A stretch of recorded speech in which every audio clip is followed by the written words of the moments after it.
Hello and welcome back to Pathfinder Kingmaker. I'm Luce, and tonight, well, we're going to continue more of the Empire work. So far, I haven't gotten any major story developments, so I figure this is the best time to start building up everything. And I'm honest, if we're honest, I'm completely behind on everything. So, Empire related, so this is really good for me. I really need to get my advisors up and all that. Technically speaking, I could go out and adventure the different areas. It'd probably even be easy at this point, but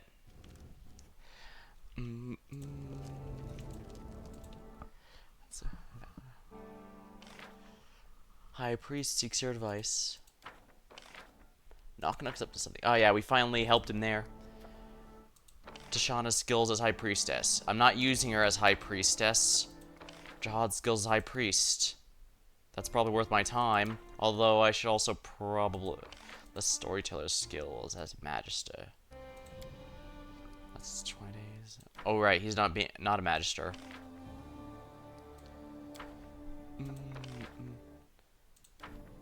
Now, strengthening Jihad's skills is probably worth my time. But at the same time, we do have curses to do. 90 days, though. Sheesh.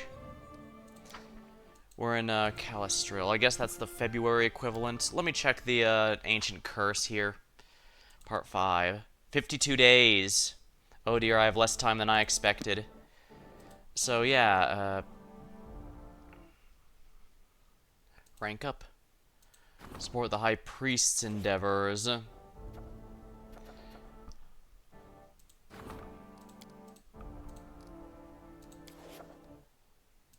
Regent's endeavors. Yeah, we're gonna want to get Valerie's up.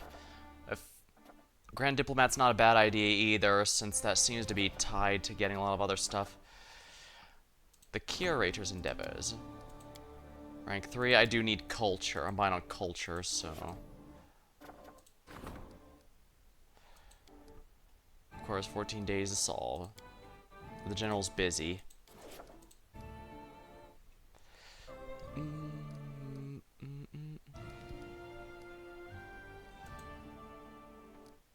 You know what, maybe I will go with training. Strengthen Jihad's skills. As High Priest. We'll do that, start that, and we'll go with, rank up. Support the Grand Diplomat Curator. What's the Grand Diplomat's level? 5. Okay, so yeah, Curator it is. So I only basically have time to level up 2 of these.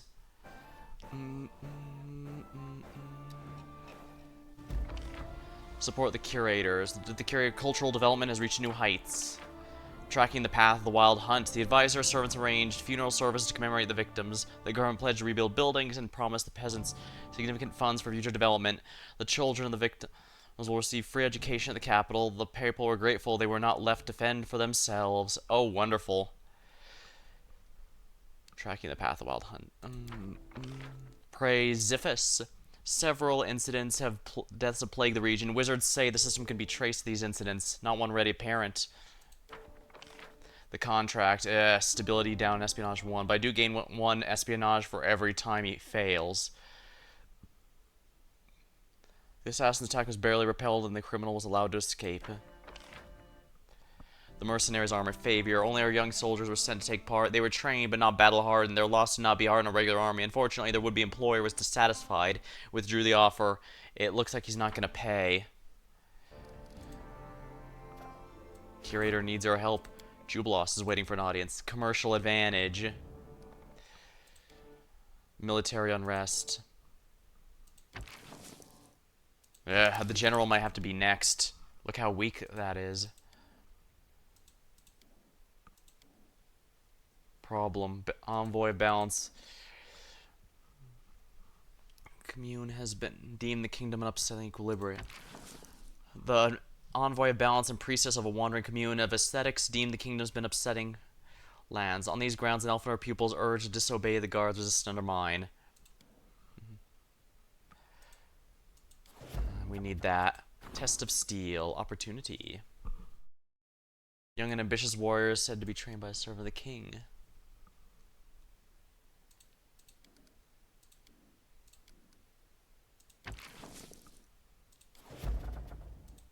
cobblestone druids.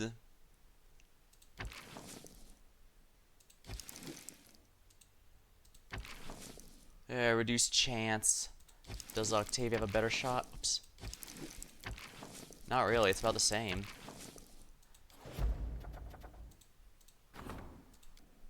Ashes and dust.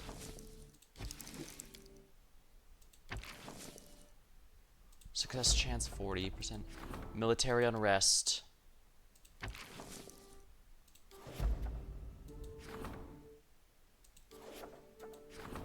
Commercial advantage.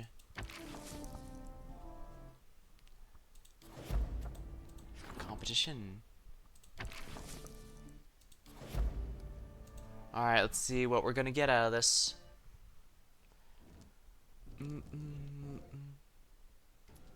Storyteller. Greetings, Your Highness. Something curious happened yesterday. During my evening promenade, I met a young man. His name is Larzio, a young composer from Absol. He told me he left his hometown in search of inspiration.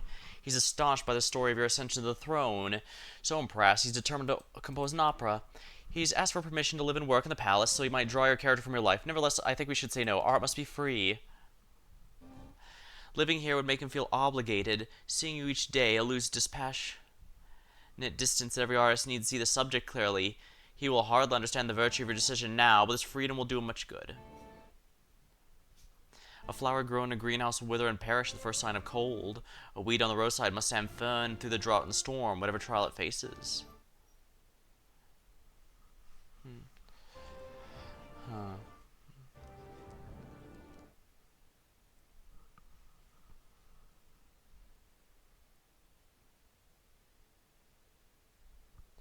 I mean, I think that's his at the same time, I want to respect his choice, so... Oh, that's a kingdom effect. Oh, -1 BP a week. It's not a huge amount, but, I don't like having to buy BP.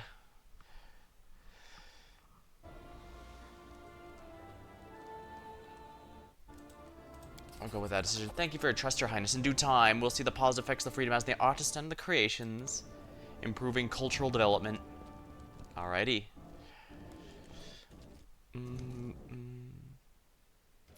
Jubilos, you remember our little adventure with the Fey Lords and their inconsequent debates, correct? Damn them. Before you ask, by damn them, I mean both the debates and the Lords. Anyways, I've been thinking about that dreadful verbiage as reward for the trials. The answer to the question about the fate of the gnome ray. Allow me to remind you the text. Numbers will help you. One of them is a fifth of 10. Fifth and 10, halfway through. It'll be easy to find if you read who opened the road to the ancient dead man and his black-feathered messenger. The second's a dozen times in a dozen, and thrice the number of those who lost their faces. Don't try to guess it. Now's not yet the time. Wait until he who was born twice will twice be defeated. Put the two numbers together, and the moon leaves our path near the waters of Candlemere. Find the one to open the secret. Not a single reasonable creature would spend valuable time solving this. If only someone knew how much effort it took to take the matter seriously, but it paid off. It's obvious that part of the open road for the ancient dead man walked his black-feathered messenger is Willis Gunderson, who awakened Vorticai, which leads me to think, obviously, the part about he was born twice and twice will be defeated refers to Armagh. Exactly. We wouldn't have known that at the time of the debates, because we hadn't even met Armagh yet, which makes me think who this respected host might be. But that's neither here nor there. So what do we do now? The riddle recommends we start looking in the twice born as twice defeated, and that happened. That's happened. The other part, thrice the number of those who lost faces. That's also the only clear now. It's 24, 3 times the number of the defaced sisters. But the rest, what does that mean when the moon leaves our path? And how does a dozen times in a dozen equal 24? 12 plus 12 is 24, I guess. I'll have to study the race and priests of Desna that I'm acquainted with. It's probably some rare celestial phenomenon. I meant to ask you with the deal with the first part, the one about William Gunderson. Remember the riddle. We don't need to find or talk to him, just read him. Here's what I think. I discovered the poor fellow wrote and published a few horrendous books. Perhaps the answer is hidden? I thought of digging through that parody of literature. The thought of digging through that parody of literature is disgusting. I very much appreciate some help. Perhaps some book lover in the city will grab a volume or two of his work. I'd look for his books and try to make some sense of them. Good luck on this difficult quest, and I remind you, the riddle says we need to find something fifth in 10. somehow related to his writing. We'll put together that number 24 and go to Candlemere when the moon leaves her path. I hope this isn't some elaborate fake prank, because if it is, I won't have to do any more research to understand what made the gnomes leave. It was their stinking neighbors! Okay, yeah. Well, not exactly the most satisfying conclusion, but...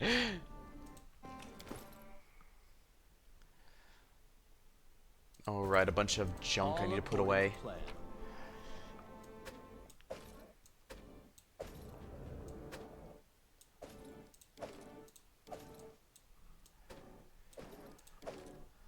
I guess I can just sell those. Not that it matters.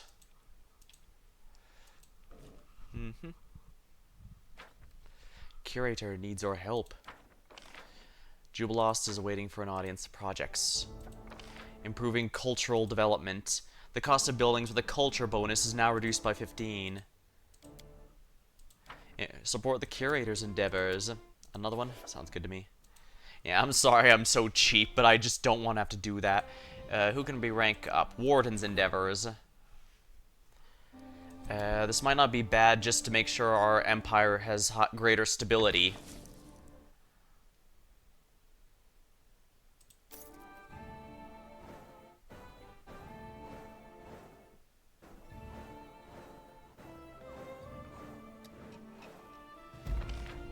There we are. The hungry vassal. One of the landowner's sons had killed the sheep. During the fierce fighting that ensued, all the landowner's heirs mysteriously perished. The riches have now passed on to the king. Sana is incredibly brutal, but I can't sit here and pretend she hasn't made it work out. Oh, but the stability, failure. General chose not to meddle in the conflict. Discontent. The ancient curse is upon us. It's expected in 2 weeks. Balance. After the public debates, the priestess lost all support among the peasants. Without hesitation, she admitted the balance is more important than the lives of the people and happiness. Ashes and dust. Triumph. Rumor spread that the magister had called the arsonists cowards and bastards. That night, the bandits threw caution in the wind and set fires. All as torrents of magical rain. The guards caught them one by one. Competition. The curator's plan worked. Many warriors and peasants gathered to take part in the contest, which was advertised by the curator's bards. The festival was a huge success. Commercial advantage. Triumph. Deftly handled negotiations. The secret of the success was the information they secured in advance from spies, houses of Brevoy, and the negotiations played the weaknesses and idiosyncrasies, and it paid off.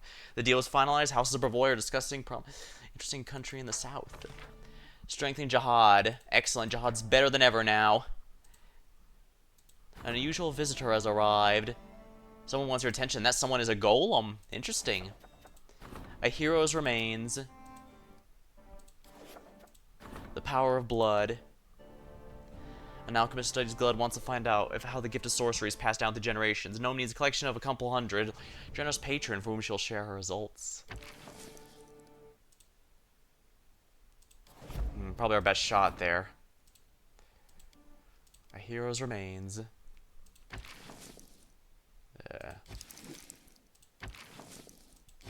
Wow, this is a terrible... no matter what, I guess I'd best leave that. Curses, however, I can start researching the nature of the scythe tree. Only Olivia can look into this. Octavia can look into that, so she'll do that.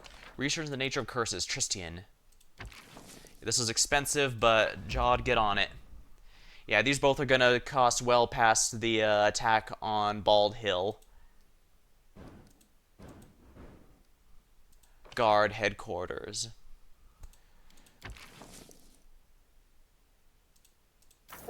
Oopsie. Oh no. Opportunists successfully complete 100 opportunities. A group of city-dwelling druids, the Cobblestones druids, are offering to help the king. They wish to take the beggar's quarter, which is only cornered the nest of crime and disease. Training ground.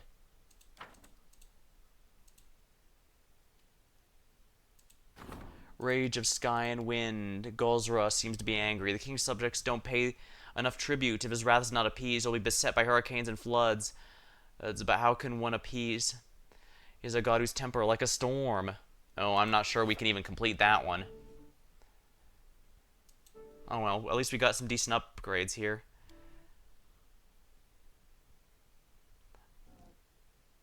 A golem, huh? Oh, it's the dwarves. Is the dwarves we helped earlier? A strange golem enters your room. Seriously hurt, barely moving. Help us, help us. Oh, it must have been... Yeah, it's from the dwarves. They must have been sent for help. How do you like that? Again, someone needs our help, and again has to do with golems. Does this seem familiar, Luce? Those simpletons from the clan must have dug up something else and got themselves in trouble again. The priest's remarks are punctured by a clanging sound as the gulp collapses in pieces. And I warned them they were wooing death. I warned them. Let's return to that little fortress they couldn't get inside and see what's happening this time. Yes, let's go in and check. Just don't go without me, alright? I want to see with my own eyes what catastrophe they've wrought this time, all while praying their Torag. Oh, the remains are still there. Mim. Your Highness, please accept this gift. Power Stone. Great, I can't wait to see your next creation. Believe me, I won't disappoint you. Power Stone, if that's what I think it is, that's actually going to be extremely helpful. Rigid oak staff. Chemo bows. Hope it's ready for you or something. Thank you. May continue your work. Oh, you're welcome.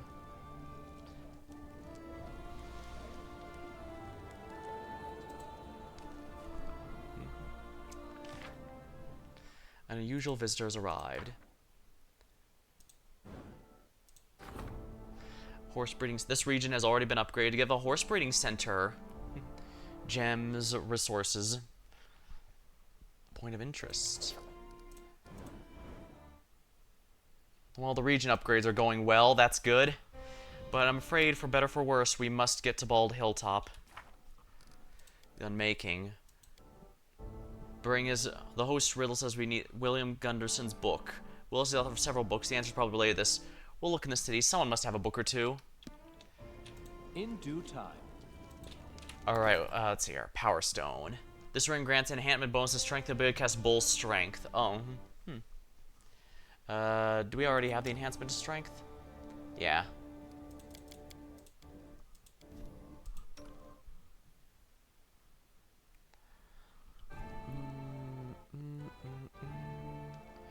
Rigid Oak Staff. +2 grants the wielder a morale bonus to Constitution and morale bonus to Fortitude, as well as ability to resist Sonic spell. Cast Resist Sonic. Oh, I already have that one. Huh. Yeah, it's the exact same one. Well, I guess I can just sell it then. Power Stone is probably going to be worth my time, but it doesn't stack, does it? No, it is not. So is anyone missing a strength one? That's already +4 enhancement bonus. That won't help him.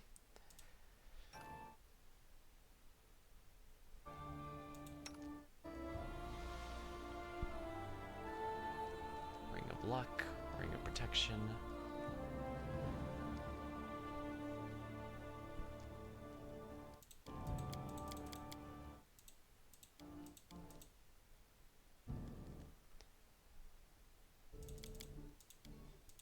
Guess I might as well give it to Jathal. There we are.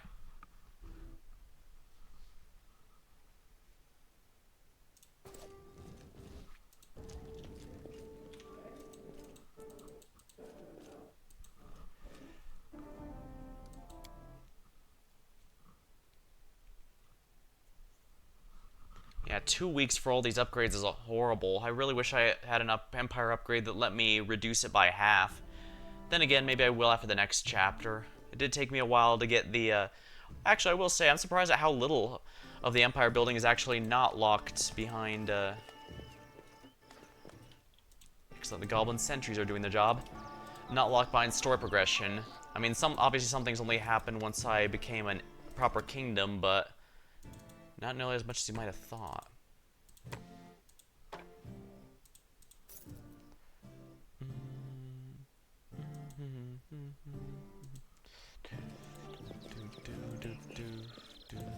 That is not far. All clear, Your Highness. Tell me, do you have any books by William Gunderson? I feel you're interrogating me. Of course I do. Everyone says he's bad, but I like him. The guy writes a feeling. I mean, I used to write. Does the phrase 5th and 10 mean anything to you? This is by Gunderson. He has a book called 10 Adventures. That's some of his best work. Can I borrow them? Of course. Read away. like to see your goods as well, as your highness wishes. Oh, glad he has at least one fan. From the author, prologue. Adventure 1, Fearless Tale of a Lone Tempting Beauty. Adventure 2, Visiting the Beauty. Skillful illustrations, 20 pages of it. Adventure 3, Running from the Beauty's Enraged Spout. Adventure 4, Hiding Catacombs. Adventure 5, In the Corner of the Tavern. Some recipes of food and drink. Study the author during his attempt to hide in the tavern. Okay, so adventures and okay, so I guess he really is a bard.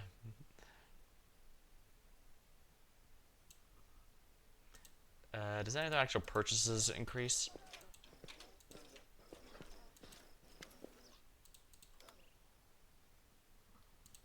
Alright, let's look at the accessories specifically. Arabic? Yeah.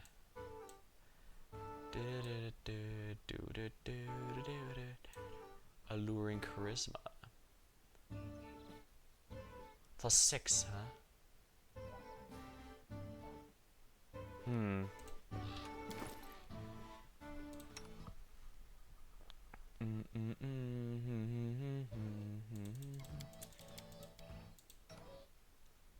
That'd be a legitimate upgrade for Valerie, and I'm tempted to do that just because that would make her checks, since Regent uses charisma.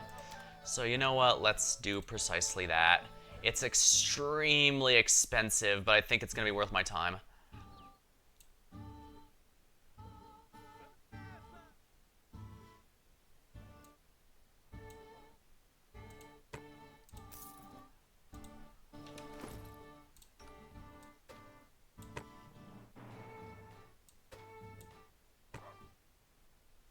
Huh?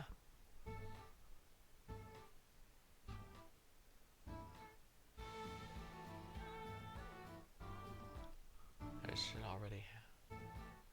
Let's see here. Belt of physical charisma. What's the plus 7 here? Enhancement 6, oppressor.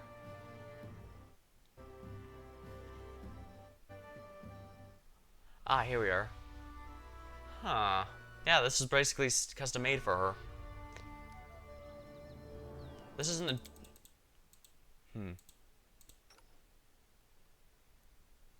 Well, this isn't a wasted purchase because Dia can use it.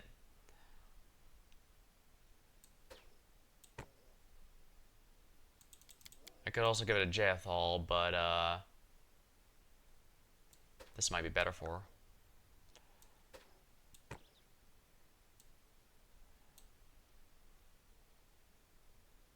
Land Defenders.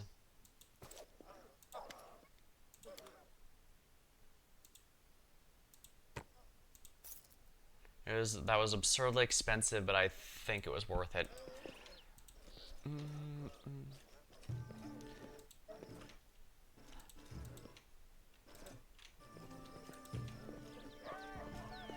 Glad the goblin sentries have found jobs here.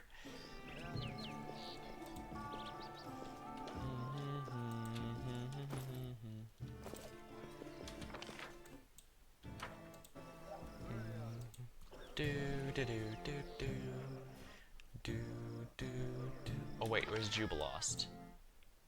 Oh, he's right here actually. I don't have to go into the... I guess they're right, they're all hanging out here. The ones hanging out specifically in the castle are ones I'm currently using as the, as advisors. I found Gunnarson's book, the one we're looking for. Let me see. Oh, it's a good thing I'm not a follower of Shaylin, or I'd throw this thing into the fire right now and draw the deity's wrath. Just look at this language. Shivering, she clanged my shoulder and whispered, Will, as you're my only hope, you're my only well-developed and drink skills, daring mind, eloquence, shameless courage can shave a poor girl like me. But I digress. We need something that's 5th and 10. Obviously, that's the 5th adventure. The name is In the Corner of the Tavern. Sounds nice, but which one is it? Where should we look for? We know the place, the tavern, and the number 24. I suppose that's a date and time, or rather a date. 24 contain dozens and dozen. There's 24th of each month. I propose we meet at the Capital Tavern on the next 24th and see what happens.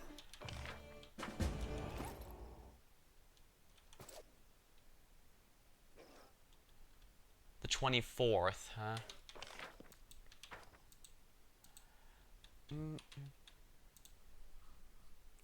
Alright, we're gonna have to drop Tristian and bring back, Oak.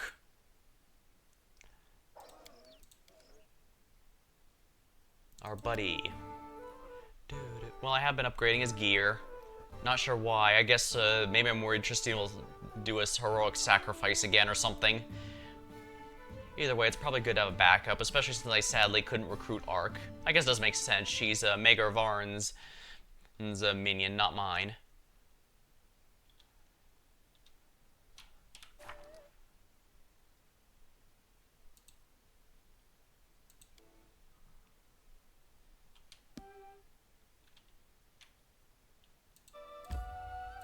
"17 hours.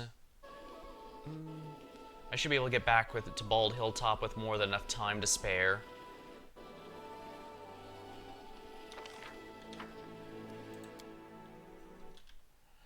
Actually, I did have other areas explored, right?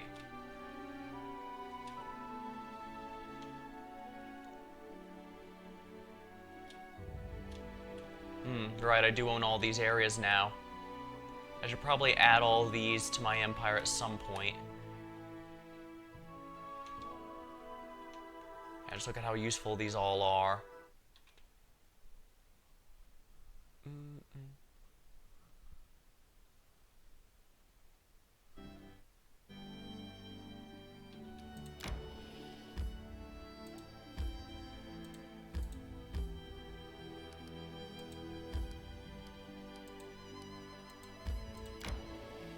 Alright, the Lost Dwarven Fortress is where we gotta go.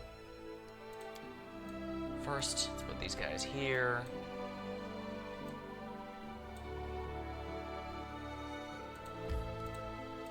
Alright, here we go.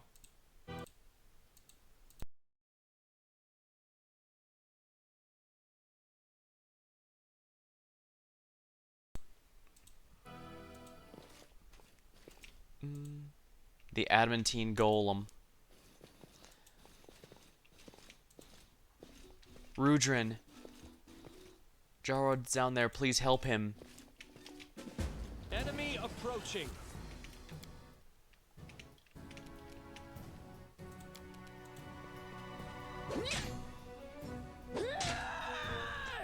Hammer's really good for those, it would seem.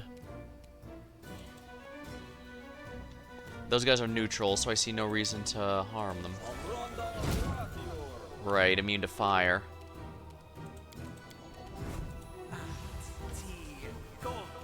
This should do it. Reduced. Immune to shock. Sheesh.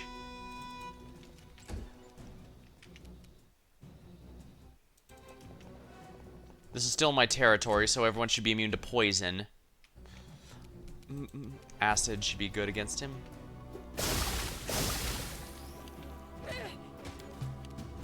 Tear them apart.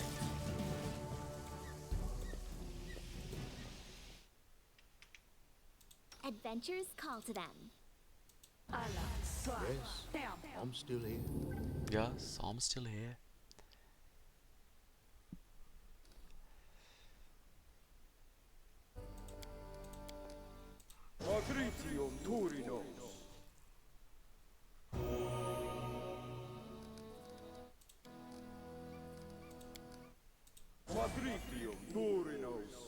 You require my assistance? I am prepared.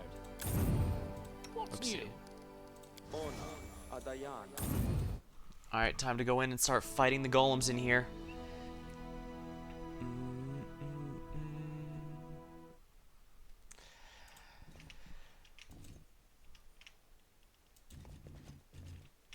Here we are.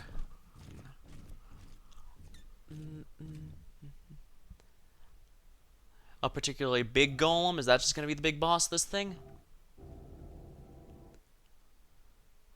Huh, just a throne room.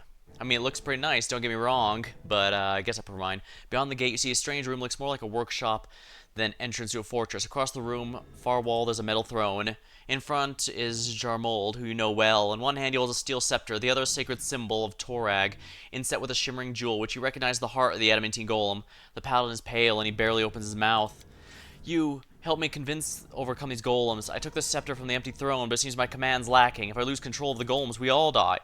I told you it would end like this, but you were dying for a legacy, and what's that legacy worth? An army of golems? Was it worth it to come all this way to meet your death? Wouldn't it have been easier to choke to death in your mountains at home? One of the golems turns its metal face and speaks harmony. You all deserve to die. Thieves and imposters, what right have you come to this fortress? It's a Skage clan. They're the right heirs, the builders of this fortress. They are not. They are nameless cowards. Only I, Alfeld, am worthy of bearing the clan's name. Alfeld? But you're my great uncle. When our clan left this fortress, you and your golem stayed behind to protect it. Come to your senses, ghost. We're your descendants. You are not one. The real one would never have abandoned their creation. Those who are forever lost the right to bear this proud name. And you have the nerve to come here, this fortress, which was built from the blood and sweat of your grandparents, abandoned by your unworthy fathers. Ha! You'll die here together with all of your henchmen. Golems, attack! I'm doing everything I can, but his will is too strong. Destroy the golems, harm, you must unmake his throne. I owe you nothing, neither you nor Torag. Yes, this is the perfect time to argue about theology. The gates behind you close with a clang. You will all die, die.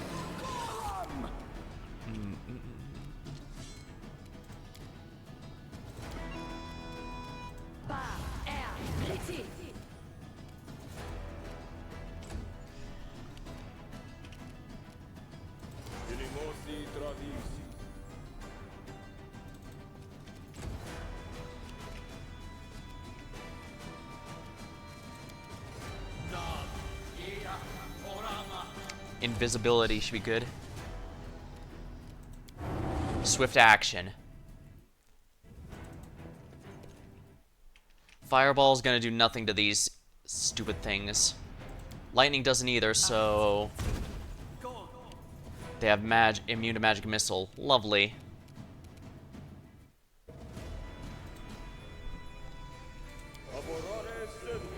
Wow, it's immune to debuffs as well.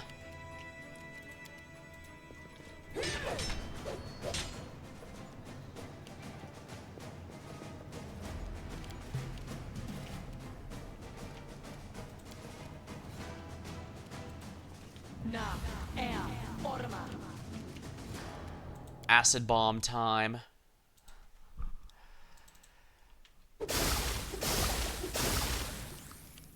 Knock-knock used to lighting enemies on fire first. Dang, how am I doing so little damage? Seems to be immune to magic completely, which is not fun. I can say that much. I'm guessing that bone breaking... It is not immune to bone breaking. Interesting. I am amused. Oh, it's immune to bone shaker, but not bone shatter. That is very weird.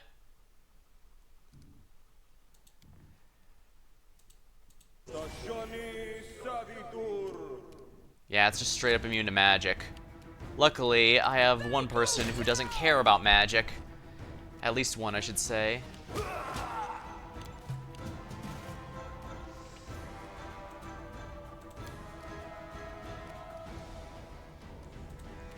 Acid's fine, so Earth Elemental.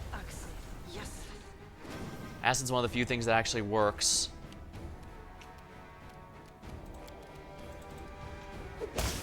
Hope it not fight back. Best kind of fight. Hope it not fight back. Best kind of fight. Yes.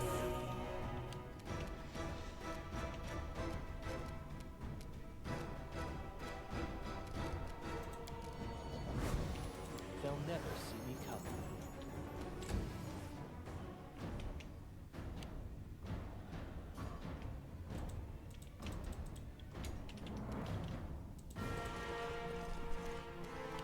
I need him to unmake the throne, I suppose.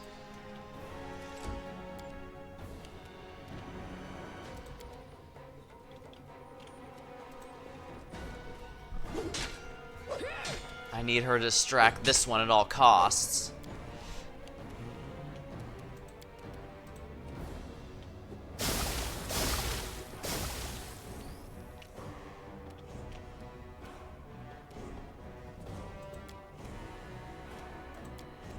Earth Elemental.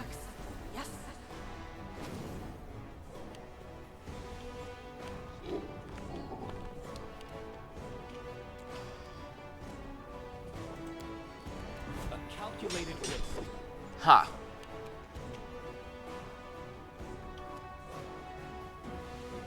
Repent. Be Sneak easy attack. and not fight back. Excellent. Yeah, these aren't... These could have been a lot worse.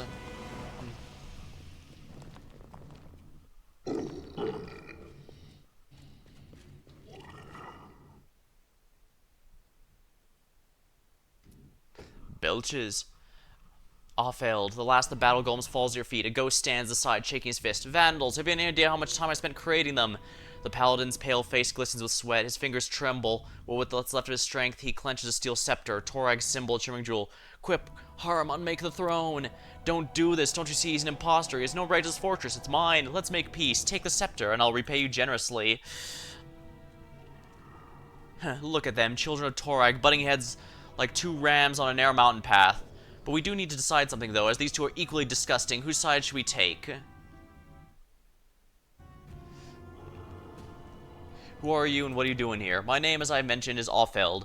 I was once a famous master. The golems I made were unrivaled. Here in the Stolen Lands, or our homeland, the King's Mountains, I created this throne and scepter to control an army, ordering them to take more new ones. Yes, it was a glorious time.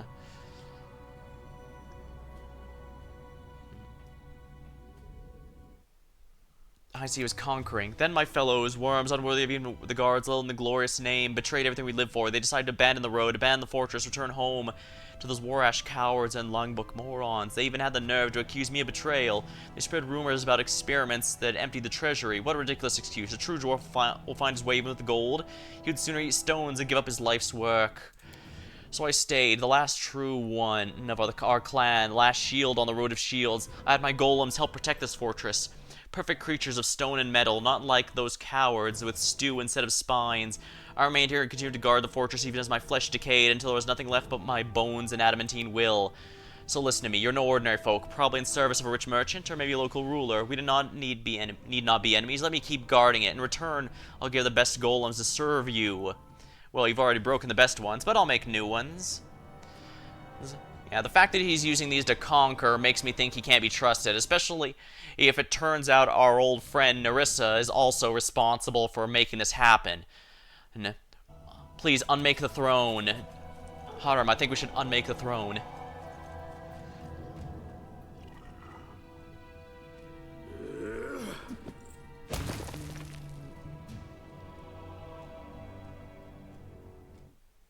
Fine, alright, but this is the last time I help you, understood?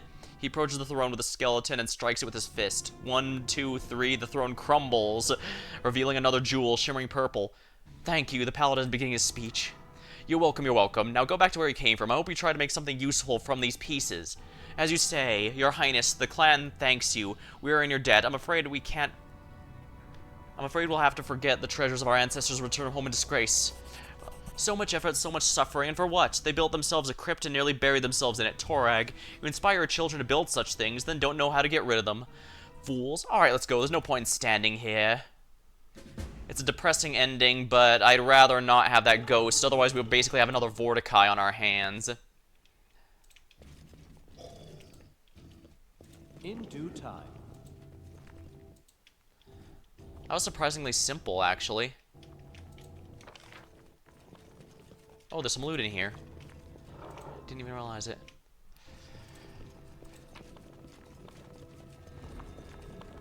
Wow, these are useless. The alcohol's good, at least. Dwarven Urgosh. Flaming Burst, Adamantine, Dwarven Urgosh. Is that a good weapon for Harum? Unholy Flail. Oh, we can't use this even. It's two-handed. Flaming Burst and Adamantine. Flaming weapon sheathed in fire. Flaming Burst functions as a flaming weapon that explodes upon striking. The fire does not harm the wielder. In addition to flaming, the burst weapon also deals damage on a successful critical. If the weapon critical multiplier, add an extra 2. Blah, blah, blah. Adamantine. Okay, so it bypasses... Adamantine is so costly, weapons made from it are always immediately masterwork quality. It also bypasses any that have adamantine damage reduction. All according to plan. I figure the dwarf there hasn't been disrespectful, all things considered. I mean, Harum's looking down on him, but at the same time, it's not like he lectured back. And likewise, there's no need to cause violence where none is needed. You know, Lucha, I think I've realized something very important, but I must ponder it further. Let's return to the capital. Follow my lead. Talk to Harum.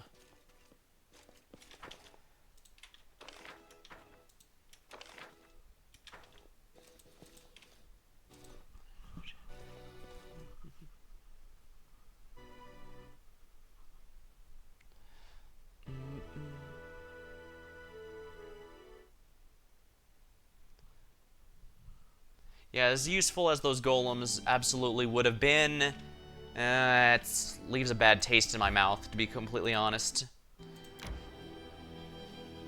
Yeah, it's gonna be a long time till the 24th. In fact, we don't even have time to do another build thing because we have about less than a week Don't you think? before Bald Hilltop is under attack. Alright, we're gonna go to the throne room and rest.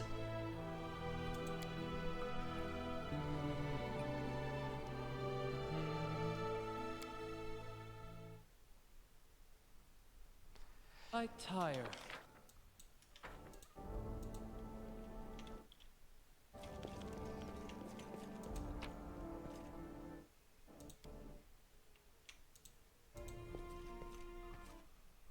That's weird. The barony didn't demand that I check all my items before leaving. Before. In due time. Tower shield.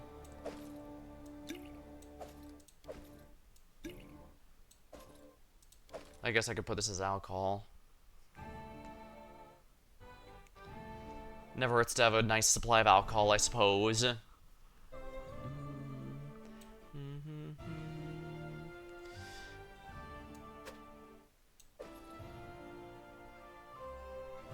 certainly have a good amount of alcohol here, that's for sure.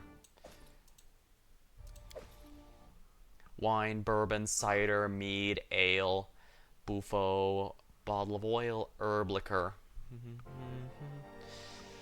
I should also probably see what else I could sell here. I guess these daggers are okay. Port.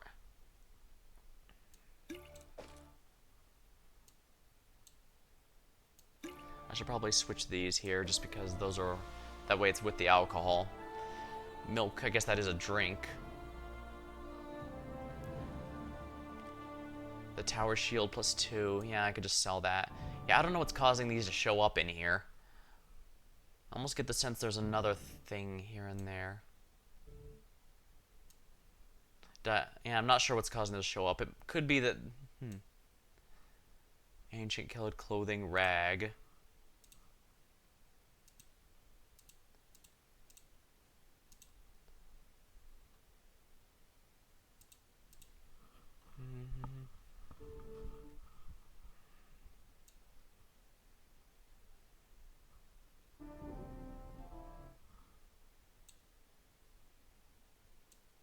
A new flail? Flail +1? Huh. Not sure why that's in a separate... Oh, that was on the table. Huh. Well, yeah, I guess I don't need that flail anymore.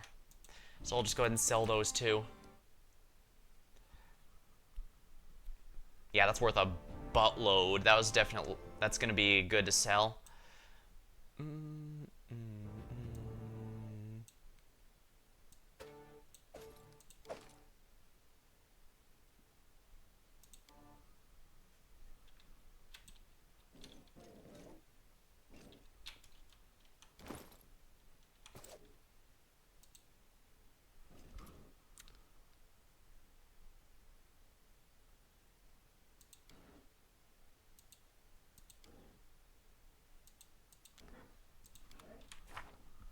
The unmaking. Hara made a difficult decision in the depths. What does he think about what desolate dwarven fortress? What do you think? What do you think he thinks about what happened? Let's talk with him about it. Yeah, plus it's starting me down here instead of on the throne. I do get from a game design perspective the kingdom capital and baron capital are two very different things, so... Part of me wonders if Lander's going to end up a recurring mini-boss. Granted, the game feels like it already has a lot of moving parts taking into account my choices, and that would just be yet another on the pile.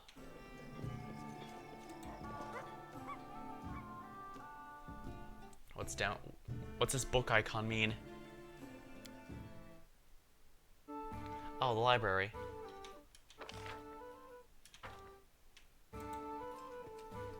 The sections devoted to rulers of the stolen lands that exist in the past. Among them are esteemed monarchs. The sections devoted to the rulers that exist in the past.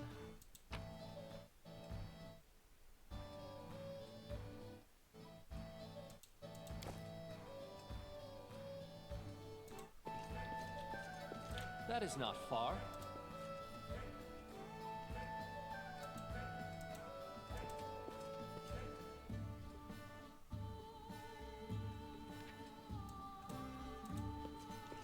Wow, it really goes to show how much the hands have been changed.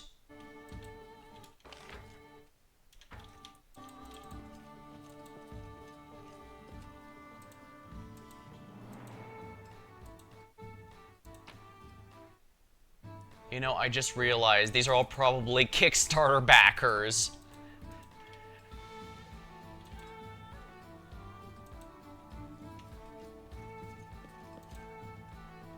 Great kings and queens of the past.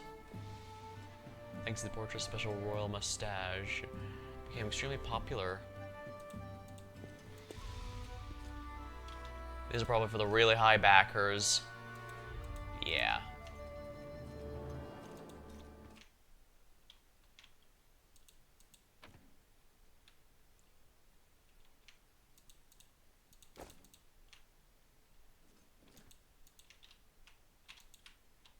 Hello, head librarian. What do I like about libraries? The order. All the books are in proper places, shelves, and accounted for.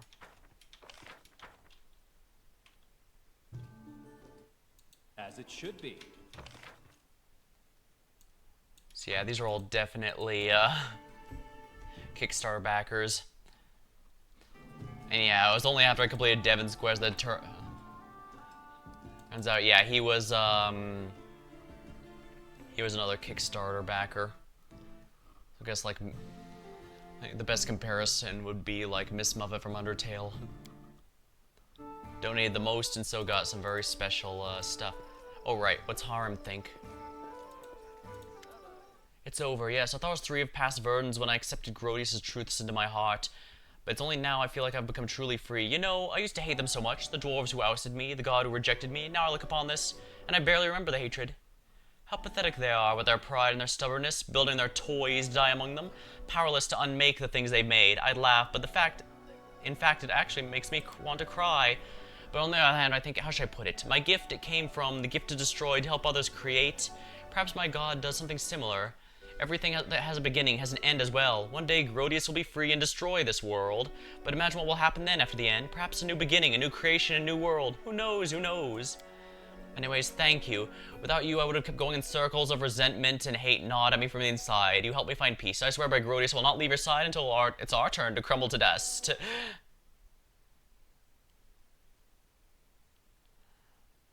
I'm glad we helped. We may have made a mistake. It's a pity we didn't have time to find out who, according to Dwarven laws, better claim, the living or the dead.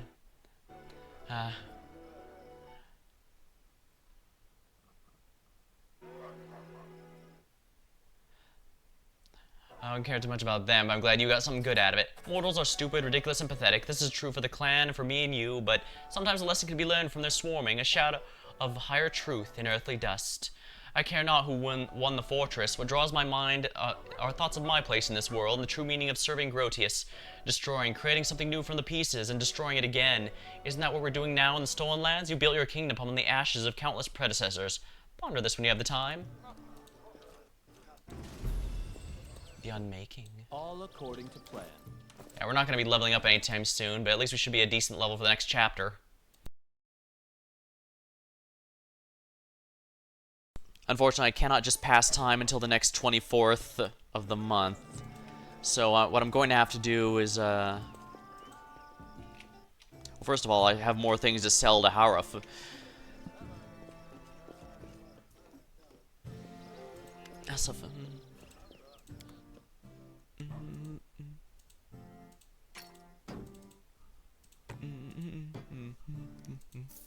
There we are, got a good amount of cash back out of that deal.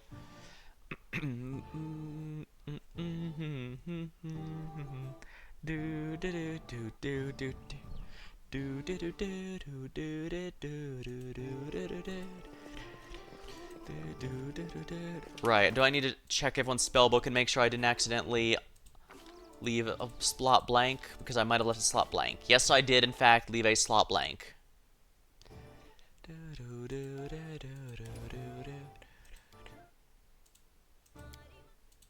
Might as well grab 2 of those just so I have some spares. Stone Skin Communal. 10 minutes. DR10 against Adamantine. Elemental Body.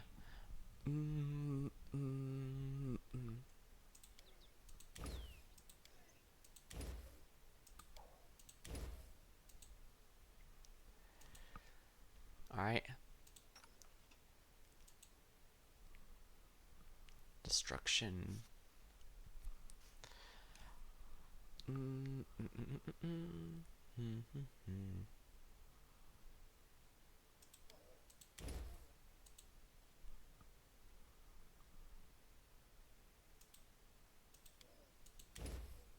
Inspiring recovery.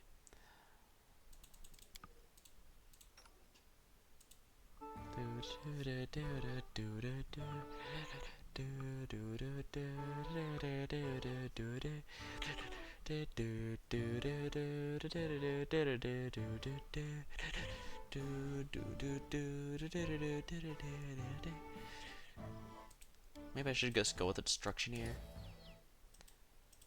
That's within close range, but not like he wants to be close by anyways. Undeath to death.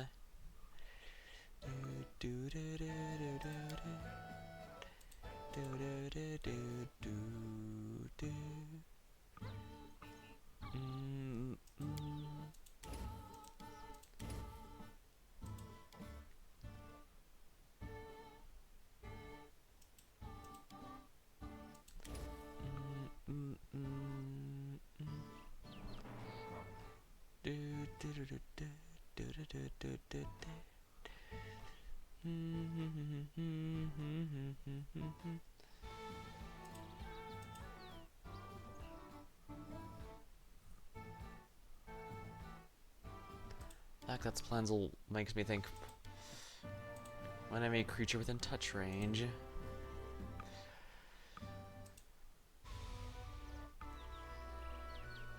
Bone Shatter.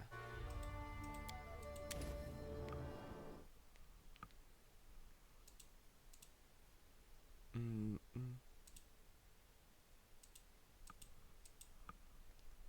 Strike, Burst of Glory.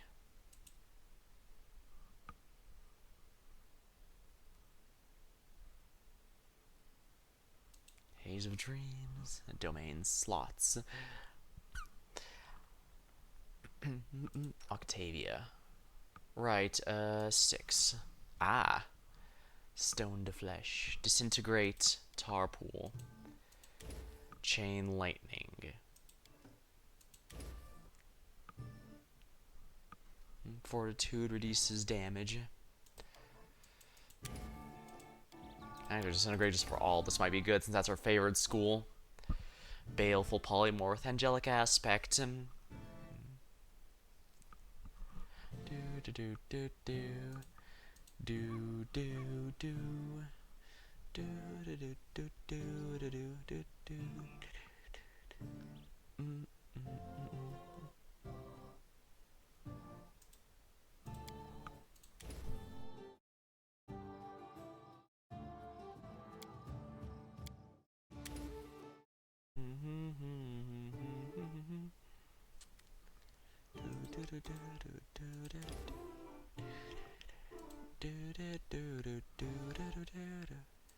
Yeah, I probably don't need that many, so let's get more Scorching Rays, especially since that can crit.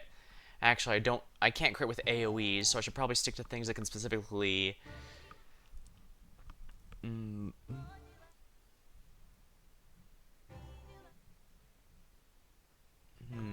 sneak attacked, maybe. It might be able to sneak attack Disintegrate. That'd be hilarious. Cone of Cold can't because that's an AoE. That's also an AoE, but I kind of prefer it, honestly. Lightning Bolt, those, yeah. I do not want to lose the AoEs. Horde Wilting Wail the Banshee. Well, glad I was able to get up to level 9 spell. Well, that's a level 9 spell. Although it's an opposing school, so she can't really learn that.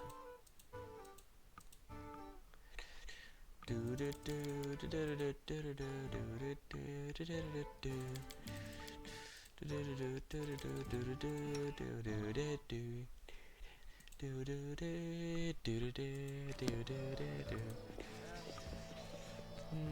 Do do do do do do do. If I need regular invisibility, I can cast it. For now, I should put with the shields here. It's honestly probably even better than shield spell, but I guess shield spell lasts a decent length of time. 1 round per level.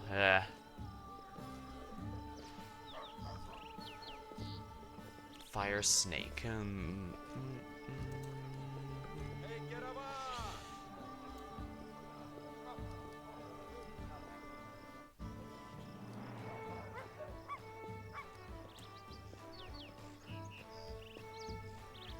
Cone of cold. Vine. Okay, that's from the yeah. Conjuration. Colors entangled. Partial.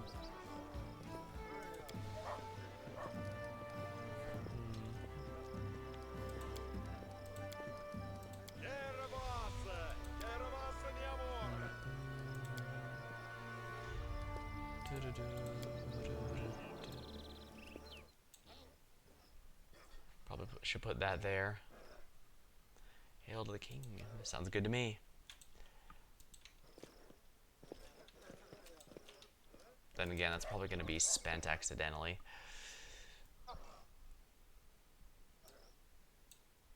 Yeah, poison. For some, yeah, standard action, forward 2 negates. Swift action, swift. Oh, I see. It's because this is a standard action, so I can't actually use it. That's mildly a pain.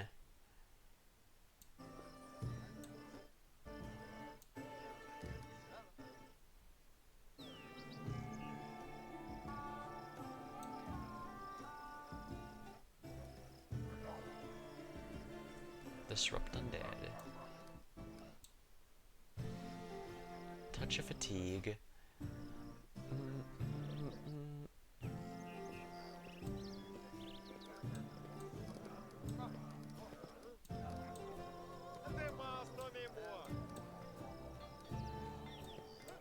Alright, that should be good enough.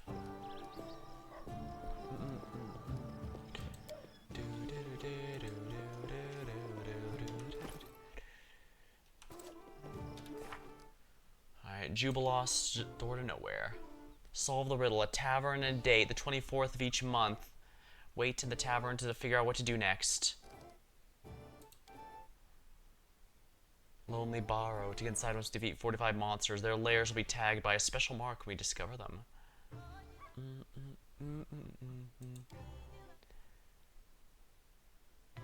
Nova would beg for help. Megalith's in the correct order. What is this order?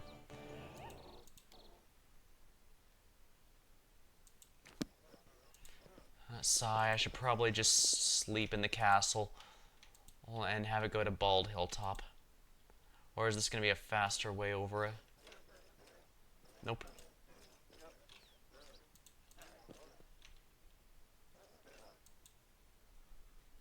Let's go. Yeah, I think waiting a day or so is going to go, okay, head to Bald Hilltop, which is fine.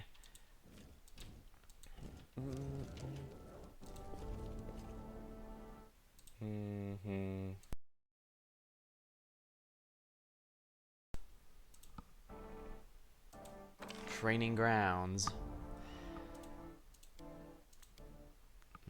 The outskirts will become a center of trade. This has no special effect.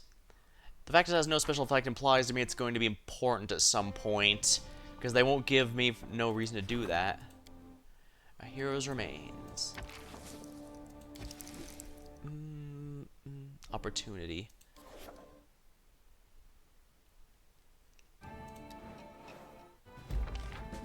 The power of blood. The treasurer promised atonements are respect and riches, and it worked. Even scholars can be enticed by fine wine, exquisite food, and lavish clothing.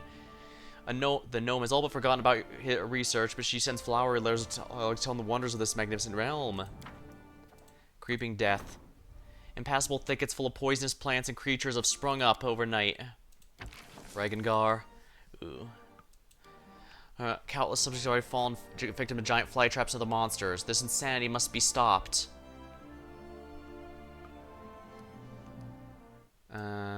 You know what? I think I'm gonna do it this way.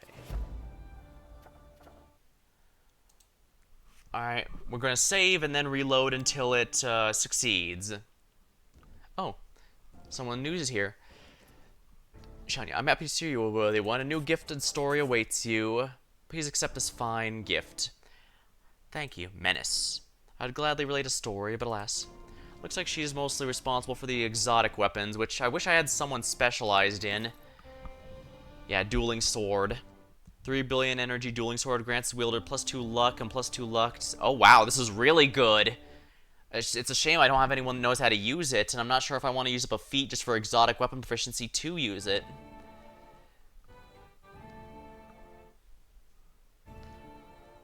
Yeah, it's basically just a straight upgrade from my longsword, but... I guess theoretically I could I could get on my character's next level up. I guess I'll think about it. For the moment, I'll put it away. I can sell it later if I really need to. Plus, it's worth saving the game now just to make sure I get to keep it, because that's a really nice weapon.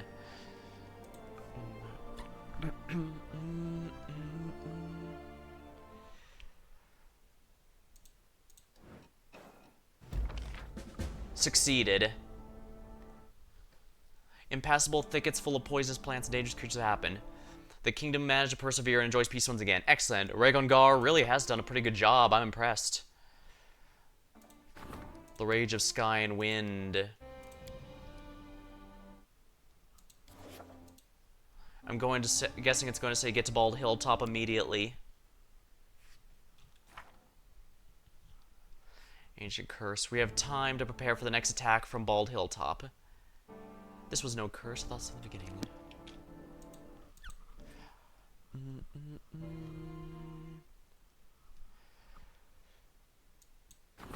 Bit iffy.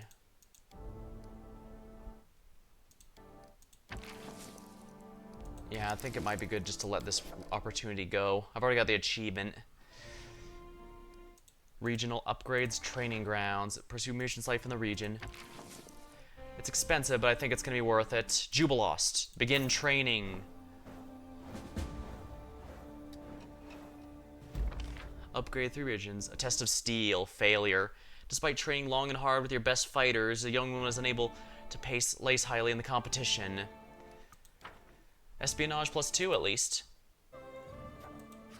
Former friends. Many of Avoid's patriots dislike the fact these lands have become independent. They're spreading rumors and advocating against the king. They insist these lands are governed by a criminal whose regime must be overthrown, reclaimed. These statements are undermining, casting as a criminal domain. Penitence. The Scourge suggests the king hand over all of his prisoners for a small reward. Hell Knights will separate the worthy and recruits will guide towards the path of atonement. Runaways. Genie binders are fleeing from their master. Lindsay has brought an invitation. The warden also needs your advice.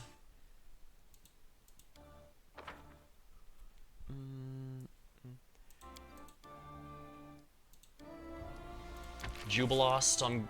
Not Lindsay, yeah, Jubilost seems to be the only one with a decent chance of winning against these, so let's use him for that.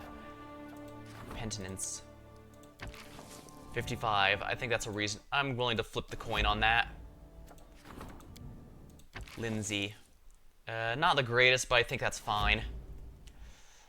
If this all works out, we should be in good shape, I think. Did I already build up this city completely? Missing one area.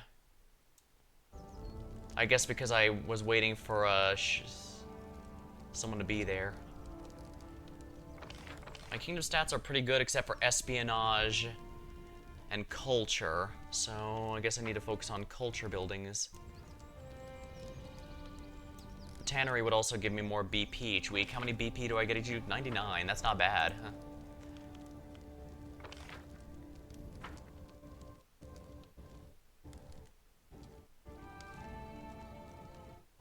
Shop. Tavern, smithy. We have a brewery, actually. Active teleportation circle. Arcane.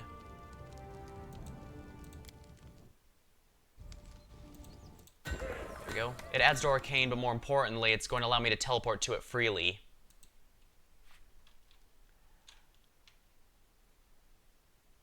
That reminds me, I do have a city all the way over here I might want to consider if I haven't already built it up entirely. Dunsword. Has Dunsword been completely built up? Yes, so a teleportation circle would be ideal here. Here. Now I can easily travel across my entire empire.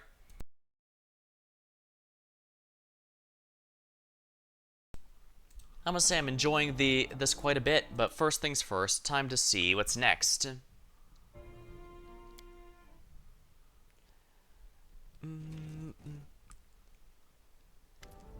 Lindsay excitedly waves a letter around. I have news. Take a look. Iravetti, King of Patak, sent you an invitation to the Rushlight Tournament. We're not going to miss it, right? And you're taking me, right? Of course.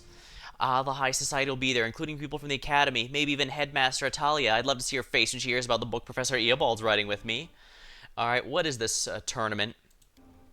Iravetti holds it once every several years. Guests come from all nearby kingdoms. I haven't been there personally, but it says a lot. I hear it's always a lot of fun. What will you tell me of Patak and its king? Well, imagine a roadhouse full of pirates, mercenaries, struggle spies, and other gentlemen of fortune. They're drinking their success, talking business, buying, selling, choking. Now take this roadhouse and imagine the size of a kingdom. That was Patak's before Iravetti. Now imagine some unknown bard enters, pulls off a few shady deals, suddenly becomes its owner. Everything's the same. Now the walls are covered in portraits with brass banding playing, and a juggler with a pet bear walks around, while gnome strippers dance. Barman, the variety of Rossi sauces beyond the beer. That's Patak's now. If he holds it once every few years, why do you wait until now to invite me? How would I know what goes on in his head? Maybe he just thought you were important enough as a baron, but now you're a bona fide king, his equal, you could say. There's no reason not to invite you to what he considers a major social event of the year. Are you sure this isn't a trick?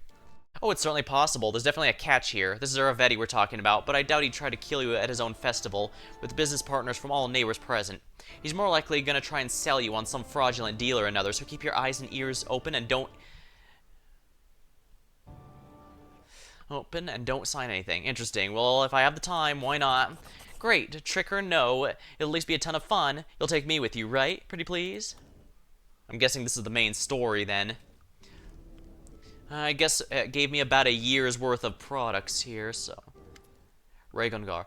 Tough shit today, Luce. The barbarians are still pecking at the border regions. They've gathered into raiding parties and harassing the peasants. Of course, the peasants are completely incapable of staying their ground, so jumping into the corpse pile, leaving fewer and fewer subjects and servants a day. How dare they, the traitorous bastards? So I see two solutions here, a bad one and a glorious one. We could send a whole regiment to guard the villages, tell them to dig in and hope the barbarians run out of woods and stick. Or we could do it like this. I gather a small squad of my best boys and girls, assign them to a captain I know, smart fellow, thinks on his feet. Let's scour the area, find these blasted bandits, and rip off their hairy... Well, they know what happened. Well, they know the best kinds of things to rip off people. So what do you say? Not bad, huh? We'll take the initiative, gather troops, and we'll drive them out. Loyalty 2 or community +2? We'll take the initiative. I wouldn't be surprised if that's exactly what we want us to do. Start chasing them across the hills. Alright. We'll take the... yeah, I think we should take the initiative here. Even if it does nothing but catches a few strays, that's still a few strays we don't have to worry about attacking. Because at the end of the day, just bunkering down isn't going to do much. The half-orc lights up with his eyes light up with judgment. Oh, just what I love to hear, Luce. The troops will march today. Fortifying the foundation.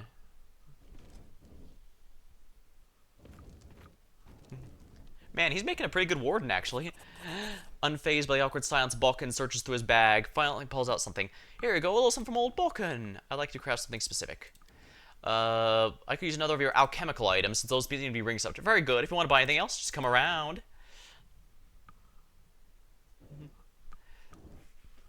Iravetti, King of Pitax, invited our king to a tournament. But why? A demonstration of neighborly amiability, perhaps? Unlikely. The ruler of Pitax was renowned for his devious guile. Yeah, and we now know that since he had a mysterious rise to power, we know that most likely it was our old friend Nemissa behind it. There's no question at this point. A A Bard's Calling, the Rushlight Tournament, War of the River Kings. Oh boy! I'm sure with that name for a chapter title, it's not going to be a... None of the Stolen Lands subjects will be upgrade all regions of the kingdom. None of them will be neglected by our ruler. Every few years, A Bard's Calling. The Rushlight Tournament will see Isle High Society. Headmaster, perhaps even the Ravishing. I want so much to see the looks in their faces. The tournament's about to begin. We better hurry. Upgrade Curse Part 5.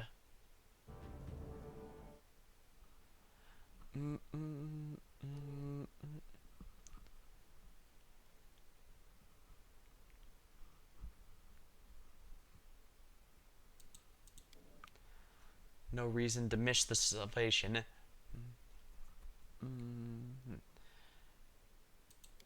Magical prison. Mage named Fairness the Pensive is imprisoned or...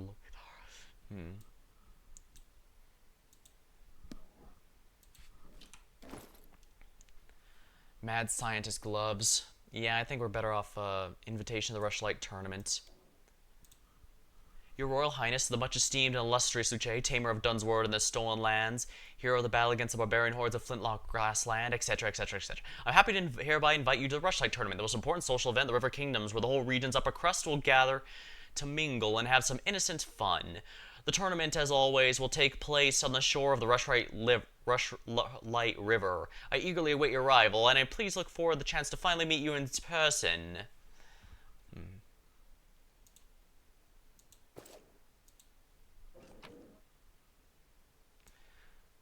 Might as well put these with the other books. And you can bet your sweet... Oh, wait, what's the date? 20th. Follow my lead. I can wait 4 days for the specific event here, because I don't want to miss it. Lindsay's brought an invitation. The warden needs your advice. Stability up.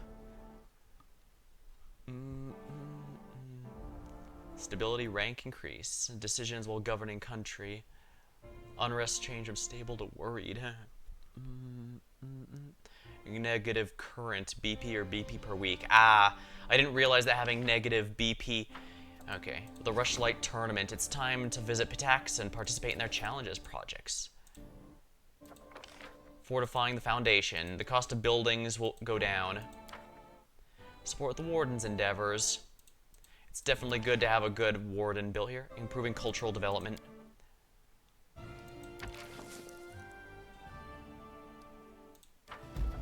Good.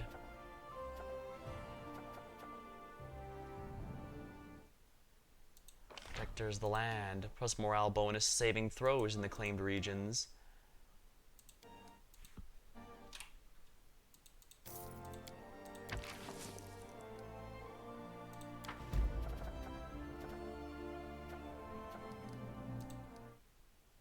Yeah, it's gonna take forever, although it is nice that at least the Magister will be back to working again soon. Yeah, I don't need Magister, the Storyteller's Magister skills up. Lebeda is dead. Well, he's alive again, but he's not working for me anymore, so that's useless. Shauna's skills, Shauna's not gonna be the High Priestess, she's just gonna be the Counselor. So, that's gonna be it.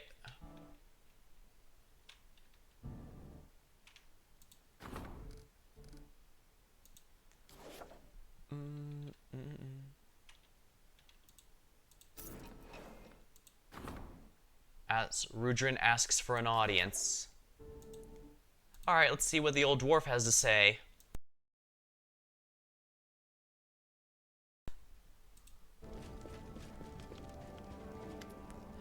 Rudrin looks much better than they did on their first meeting. Back then she could barely stand for the wounds she received fighting the golem. Now the dwarf stands proudly at attention in polished armor. Your Highness, my dear Sir Harem, deeply respected servant of Grodius, the clan has sent me to you with our express gratitude and everything you've done for us, to present you with this humble gift. We crafted this for Sir Harem personally, with the medal of artifacts unmade by him. Well, I'm glad you're all right. It's nice to see someone manage to make something useful out of those useless scraps.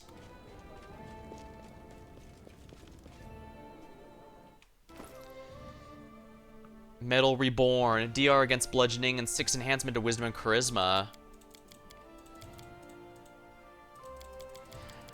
I should really give this to Tristium, but you know what? I'm going to be fair. It was made for him. He should wear it.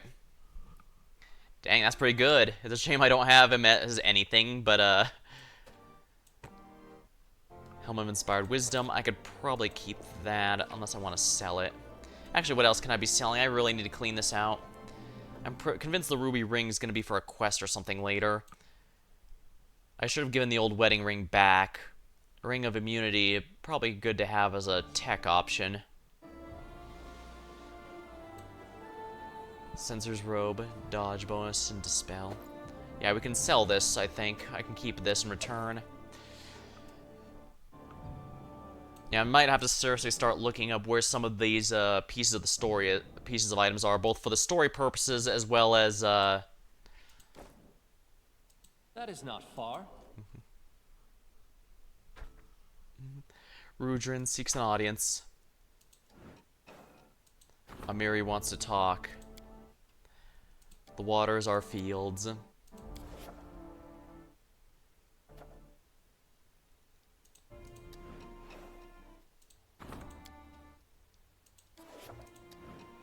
Here we are.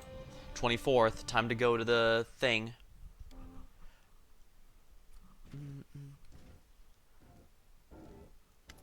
It's Amir. Come to the tavern after the council. We need to talk about my damn tribe and Nilek. About the ghost. Will you continue? I'll wait. I'll try not to get drunk, but I really, really want to. In due time. Reforged blade. I knew it. The ghost that cleanses returned, and now it haunts Amiri in her sleep.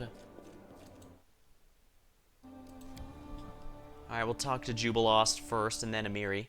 Because Jubilost is on a very strict time limit. Amiri is not.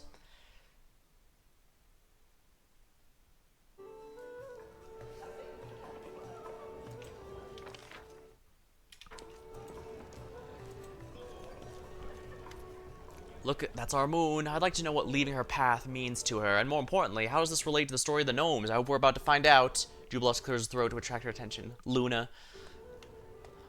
An unusual gray hair is glooming into the mug of ale. As she noticed Jubilost clearing his throat, she raised her face and cried, "They told me the king walks the streets and feasts with everyone at the taverns, but never believed it. Forgive me, your highness. I am Luna Katari. You have a bit of an unusual name. I was born with bright silver hair. The midwives never saw an Asimar before. They were frightened, but my mother, not a bit. She said her daughter's hair was silver like the moon, which meant I was blessed by Desna, hence the name. Actually, I've always been drawn to faraway countries, like anyone touched by the moon goddess, but I've never been beyond the river kingdoms." Tell us about yourself. I am a messenger. I deliver correspondence from Brevoy to Mivon and back, usually reports about a rich merchant's underlings and his orders for them. My parents live in Brevoy. Yeah, the girl love in Mivon. I've always dreamed of becoming a traveler, but it's not easy for the daughter of a weaver and a washerwoman. I was glad to find this messenger job, though I thought that was pretty lucky, but now I'm traveling the same road over and over every month. I even sit here in your tavern on the 24th of every month, right on schedule. The monotony's driving me to tears, but what can I do? I can't be everywhere at once. I can't stand the thought of settling down. Jubilost was listening carefully. Do you see it now? The moon leaves her path. It's another part of the riddle. We need to somehow convince her to quit her well-trodden path and go somewhere new. Plus, it'd be good for her. The same road each and every month. If I were her, I'd have drowned myself a long time ago if I didn't bleach sooner. If this life troubles you, perhaps you should be changed. Your family want you happy, not exhausted, and hating of your existence. Failed. I know, but it's easy to know. It's much harder to actually do something about it. You know what? I got money. Yeah, you know what? Let's just do that. We have a decent income now, so let's do the offer money. Here, take it. You can spend on traveling and seeing the world together. Here with your love, she agrees. Oh, this is a large sum.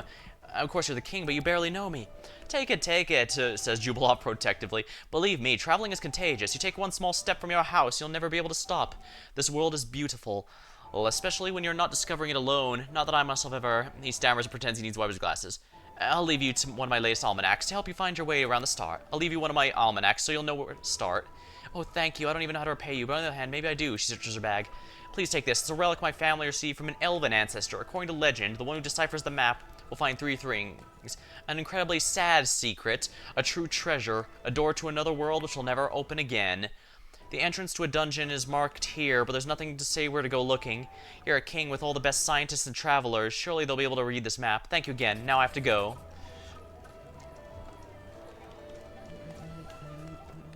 Ha! Moon has left our path, but now who can explain to me why the host didn't simply tell us go to the dungeon located here? Why make us run in circles? Let's have a look at this map.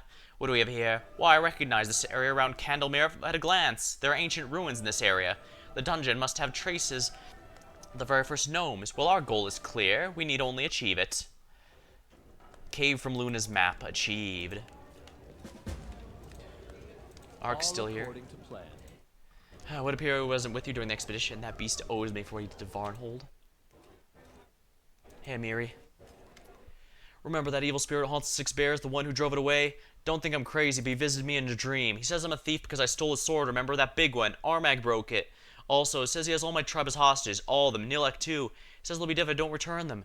Did you really steal a sword from the giant? Well, oh, no need to lie now. I did find out. I lied to everyone and took it in battle, but the giant was dead for a long time. How would I know he wants his old piece of iron back? How did he know the sword's broken? He knows. I saved the hilt. The ghost tells me to forge a new blade. He even said how to do it. There's a whole ritual. Where's he keeping your tribe? He said first I have to fix the tribe, and then he'll tell me where it is. Alright, I'll see what I can do. I understand. The repair will cost a lot. I never held so much in my hands, but Nilek sighs in grief. Reforged blade. Repairing a sword costs a fortune, but that's the price. Door to nowhere.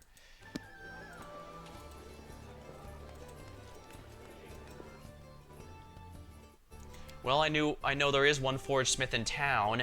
It's gonna be expensive, but again, we can afford gold for days now.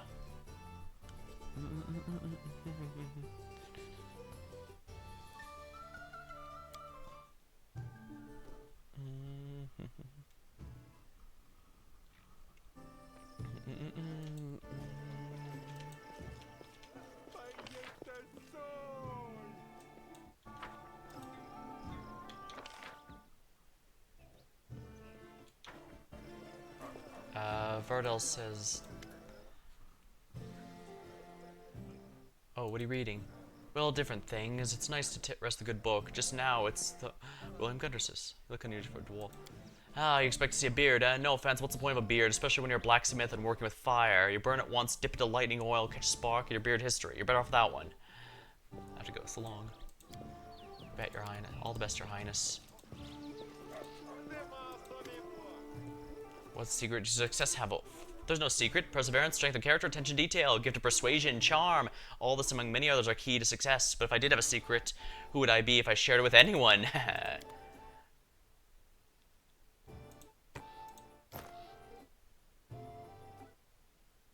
Yeah, these are pretty good, so yeah. My capital is really starting to add up. Spare chicken for your hungry goblin. Might surprise you, but I like goblins. They're fun to be around. I'm glad the goblins are starting to get along with the citizenry.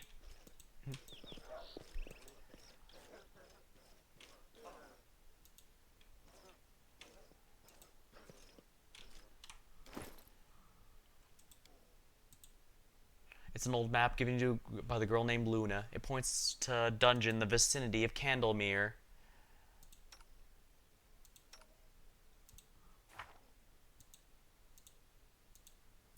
Yeah, everyone's spells have been refreshed. It's nice, also nice that everyone's getting a reasonable amount of experience.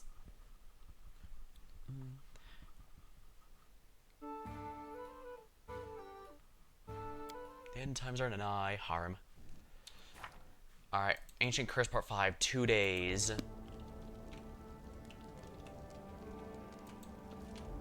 Oh yeah, there's a touch attack, touch of fatigue, meaning I can use it with, it needs to be a swift action. Okay, so as far as all these can be, it needs to be a swift action, it needs to be touch range. As it should be.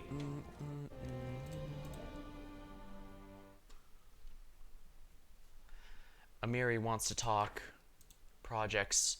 Reforging the sword. After duel, the sword's become unusable. It must be repaired. Huh.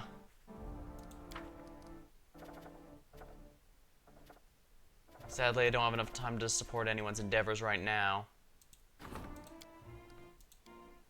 Restov on favorable terms, every region along the border.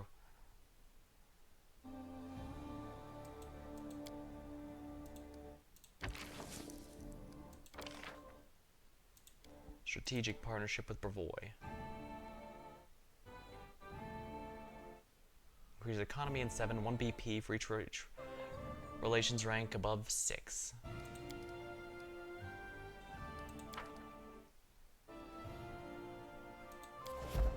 Might as well do that one, I guess.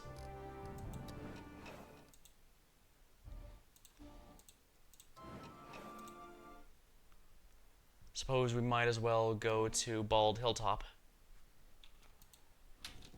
An ancient curse. Next development's gonna be in 8 hours.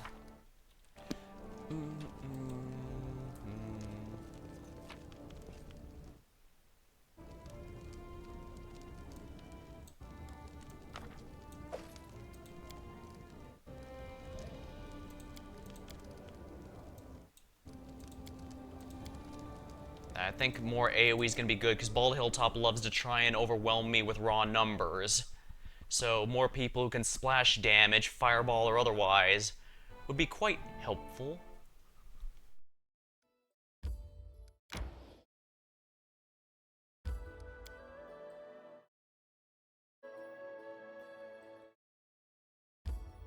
Alright, I'm going to need a quick bathroom break, so I'll be back in just a moment, then we'll fight at Bald Hilltop.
Alrighty, it looks like we're back here.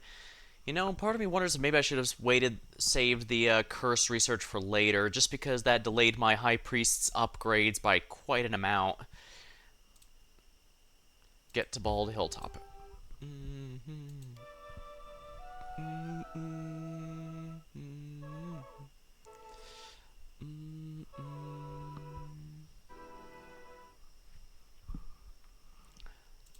Yes?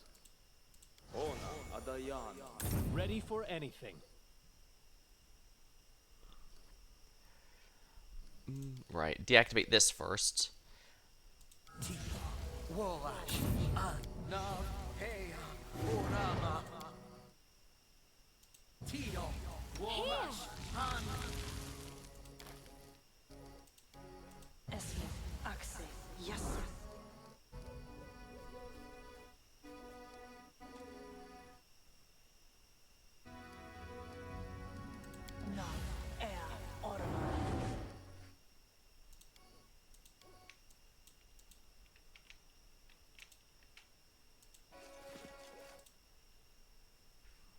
I wrote it like I saw it.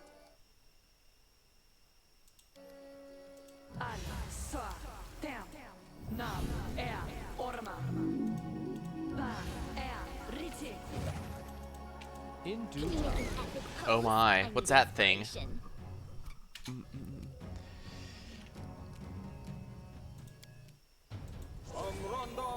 Just fireball.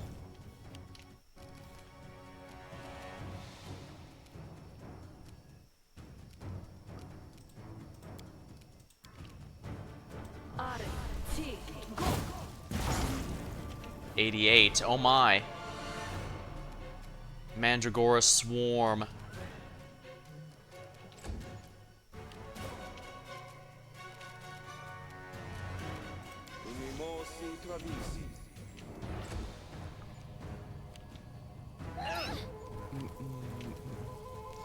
Lovely.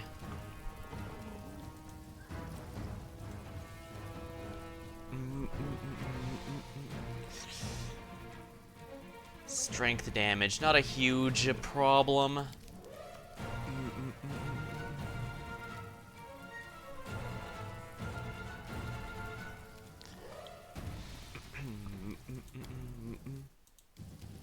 These guys are probably weak to fire, so...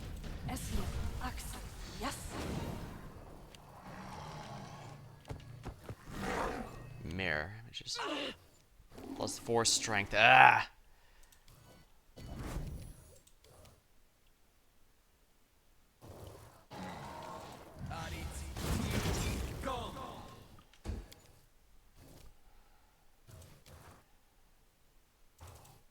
I'm not doing it wrong. The spell is flawed.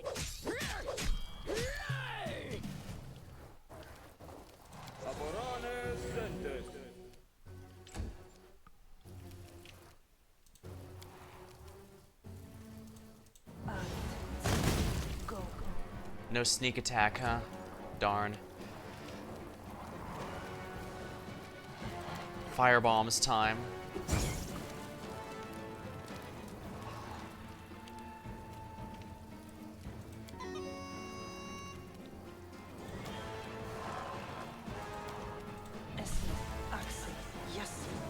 Let's get as many fire elementals here as we can.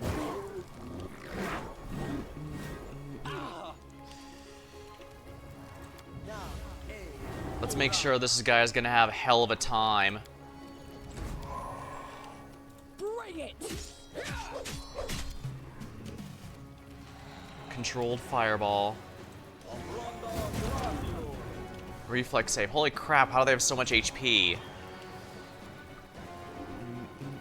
Controlled fireball.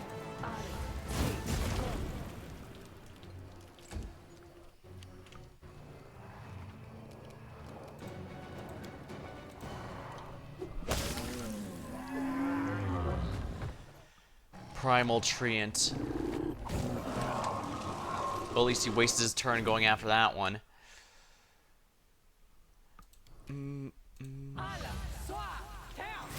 Heroism Greater.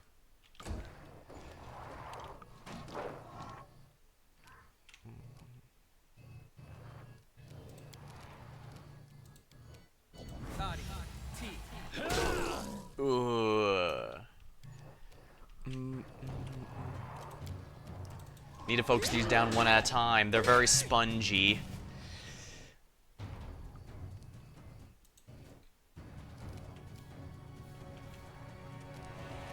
I can't use Bone Shatter on the can I? Ooh, I can. Not much there, huh?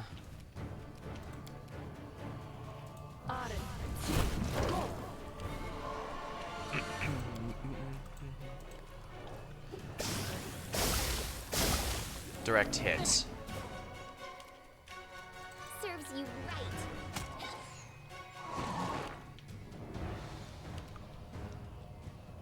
This will hurt. There we go. It's dead. Chain lightning.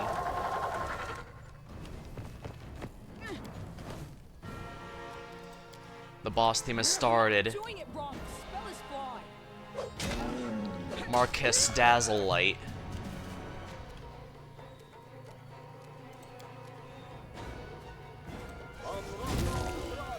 It's right, those things are immune to fire and ice, because that's not stupid.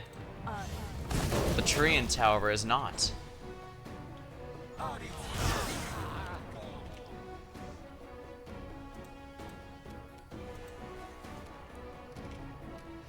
You're not, however, immune to acid, buddy.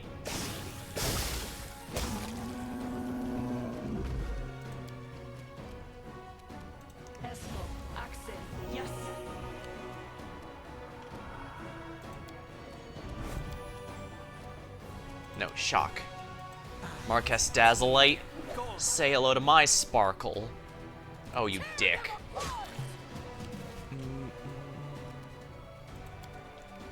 There we go.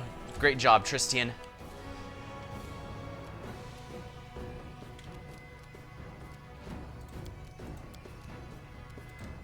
Let's find out if this can sneak attack.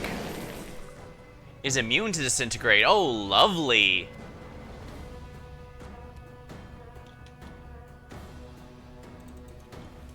That's not incredibly frustrating.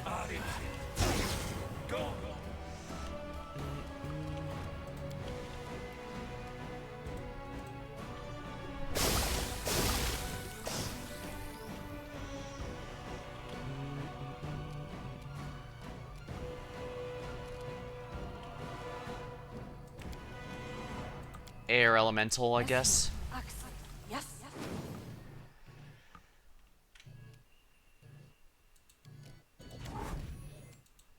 Let's... Wow. That's really good touch AC, actually. They go down. Splattered. A new attack is coming soon. Await for a report. I got a diamond out of the deal.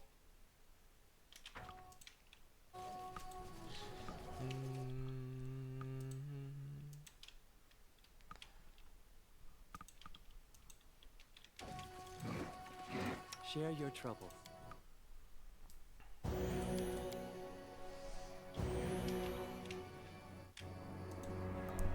I should probably go to my capital and just rest immediately. Still, I think it was a good idea to bring all that AoE. Knock Knock would have really struggled. Oh, right. I need Tristian to cure, to use Restore to cure everyone's stats. Alright, hold on.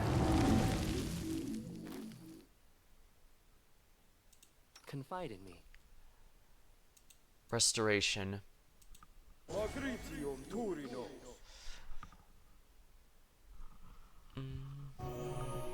Strength to damage. 8 strength restored. Phew, that was a pain.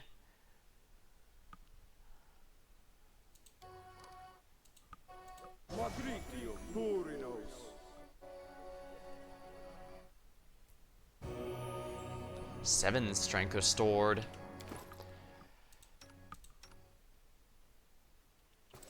Only 2 ability damage. That definitely could have been a lot worse.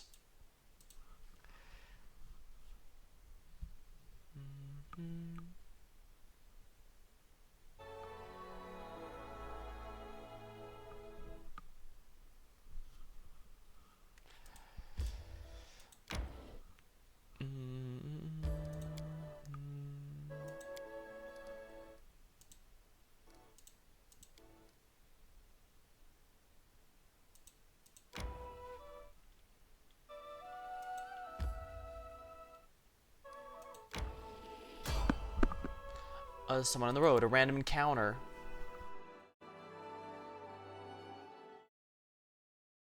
I shall end this suffering.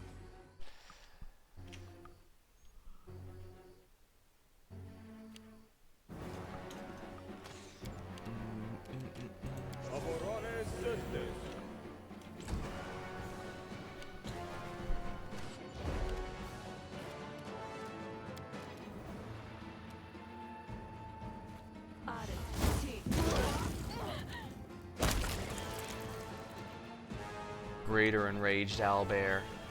Of course.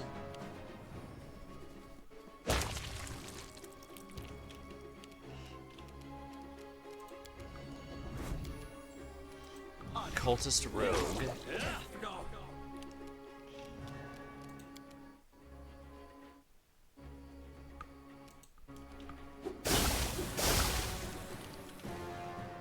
You deserved it.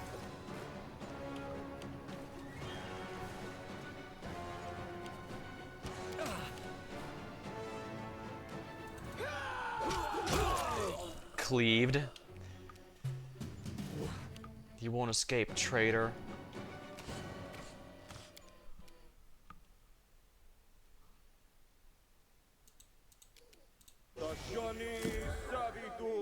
Oh.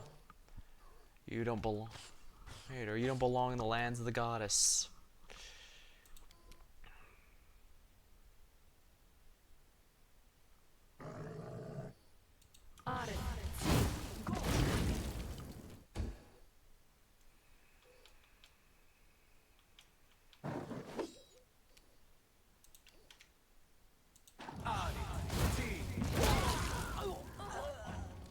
Oh, interesting.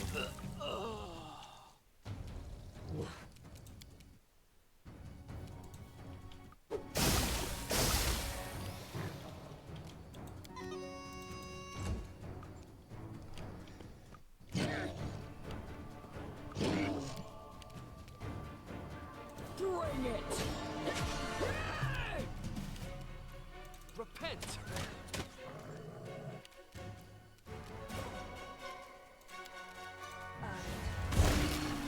Alright, that's one down.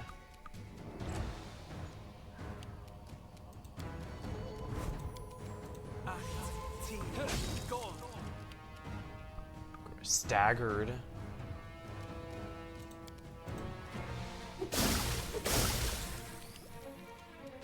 Any last wishes? Tear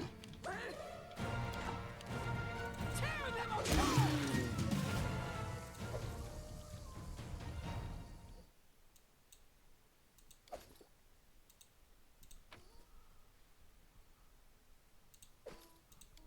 Alright, well at least that's a bit more cash in my coffers.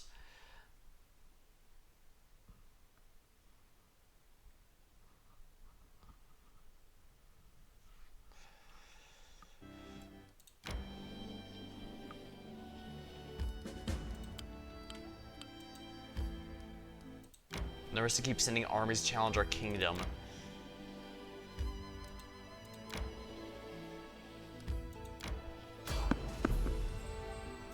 Peaceful travelers.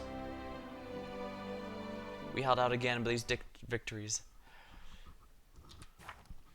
Held out for the next attack. We held out again, but these victories don't bring joy anymore. Tristan's betrayal cost many lives, but could he have done anything different? Maybe no one will ever know the answer to that question. 6. Narissa keeps sending new armies to challenge us. It's getting harder and harder to endure, but we're holding on. She messed with the wrong heroes. The previous attack was hardly a final one. We should gather and discuss this all thoroughly. Hey, Skelly man.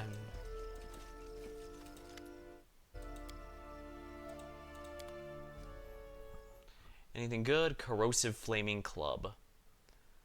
+2s are not bad, honestly, but I'm at +3s for the ooh, speed. Elemental protection? No.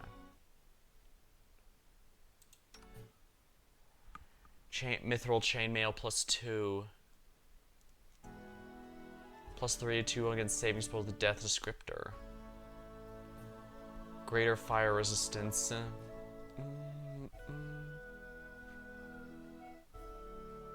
Dark studded.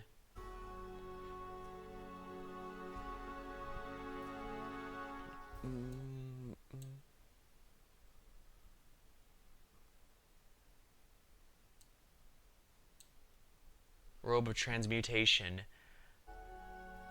Increases by 2. Also grants 2 saving on spells of the Evocation School.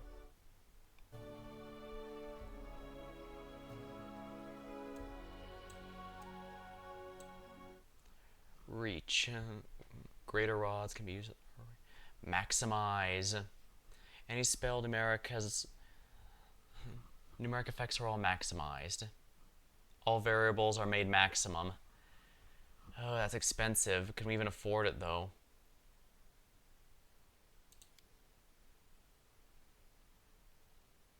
I can, but it's a lot more than I probably want to.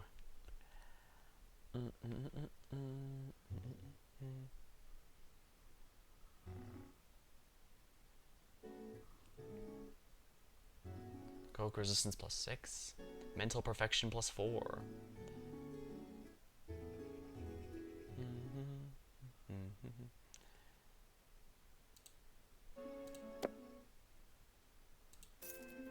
I probably shouldn't have done that, but you know what? I want to. All the numerical values are maximized. So max damage, max durations, max all that.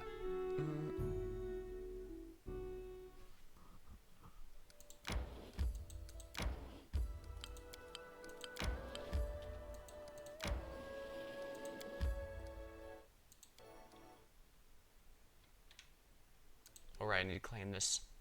Yeah, culture is the main thing we're missing, so I'm going to be going after these as much as I can. I need to catch my breath. Crap. I'm not afraid.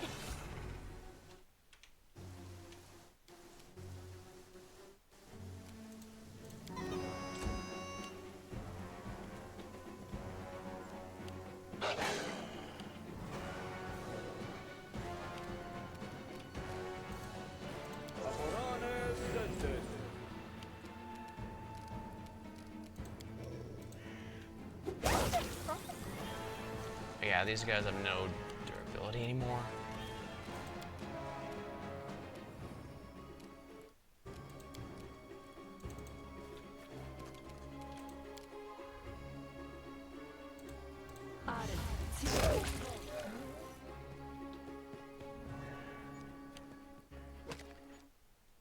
They really don't like me, do they?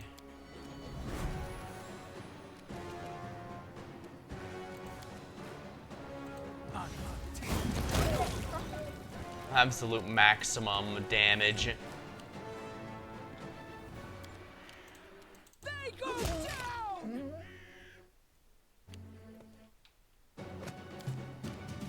This is where I step in.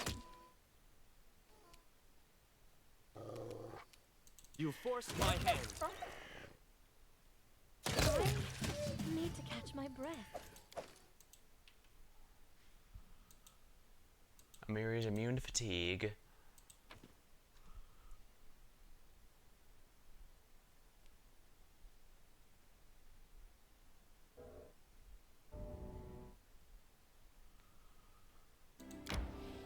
Oh, time to get some rest, isn't it?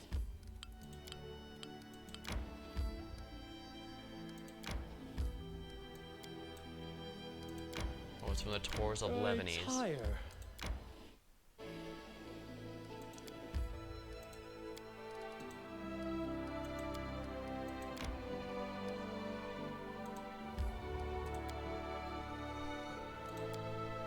Time to warp directly to the throne room.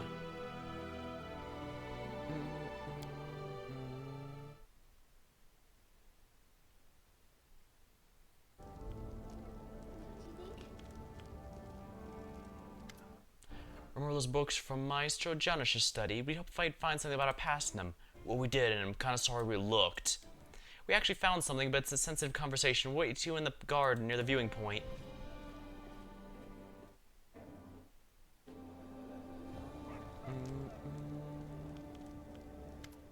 Tristan remained silent for a long time.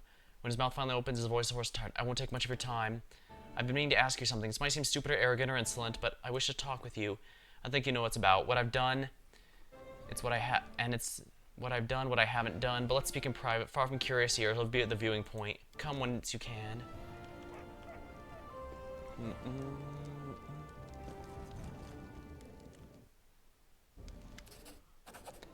Storyteller.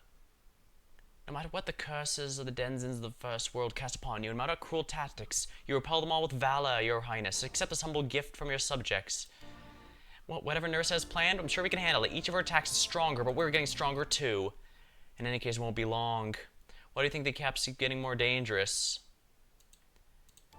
I think Nerissa's been playing with us. If she attacked with her full strength a few years ago, while the barony was still in its cradle, we couldn't have endured.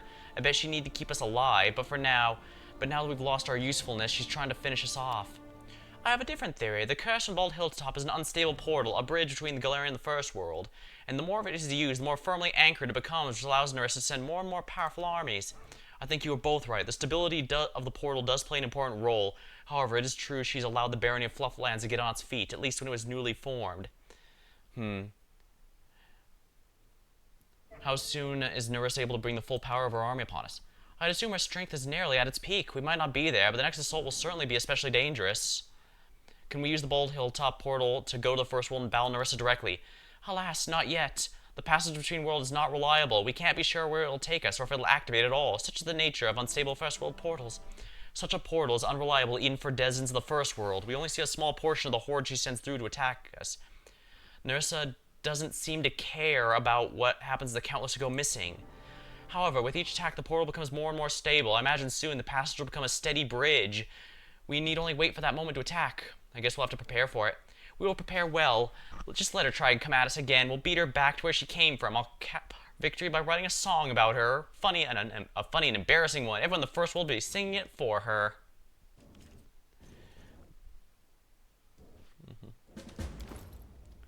No man's slave.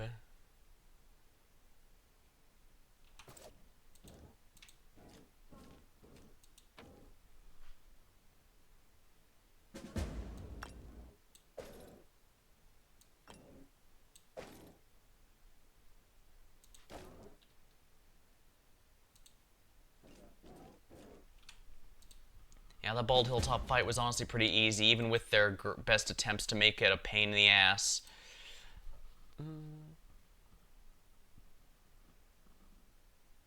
I tire. Interesting, that's some news. Visitor awaits.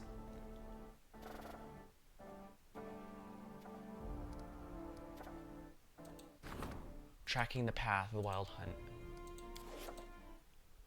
Yeah, it seems like Jubilos is the best for handling that in general. Not sure if he... Oh yeah, I need to rest first.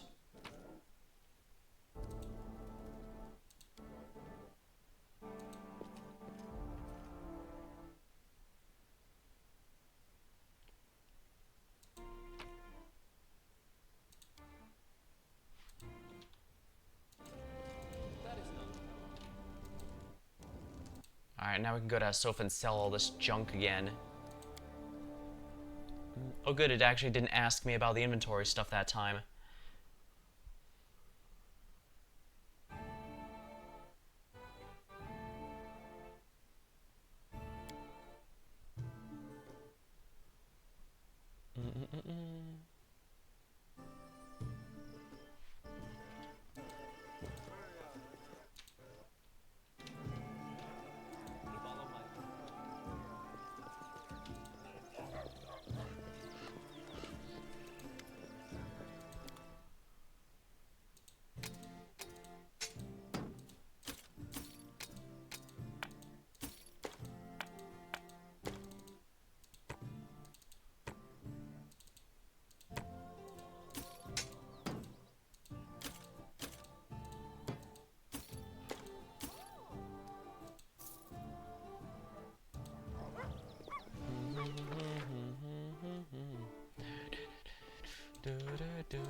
Guess I'm gonna have to do everyone's quest now.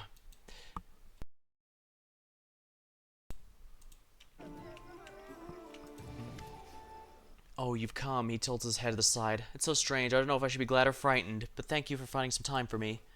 He turns his head. If it weren't for his blind eyes, you imagine he's looking to the distance. Since you freed me from Nerissa's power, I've had time to think about what happened to me and what Nerissa did to me and what she truly did. When I found myself here, without my wings, in a mortal body, I was terrified. I believed everything she told me, for I believed it was she who stole my freedom. And at last I discovered that Nerissa had lied to me, and ever since I sought a way to gain Sarenrae's gifts, do you know what I realized? No one is capable of taking the Deva's gifts, granted by their creator. No one except for the Dawnflower herself. So you're made mortal by Sarenrae? Huh, did Nerissa find a way to do it? I doubt it. I know much about the nature of angels, and what happened to me was not magic, but very much divine will. I want to know if the way back to Sarenrae is open for me. I spent countless hours in prayer asking for one thing. A vision, sign, a word, and all I got was silence. I wanted so badly to do something extraordinary, and it appears that I've succeeded. I fell so low even my merciful lady couldn't forgive me for my sins.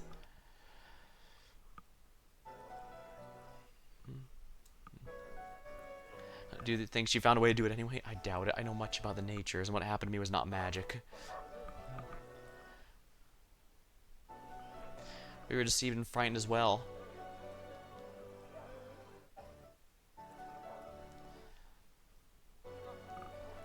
I mean, I could forgive you in the case you haven't noticed. I'm no god of mercy. Couldn't have simply abandoned you. You make me dare hope that all is not lost. I'm afraid to believe it, but I do thank you for your kindness. Anyway, I do think... Anyways, I didn't ask you to come this way to listen to my whining. I do not wish that my mortal deeds will end in deception and betrayal.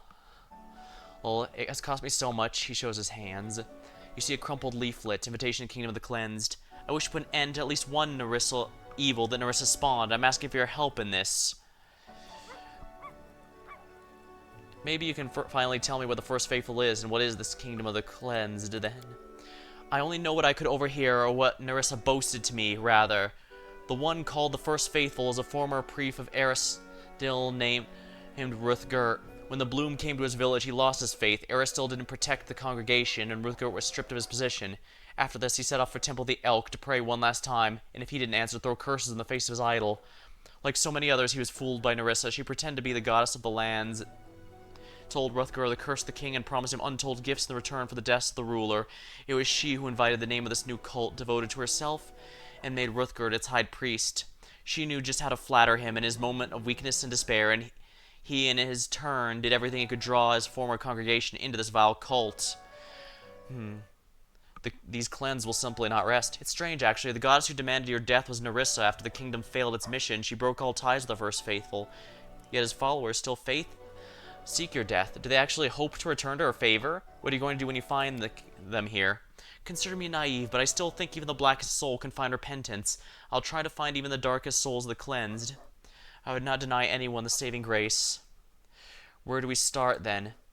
I knew I could trust you to ask for your help. Thank you.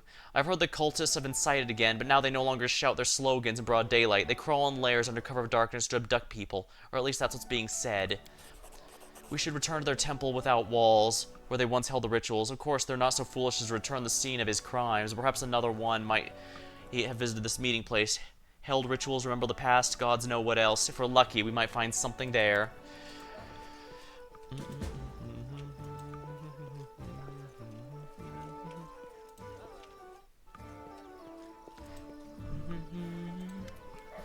Oh, hi. Octavia fiddles with a small trinket while she waits. It takes a moment to notice you. Oh, hi. Seems we haven't been properly introduced. Allow me. Octavia Della Forni. Heir to a noble title, family manor, even a coat of arms with a motto. As with a sad smile, she shows you the trinket she was playing with. It's a fibule, decorated with a coat of arms, a butterfly and an arrow. At the bottom you see the motto, serve solely my conscience. Do you know where to find your family? There isn't one, really. The Della Forni family was a waning before I was born. My mother was the last one. She was living in Pitax. I was going to pay her a visit. I'd like you to accompany me. What about Rhaegar? Did you learn anything of his past? Oh, yes, but he'll tell you everything himself. Sir, from a noble family, it looks like I could hardly believe it myself, but there's no doubt. I'm the missing daughter of the Marquess Della Forni. Missing, that's what they're calling it. How'd you discover this? It took a lot of work. After going through Jonish's ledgers, not only did we find information on our own purchase, we found a wealth of other data, connections, suppliers, meeting places, but tracking it all down required crossing half the river kingdoms in Numeria, and we couldn't abandon you. So we did the boring but practical things like a king or their entourage might do. We hired a team of sleuths, and they found everything.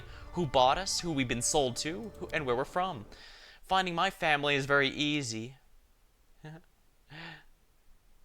Yeah, the Marchioness was already looking for me herself. They just need to put a few pieces together to realize I was the missing heir. On the other hand, Reg's tribe was found to be a looking glass. Had to be found with a looking glass, but that's no matter. We certainly paid them well for their trouble. As you wish, Your Excellency, it'd be an honor to serve you on this excursion. She looks at it with confusion. She seems a little offended. A moment later, she's bent in half with laughter. Oh, Excellency, my Excellency, I have worn my highest rank.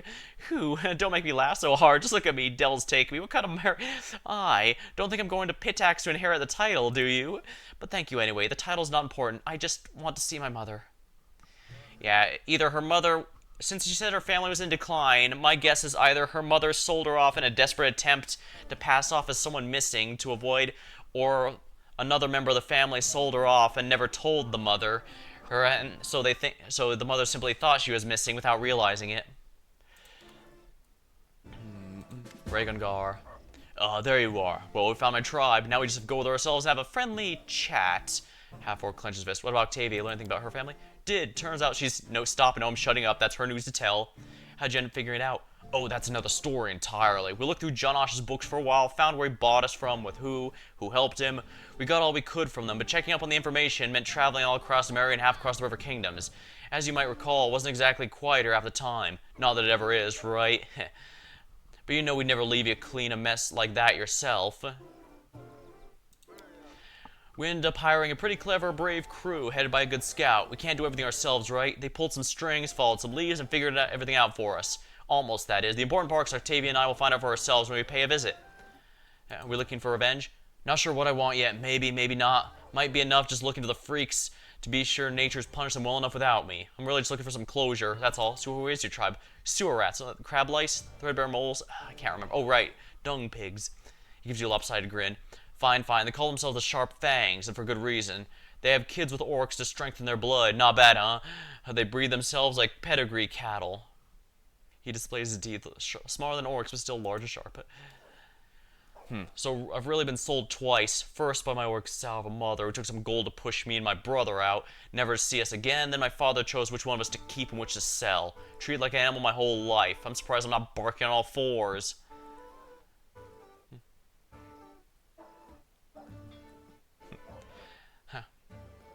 Hey, they tried to turn you into an animal, but kept your humanity. That's something to be proud of. Ha! That's true, we can't break Regengar.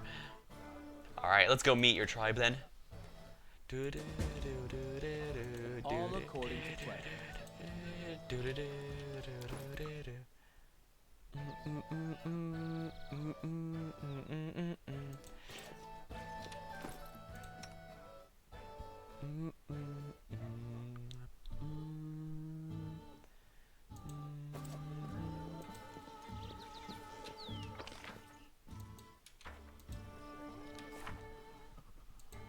Highborn Heart.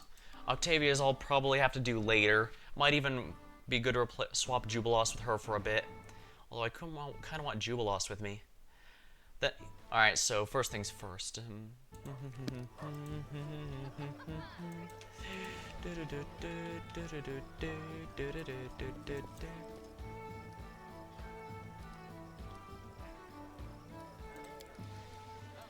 Well, first we'll do Regengar's, I think, since, I think his we can do at any time.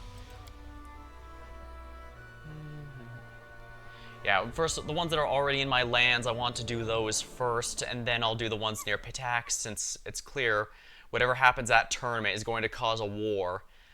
I tried to be a median to avoid taking sides, but that also means if they get pissed off at me, I'll be stuck with no allies. Well, it wouldn't be the first time, I suppose.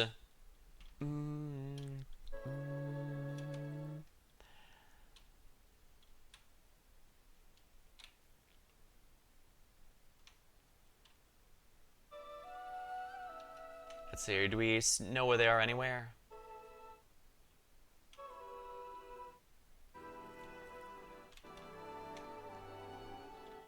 The secret sanctum cave from the map. Let's see, anything else here? I've been upgrading almost all the areas, so I imagine they're good in a number of ways, but we've yet to see a number of things here.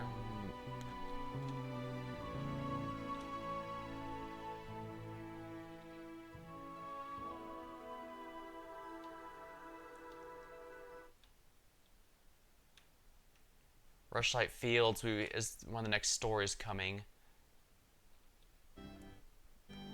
Thousand Voices. Whisper River. Brenfeld Mountains. Oh wow, that's all the way on the other side. I guess I won't be going there after all.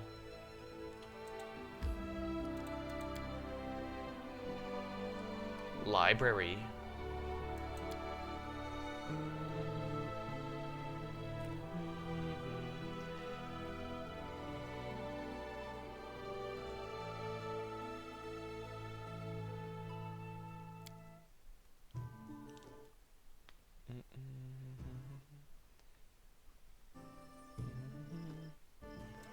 As it should be.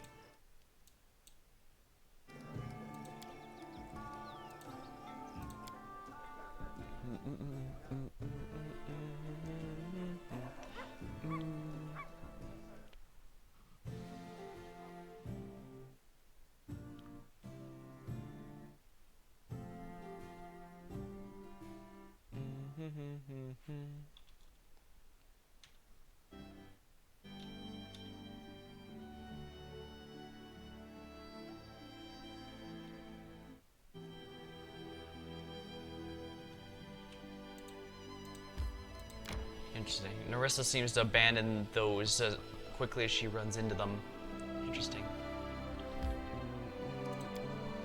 Then again, I guess for some reason those new cities don't have any artisans. It might be possible I unlock them all for whatever reason.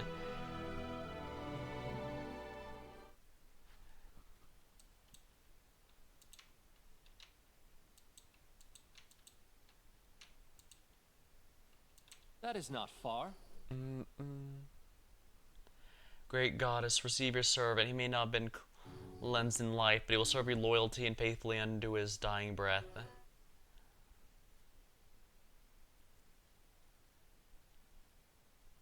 This is folly. The goddess has abandoned us. We're wasting our time.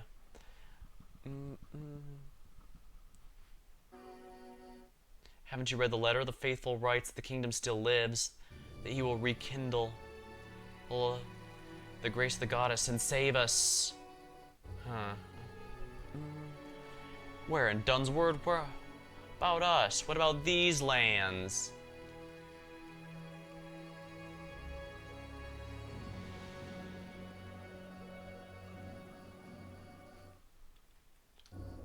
Dunsword, you say?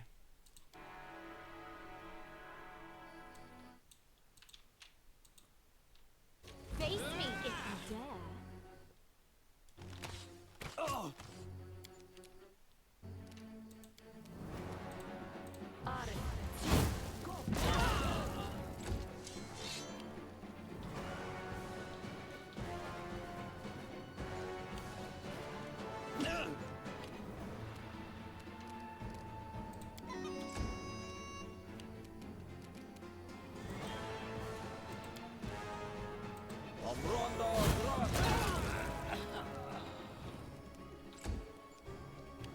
It's the king, attack him. It's cute that you think you stand a chance.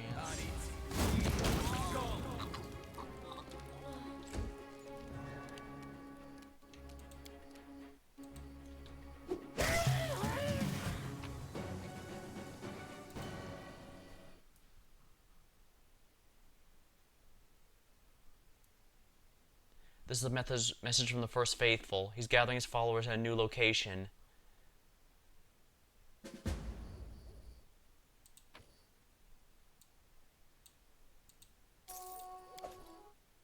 Yeah, this is all junk.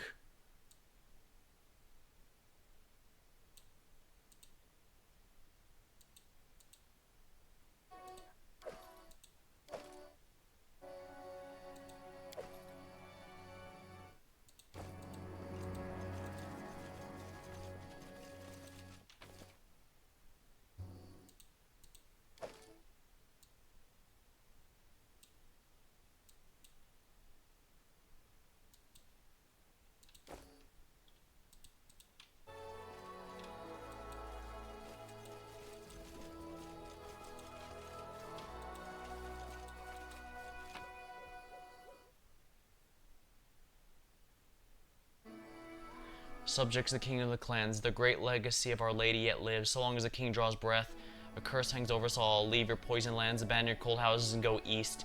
There, on the land of the ancient giants, a spark of kingdom lingers. I'll fan it to a great flame, will burn the impure and cleanse the world of filth. The goddess demands sacrifices and prayers in the city of hollow eyes. Keep your mouth closed and believe no one. I should have known the city of hollow eyes would be relevant.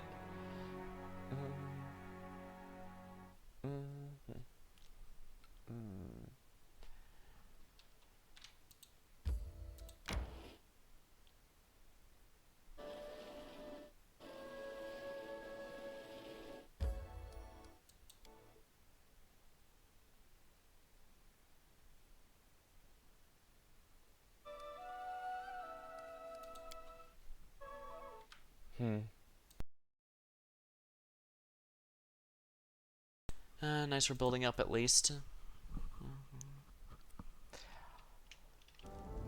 I should definitely have everyone rest up before moving on.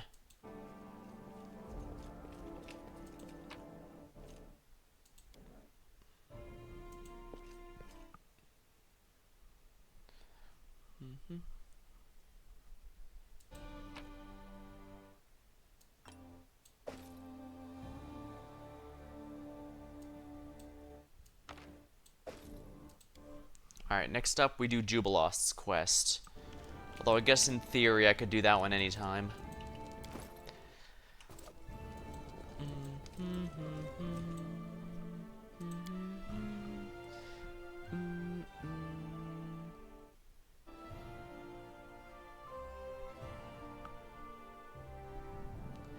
Yeah, maxed out Fireball, I must admit, is a rather nice thing.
Alright, Candlemere Tower.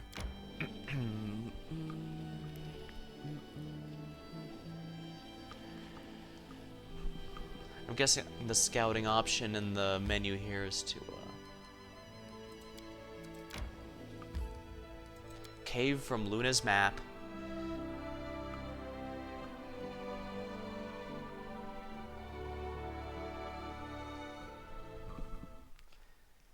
Oh yeah. No mistakes.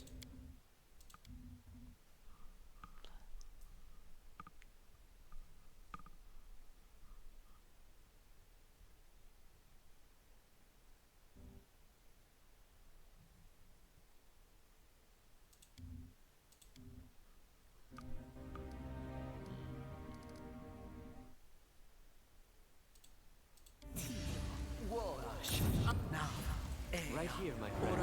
And Lindsay was called forth.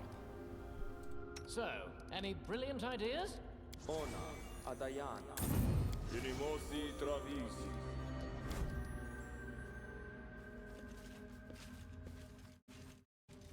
Look, blue pain. A flickering shadow. Oh, it stands before you, trembling and chanting something distinct. Its silhouette is barely recognizable as a gnome girl just rags. No, we need to try again. The door will open. I promised them. I promised. Who are you, ghost? I promised them to open this door to return everyone home. Bursting into a long and bleak laugh, the ghost makes a move as if she wants to run away, but unfreezes and gives you a tentative look. Who am I? I'm Zay, a wizard. I'm the one who brought everyone here. This place, once the Lantern King himself opened this gate from his dominion to Golarion here. He abandoned this road, but I thought I could open it again. The Lantern King. The first world said to have a trickster god. No easy feat in a world where capricious reality-bending mischief is standard practice. Then the title... If the first world said to have a trickster god, it's going to be Lantern King, known as the Laughing Lie. Generally appearing as a foot-wide ball of floating light, Lantern King has been pointed at by some as the progenitor to all will-o-wisps. But such allegations meet with derisive laughter from the king himself. For a going established realm of his own, he roams the wills through the fields and forests of the first world, and those lives he touches are rarely the same. For through the Lantern King's sense of humor is vast, it easily turns dark or incomprehensible. You're one of the gnomes from the first world. What happened to you? I lived a long life there. In the first world, many long lives. I traveled, created, danced upon the edge of the abyss, and fell in the clouds. I died to be born again, with none of my strength and skills, but all the memories of wonders I've seen. But eternity can be tedious, even for a soul that's forever young. Many older gnomes still suffered it even before we knew what the bleaching was. Sooner or later, there's not enough novelty anymore. We grew fascinated with a new game. Death. Once the eldest created it, of course. Or as he was just borrowing it based on his observation of the true gods. No beings rule the chaotic and changeable plane known as the First World, home of the Fae, but its most powerful residents are beings known as the Eldest, sometimes called Fae Lords or Shapers.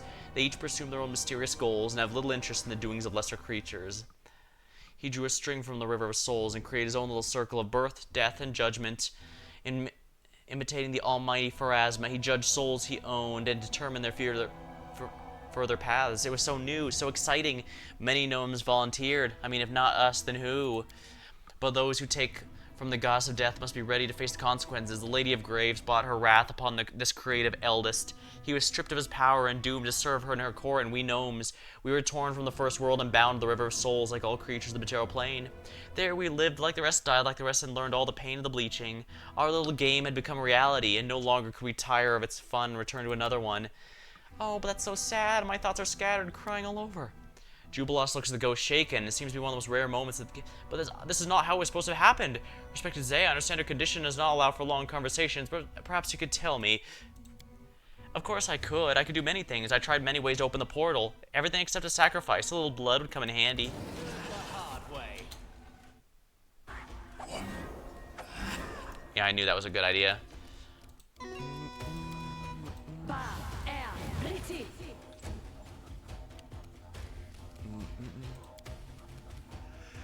Ghostly guard.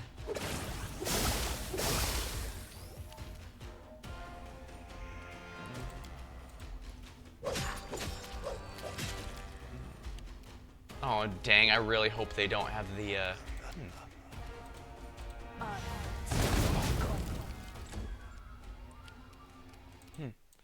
Lightning is good against these.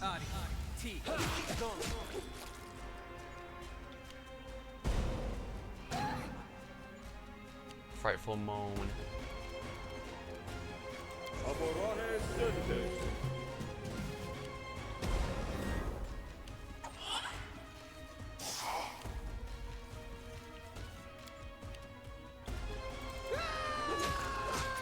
There we go, one down.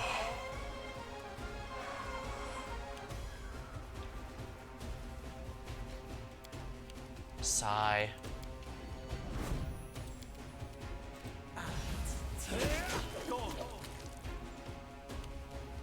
Remove fear. I know he has it. There are other ways to cast this spell.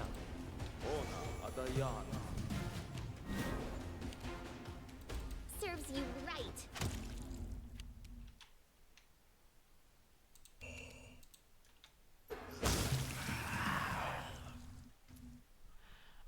The ghost freezes, holds herself by the shoulder, sways back and forth, repeating over and over, I promised, I promised.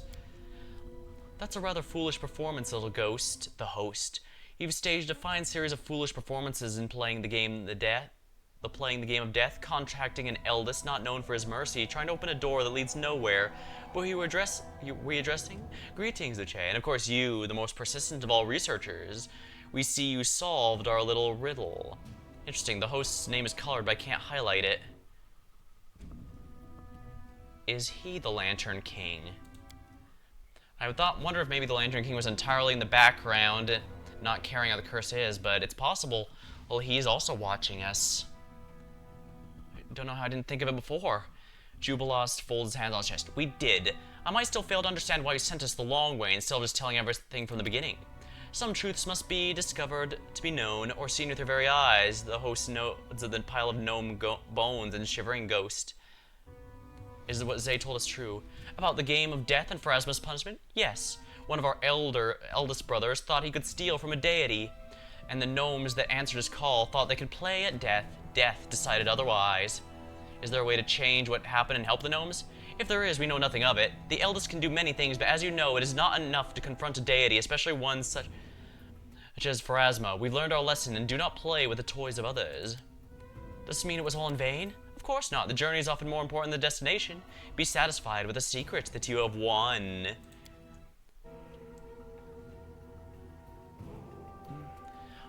The dad can simply be satisfied with something. I'll bleach. You say that we've learned our lesson, so you're one of the eldest as well, host? Oh, we're tired of answering this question, and the many others that follow it. Ask us next time, especially once next time. Especially since the next time for you will be one of the first times for us. Why are you here? Ah, the right question at last. As I suspect you've realized, there's no way to save the gnomes from the bleaching. You cannot return to the first world and restore connection to the homeland. And even if there was a sufficiently desperate and powerful creature ready to do it, their actions would not be looked on mercifully by Pharasma, the Lady of Graves. Though it cannot be done for all, it can be done for one. We're ready to offer this gift as a token and of appreciation for exciting adventure and solution to the riddle. Do you hear, Sir Jubilost? You may personally become reconnected to the first world.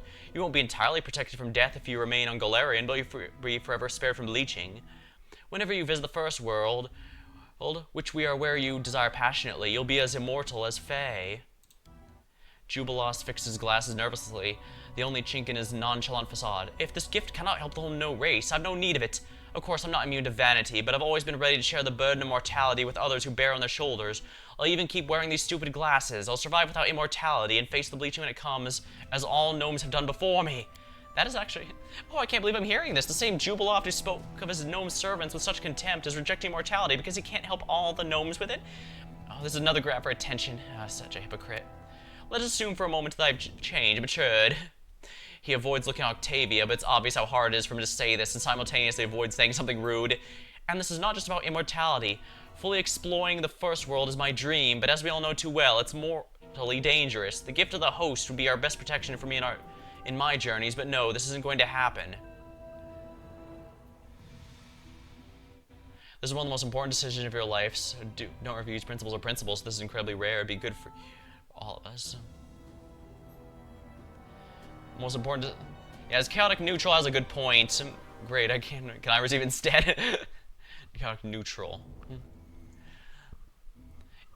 I do think this could be a big boon for us, but at the same time, if what I think is true and this is Lantern King, then we cannot trust it. This is one of the most important decisions of your life. Do what you think is right. Then I'll hold true to my first instinct. I do not need this gift. We're not so easy to surprise, but you've managed it. Very well, rejection's a rejection, but gifts of the eldest are not so easy to withdraw from the world. They must find an owner one way or another. What shall we do? To whom shall we grant what was promised?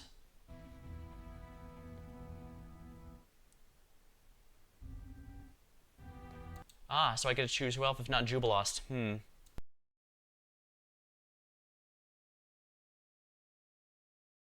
Yeah, well, I do think encouraging Jubilost might not have been a bad idea. Like I said, if this host actually is Lantern King, then we already know we can never trust him.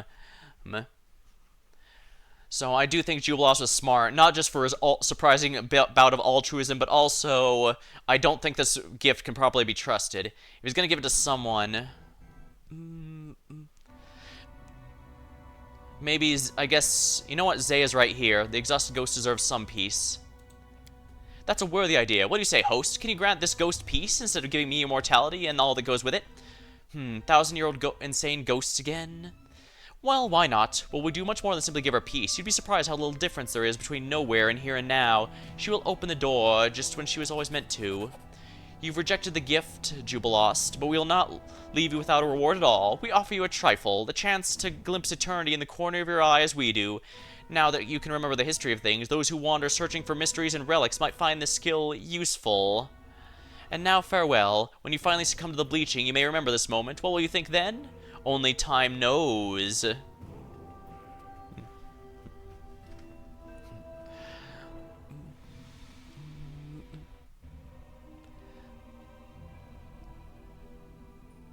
Now you can remember the history of things. Those who wander searching and ancient relics might find this skill useful.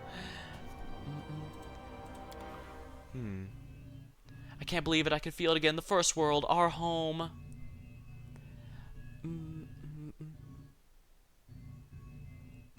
I don't know if I can save you from death, my friends, but at least we'll die at home. So all they did was slightly change history so that Zay succeeded in her goal and was able to bring them through the portal. They most likely still died because it was Pharasma's curse that caused it, not anything else, but I think that was wise. No one wants to die, but at the end of the day, we have to face it one way or another. This is quite the discovery. A cultist had... Oh, right, that's someone else's.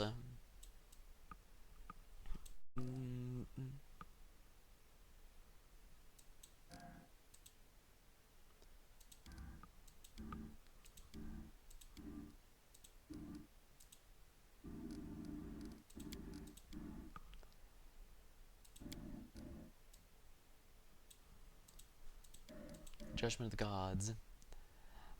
Chase my shadow. The door to nowhere. Jubilos is close to solving the riddle of the host. If the Fae weren't lying, the host will help solve the mystery. Bring Willis's... Well, I discussed though. Solving a 1,000-year-old mystery didn't help Jubilos rid the gnomes of the bleaching, but our grumpy friend learned a lot, and even got a gift. Sometimes fate grants us such adventures, inspiring and educational at once.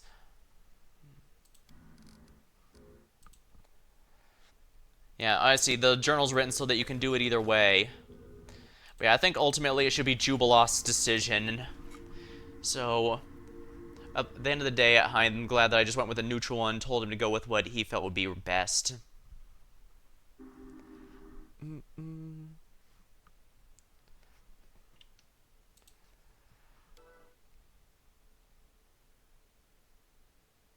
I probably should have saved before going in there to see other ones, but oh well.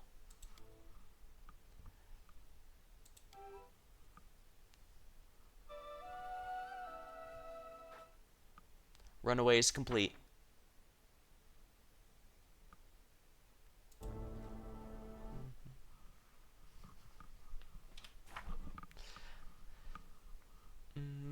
Hi, we're not hard. Octavia lives in Pitax. Now Octavia wants to visit her mother and learn why she sold her to slavery.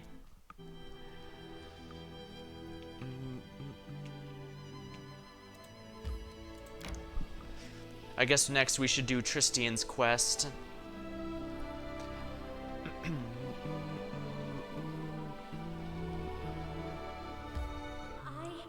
need to catch my breath. I should probably rest.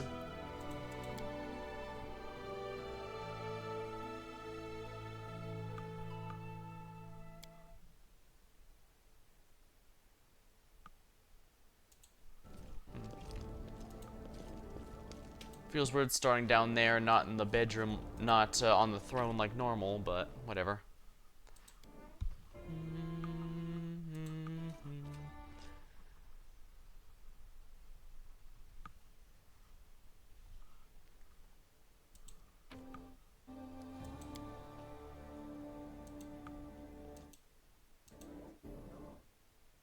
Alright, let's take a look here. Anything I need to assign people with before it loses? The waters, our fields. Opportunity. Ooh, 10% chance. I should probably just leave that then. Rank up. Basically, everyone needs to be ranked up to some degree. Alright, what needs to be upgraded the most? Loyalty, relations, economy, divine. Arcane and espionage are definitely the lowest right now. So I'm tempted to go with Grand Diplomat. It's endeavors, but first things first, we're gonna have to do Tristian's quest because I don't want to forget.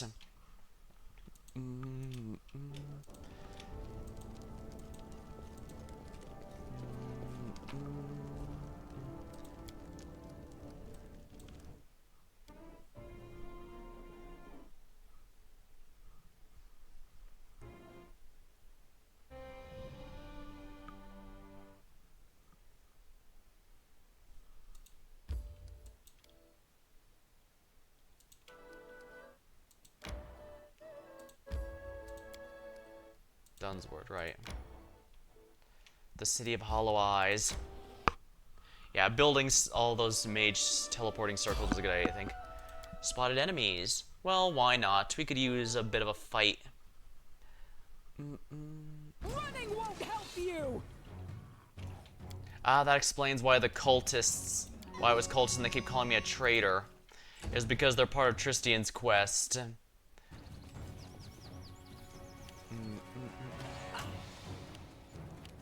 Yeah, they're focusing down me very specifically. Here we are.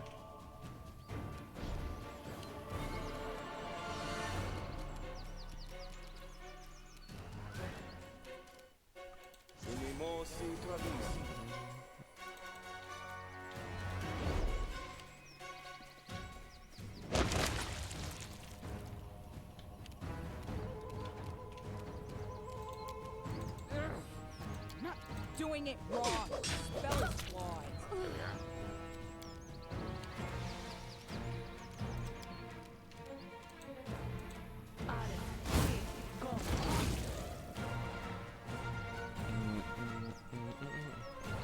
Somehow, oh, they must have found any remaining seeds from the Season of Bloom and are using them to try and transform, since they still think it's a blessing or a curse.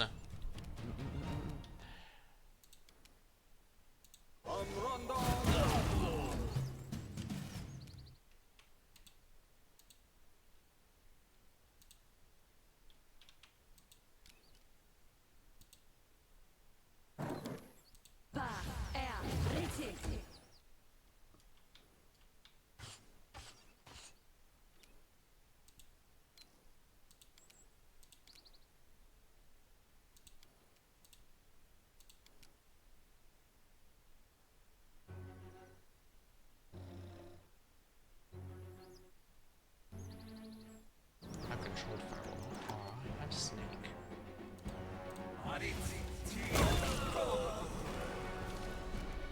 Excellent.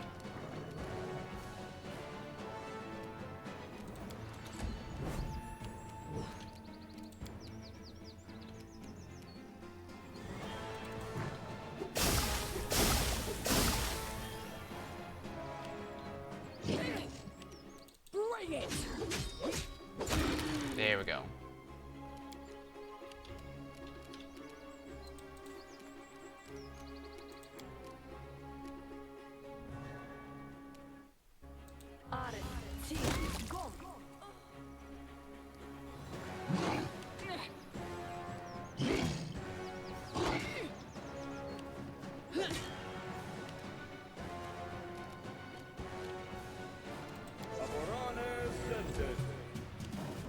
You deserved it. Let's try this way.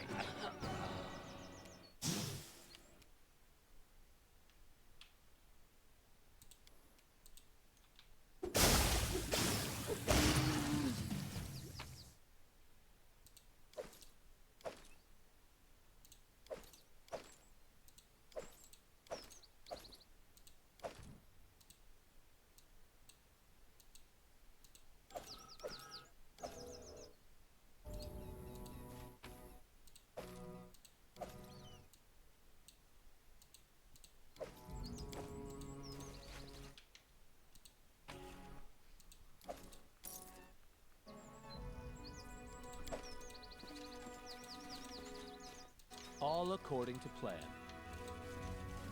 Yeah, these guys are pretty easy.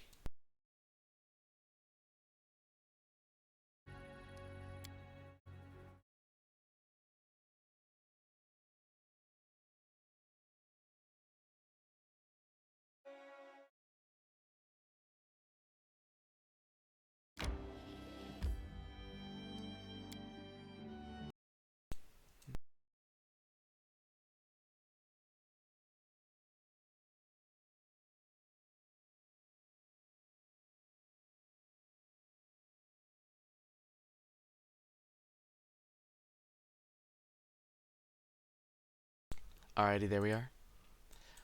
Ooh.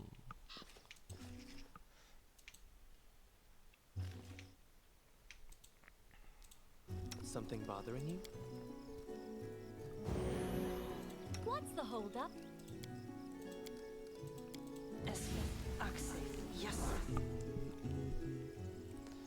Lasts twice as long as normal. Oh, I don't know why it had me do that on Fireball then. Sheesh.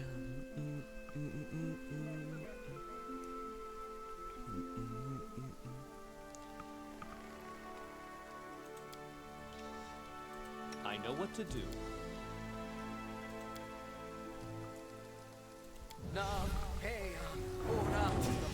My skills are getting rusty. We will be victorious.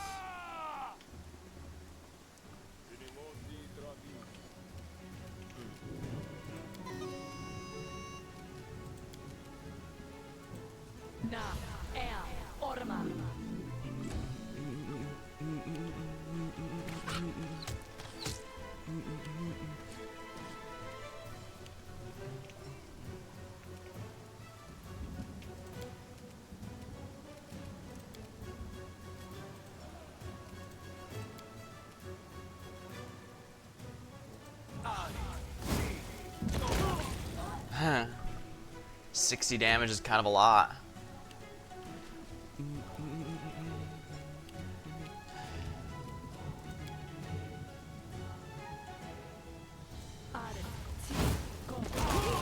Ugh.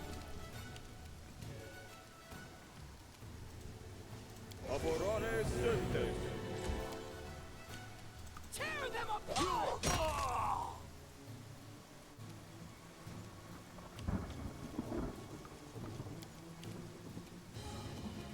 A clever ploy.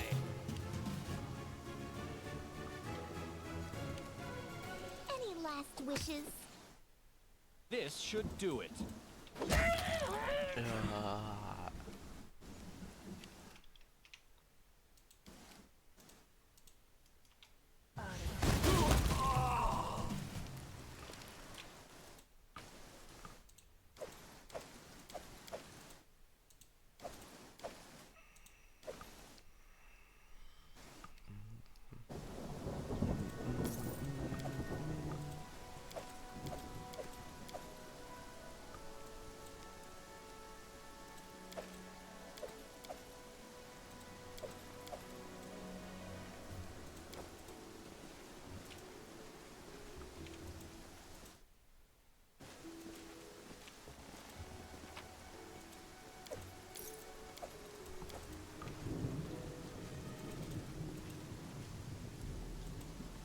I did as you asked. Scroll of Raised Dead.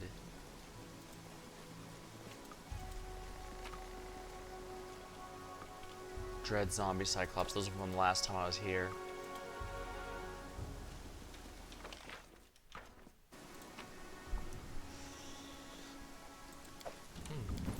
Canberry pie recipe? Might as well learn it.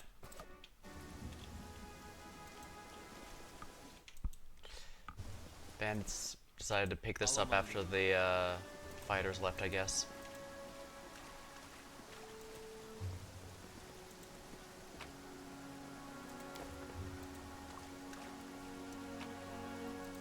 Yeah, I took their masterwork axes, but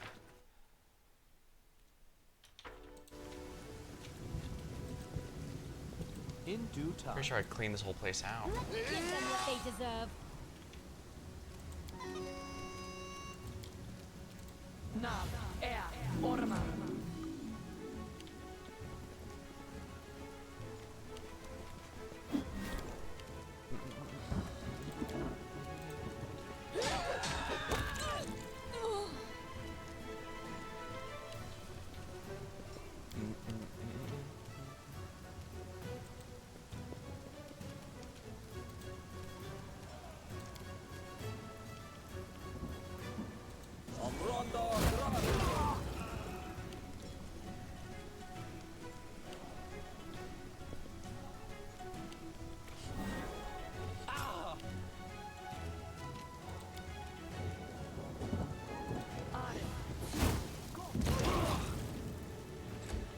Man, you guys have way more health than you have any right to.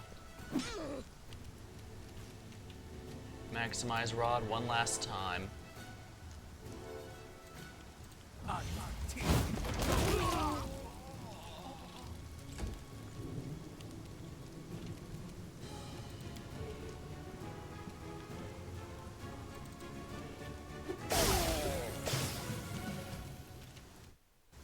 This is where I step in. They go down!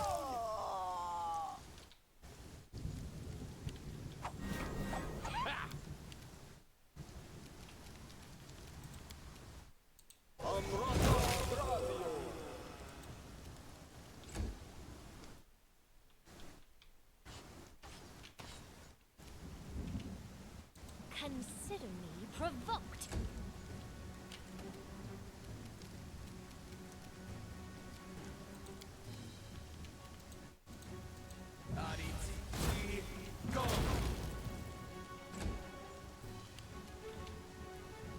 Primitives.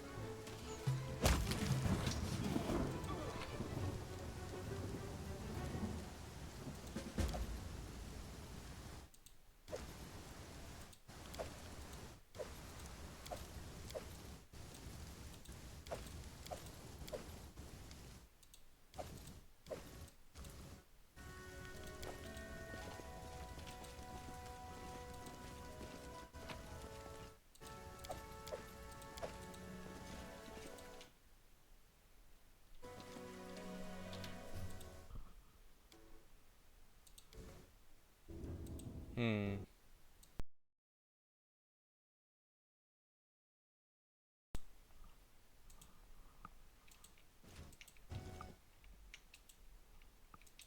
Starting to rain, but not too heavily. There was another way.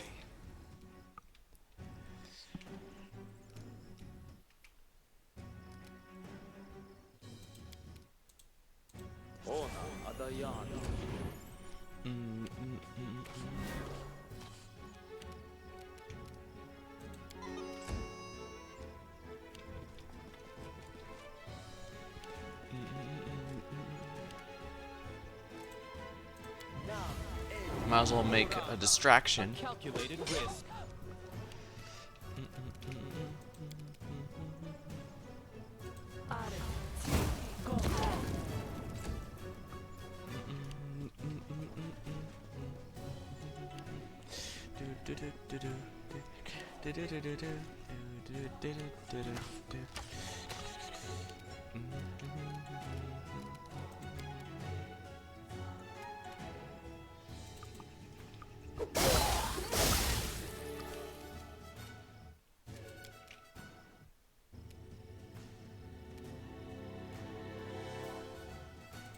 I'm not doing it wrong. The spell is flawed.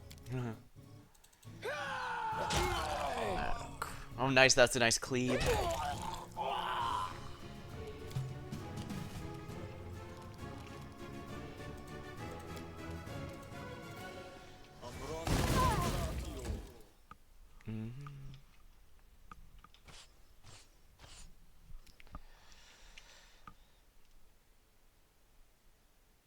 Serves you right.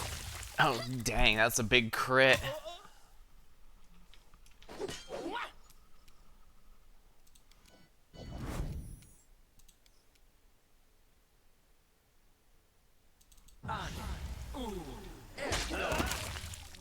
Detonated.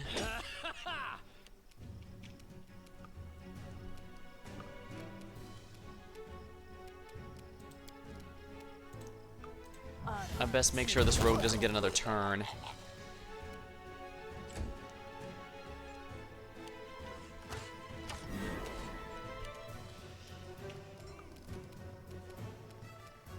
Will they ever learn?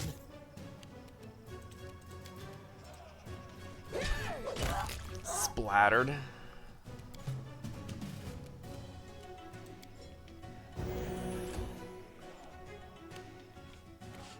Yeah, they're hard focusing me, the main character, so. You deserved it. This will hurt.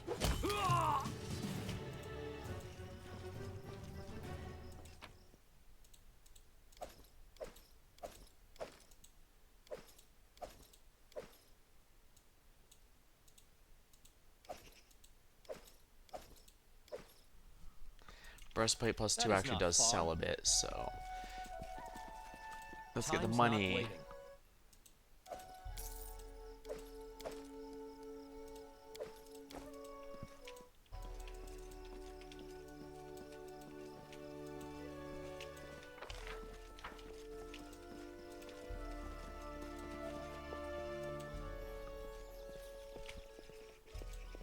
It's gotta be in here. As it should be.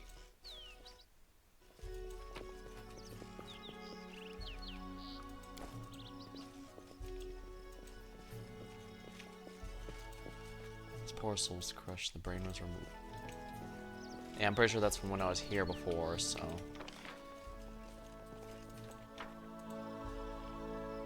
It's probably gonna be here.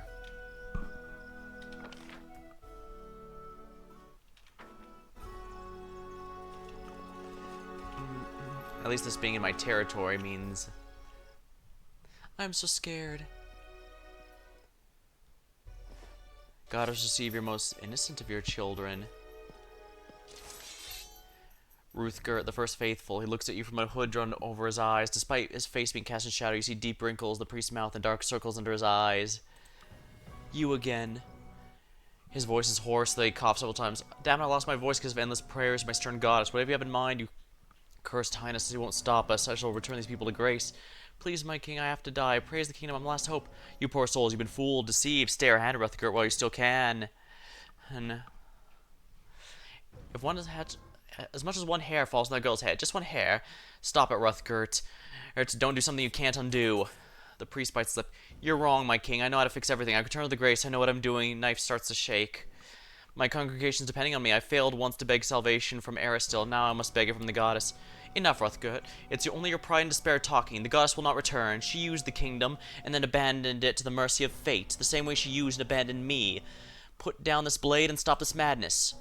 He shifts his gaze from you to Tristan back. Oh, you're so happy with your ignorance. Do you have any idea what it feels like to lose the grace of the deity you've served all your life? I'm so tired. One final sacrifice. Faithful, no. Faithful? Doomed. I see, he was in the exact same position as Tristian, but Tristian did not give up hope. This is not how I'd hoped to finish the story of the kingdom, but it's the will of the gods and those who worship them.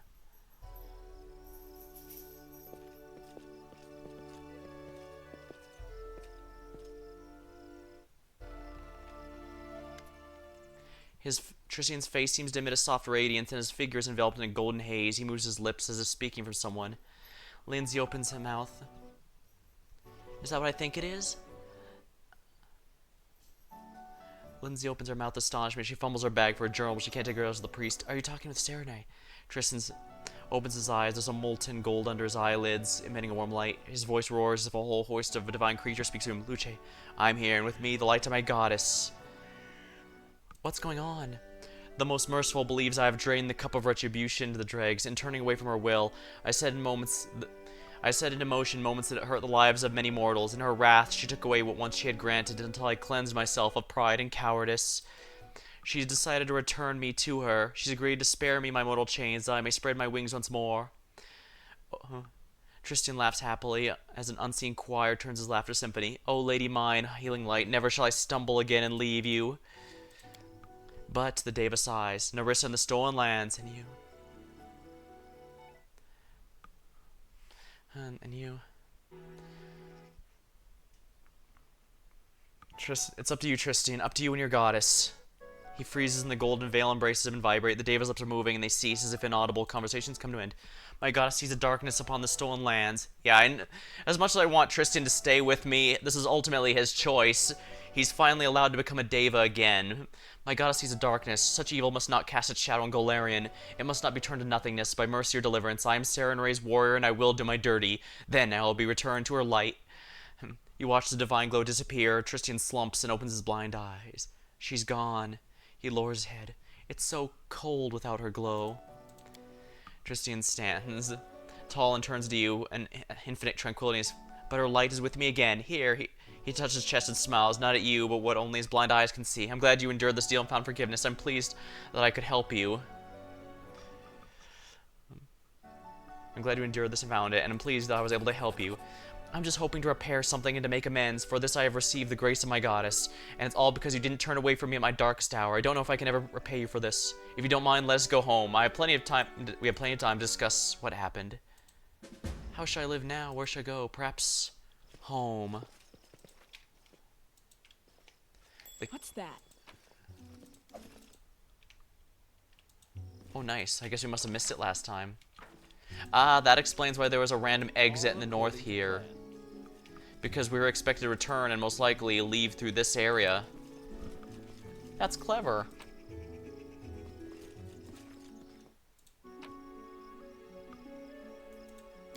Guess I can grab these. They don't sell for much, but they do add up. But these great axes are just 5 gold. They're not worth it for the weight they offer.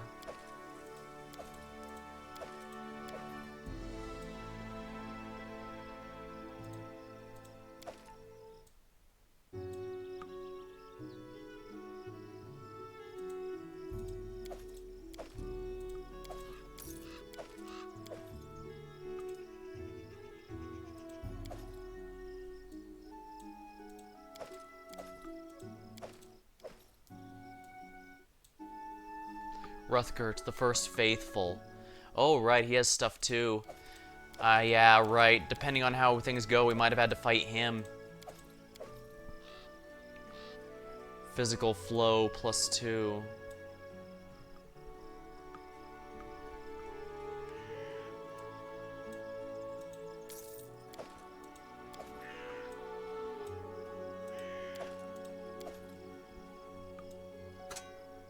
That's not masterwork, so it's not worth it.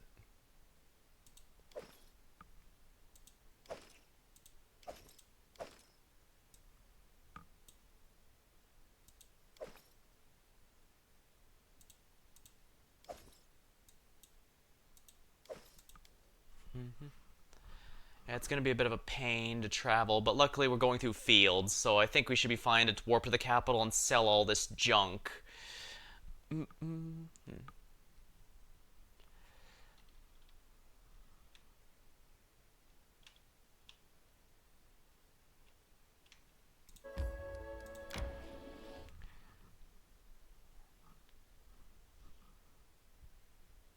Resting would be nice, don't you think?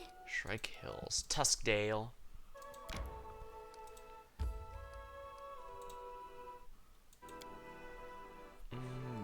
Let's go to the main square and go ahead and sell all this junk. I've got a lot to drop after all.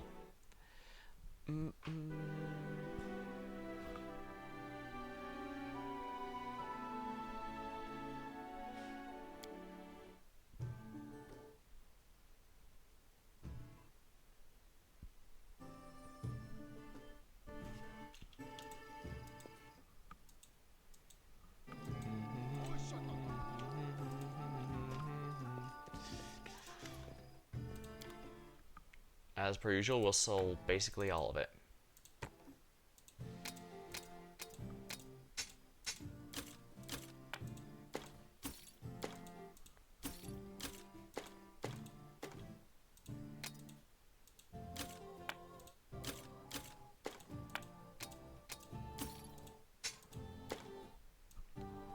Gemstones I'll keep, though I get the sense I'm probably going to end up selling all the gemstones eventually.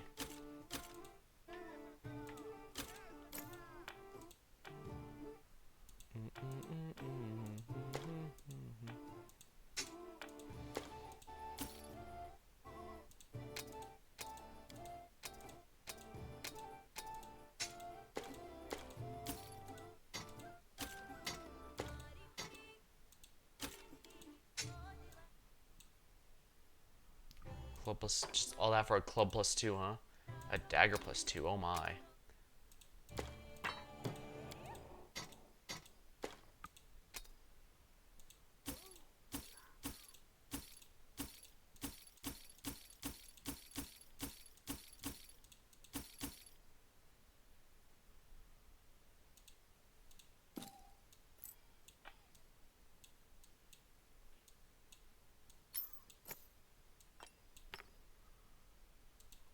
There we go. Slowly making all my money back.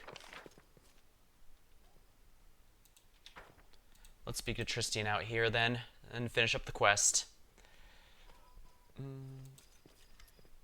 Hello, Luce. Do you wish to know what happened there at the altar of the cleansed? I'd like to tell you, but I don't really know how to describe it. The Deva moves his shoulders of stretching wings unseen by his back. One way or another, I walk in Sarenrae's light once more. There may yet be hardships ahead, but I know now I know divine bliss. I had started to forget how soothing it feels. She's given me a special power, a gift worthy of her messenger in the material world. I think this power will be of use to us when we confront Nerissa in the final battle. None of this would be possible if it were not for you. I owe you my life and my salvation. He pauses. I told you once I'll stay by your side until I repay you. Now I promise you I won't back down until Nerissa is finished. What happened to calling yourself the chosen Serenade? That's yet another lie I was forced to tell you. It was Nerissa who protected me from harm, unwilling to lose her agent, her Skylark. I'm so sorry. I'm glad you stayed with us. We need all the help we can get to fight Nerissa.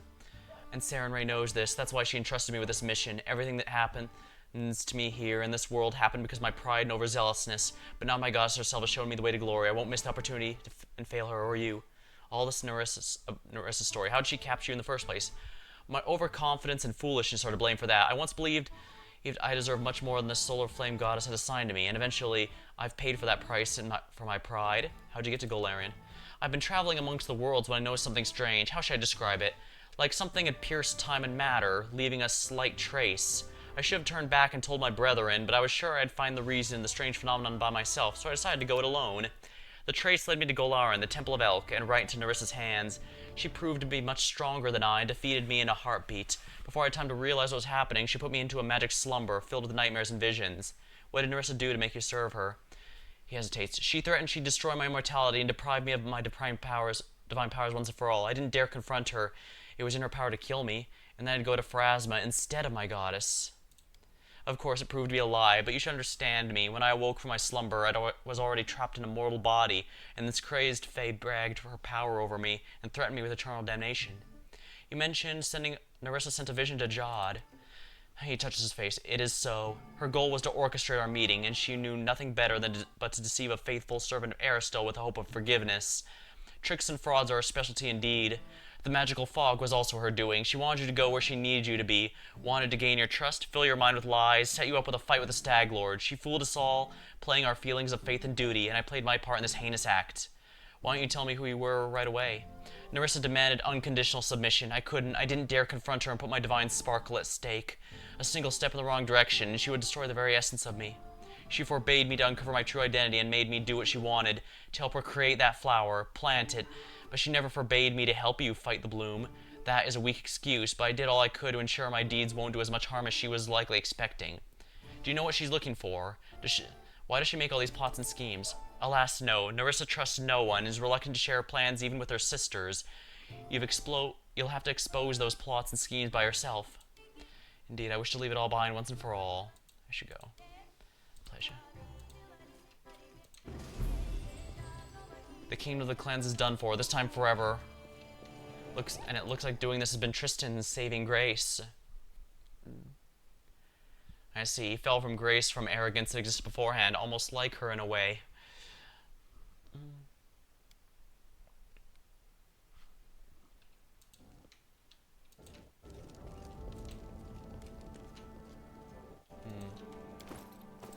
Alright, the storyteller will buy this coin.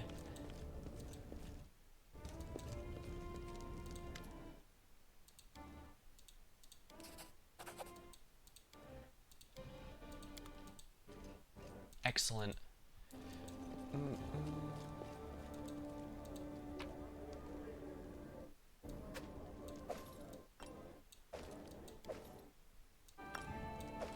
How much are all these jades worth together? Only 800 for all that.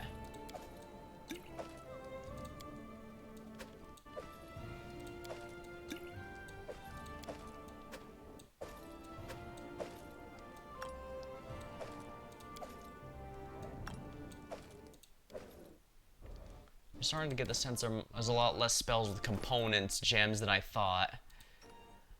You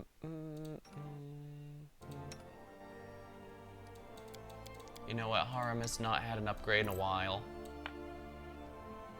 There we are. Ring of Protection +3. Do do do do do do.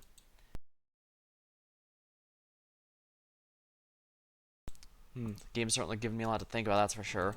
But it looks like I'll have to be dealing with Pitax before long. I wish it told me which one of these would unlock places I can now go in the game.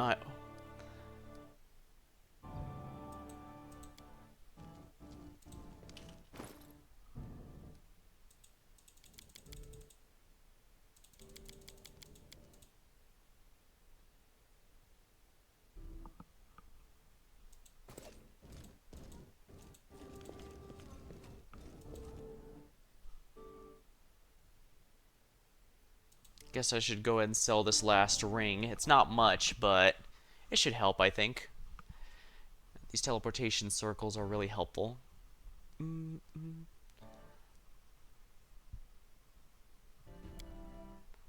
Oh, right, wasn't there one that does nothing that I was supposed to do? I'll worry about that in a minute.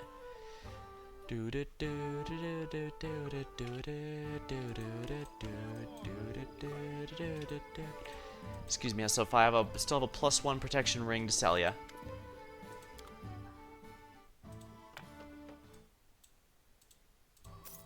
Not much, but never hurts.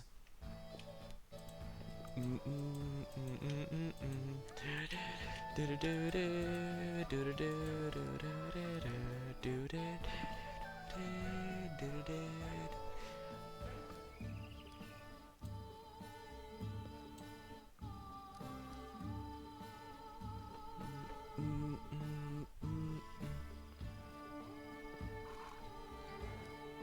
will be fine, I think.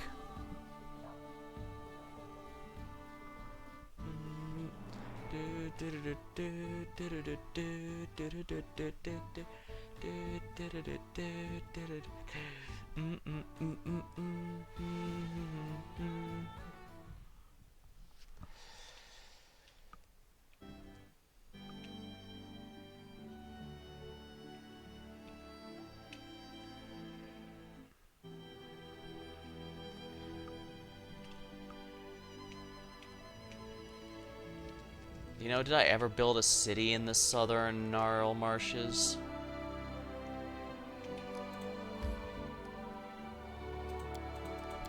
Yeah, I don't remember if I ever built... I might have. Let's see. Gnarl Marshes... Yes. These are all the southern Gnarl Marshes. So yeah, unfortunately there's none that are particularly close to the Rushlight Tournament, which is mildly a pain.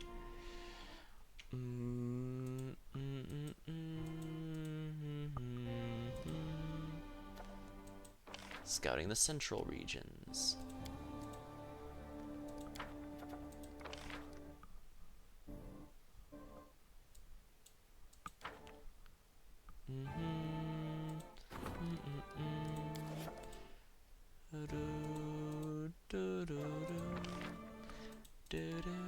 For 100 days, oh my. Oh no, it's 100 BP, it's 45 days. That's still a very long time though, sheesh. That's a long time to be taking someone's attention.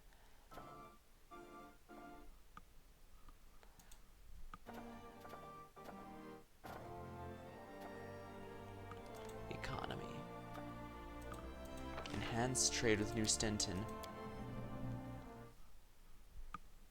Trade with Sertova. Strategic partnership with Bravoy. Kingdom Strong Prosperous. 300 BP. 30 days to solve, but economy and relations will go up significantly. My economy is honestly in really good shape, but I guess relations could use the boost. For every relations rank above 6. I do need to get it up, but I won't even get much for that, honestly. Improved diplomacy. Plus 3 BP every time the Grand Diplomat solves a problem. Agreement with Pitax. Plus 4 BP is nice, but I have the feeling Pitax is about to become part of ours, so...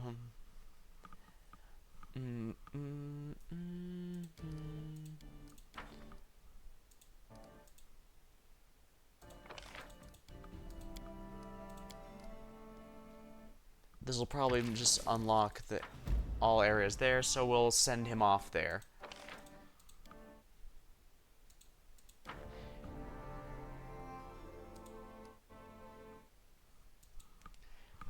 And I guess it is time to visit the Rushlight Tournament.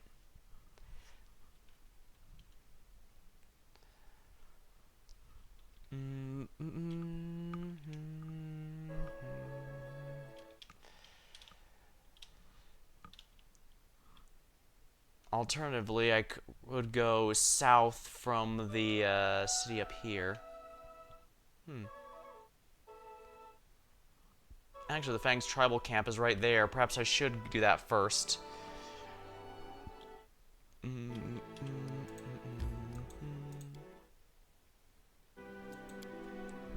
I will go here, grab Regengar, and then do the tribal area.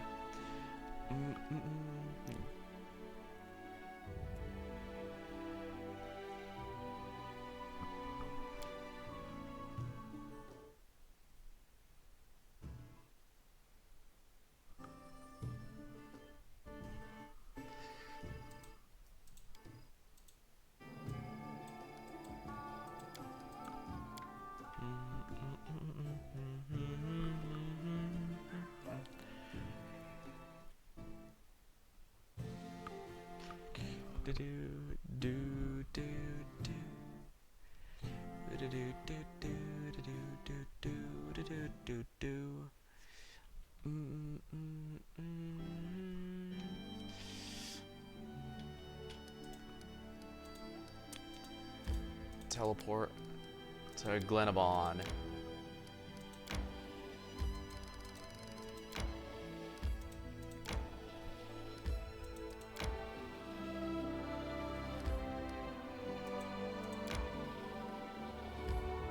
Enter this location.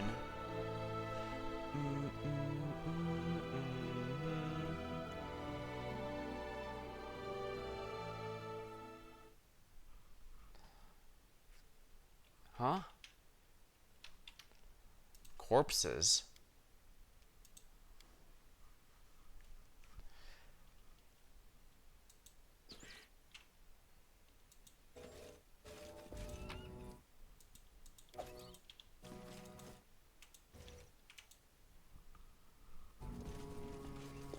Oh, I don't have anyone with great observation skills. No, I do have a fan. In due time. Falcatas are exotic weapons, so again, not something my team can really use.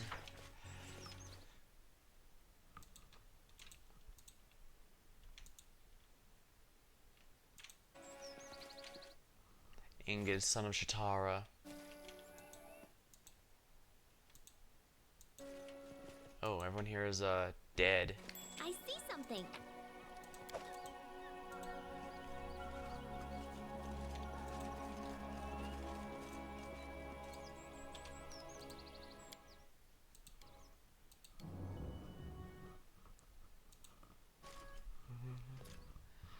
Ingid. In the dry grass, you can barely make out signs that people once lived here. Burned bits of tent, rusty swords, rain-washed bones, and an old half-orc is the only living soul among the desolation. Wrapped in charred mantle, he sits on the ground devouring a raw rabbit and tossing bones of the dog lying at his feet. Who's there? No one He squints as you approach, but doesn't reach weapons. Who's there? No one comes by anymore. I'm Regengar, son of the Sharpfangs tribe, and they sold me to slavery. Where are the Sharpfangs? You're looking at them. He looks around. All there, elders and children, just all that's left are, well, me and you. Who are you? Ingid, son of Shar, and I'm the last of the tribe. Got nowhere to go, my hands have been feeble for a long time. I sit here and eat whatever Cole brings me, waiting for some kind of person to pass her by to help an old man bury these bones, but no one comes here. Must think it's a cursed place, and they're right. Tell me about your tribe. Our tribe was always stronger, braver, more valiant than the others. Know why? We had a tradition, mixing our blood with orc blood. Orc power with human prowess. We took the best of both. No room for weaklings. Weak children were left in the field or sold to someone from the city. Say you were sold? It must have been sickly. What good would that do the tribe? Don't blame us for your own weakness. What happened to Sharp Fangs? Dead, all dead. Chieftain's son destroyed him. See, Chieftain Agden may feast eternally with Gorum. Didn't want anyone else's kid to become chieftain after him.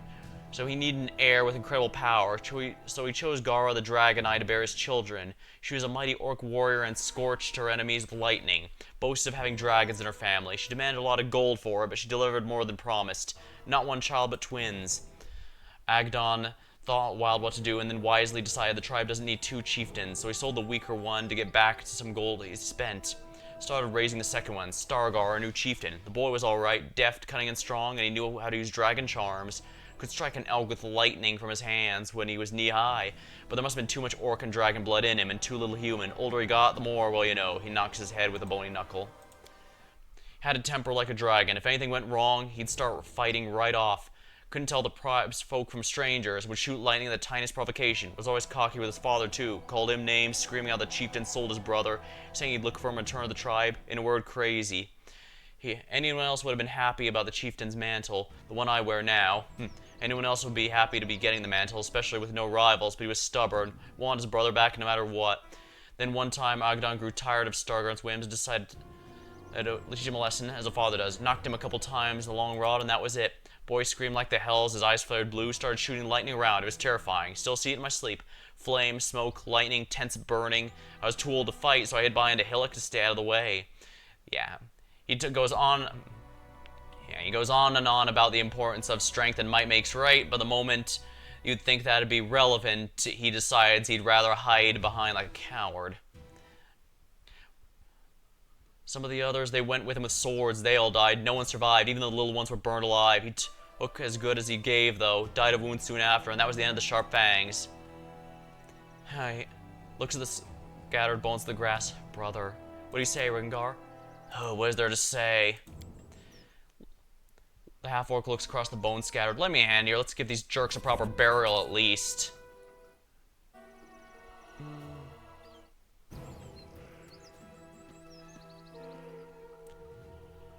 Lad, you're Stargar's brother, the chieftain's second son. This is officially yours, then. The old man drops the charred mantle from his shoulders, holding it out to Rhaegar.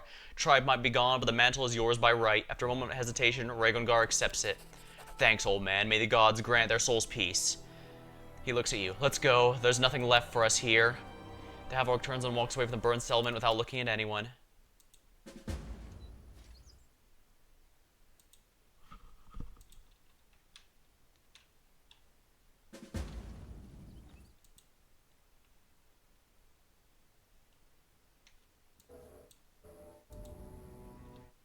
Follow my lead. Now, granted, he was smart for not trying to get in there, but charred mantle, 6 resistance bonus to all saving throws, immunity on all spells, electricity, descriptor, deal additional 1 damage per die. This is very clearly made for the purposes of a magus.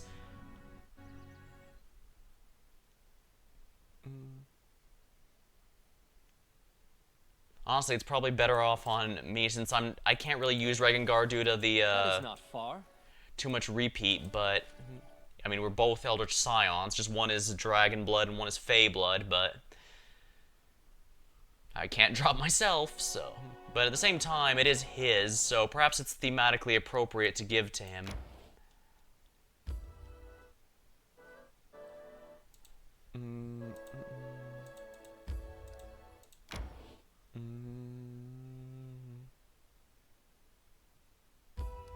Teleport. Tire.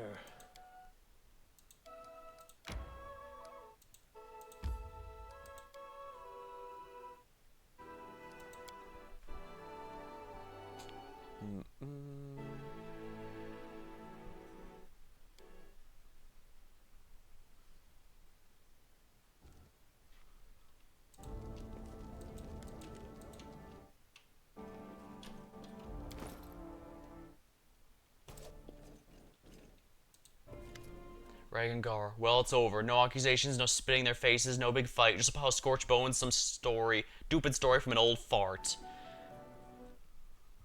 You should have submitted the old man for justice. Accessory is a heavy crime. I'm glad you're able to forgive your tribe, but your brother seems a fine lad. I wish he were still with us.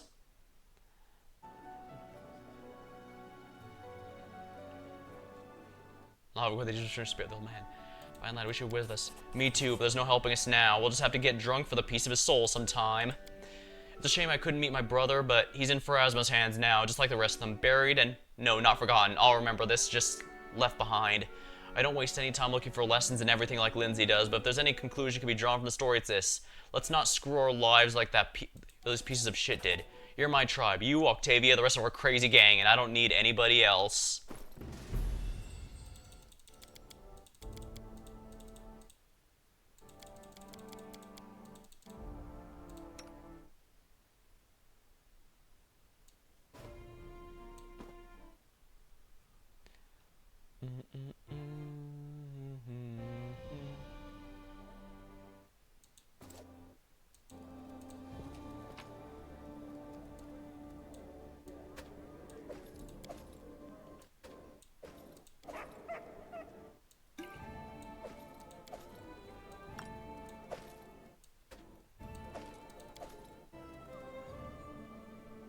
There's barely much money to be made in these.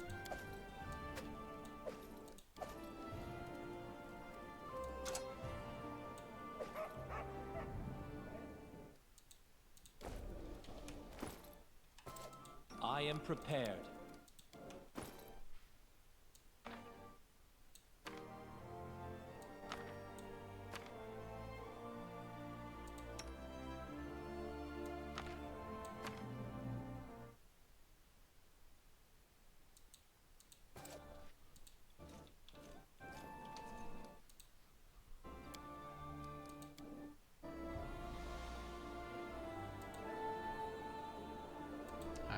grab a sip of my drink here while we decide how to handle the next I bit. tire.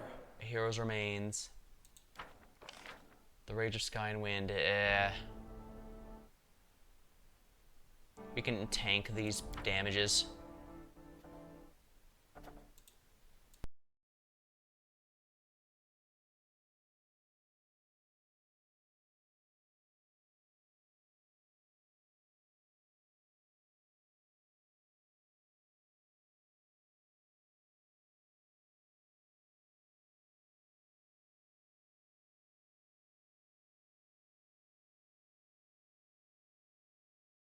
We've done it. Alright. Opportunity.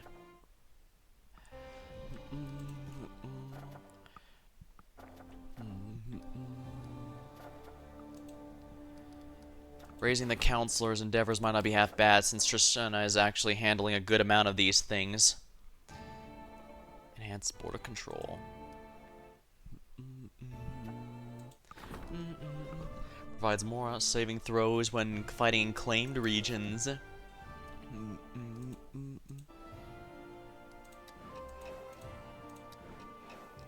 These past former friends, nothing but corrupt opportunists. They were nothing more than ready to accept a bribe, and then turn around and blackmail them for it. Brevet Intelligence gained several new agents who are now widely known patriots.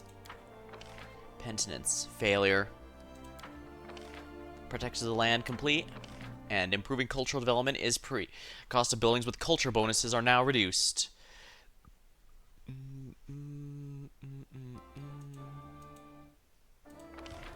Reforging the sword. 100 BP.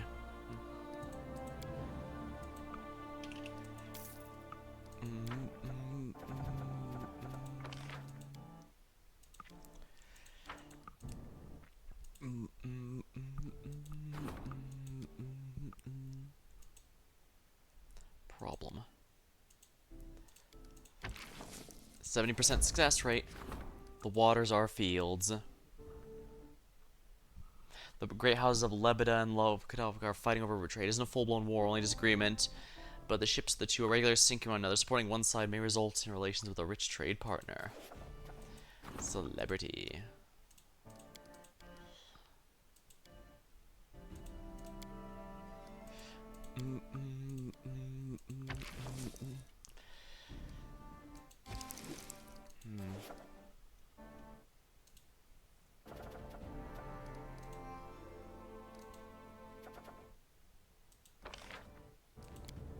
Scouting the regions.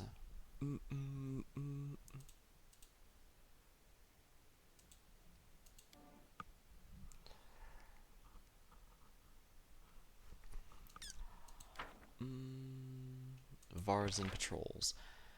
+3 to economy and stability. Varzen patrols.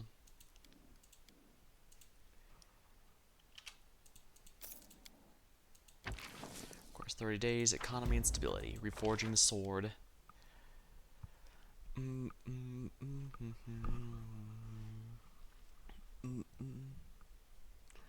After the duel, unusable, it must be repaired.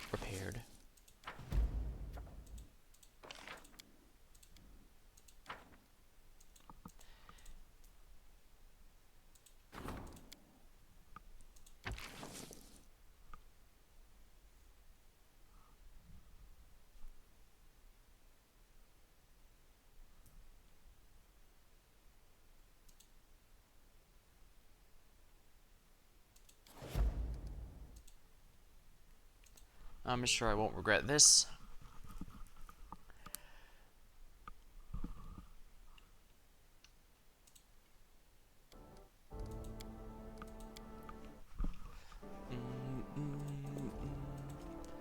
I should probably rank someone up.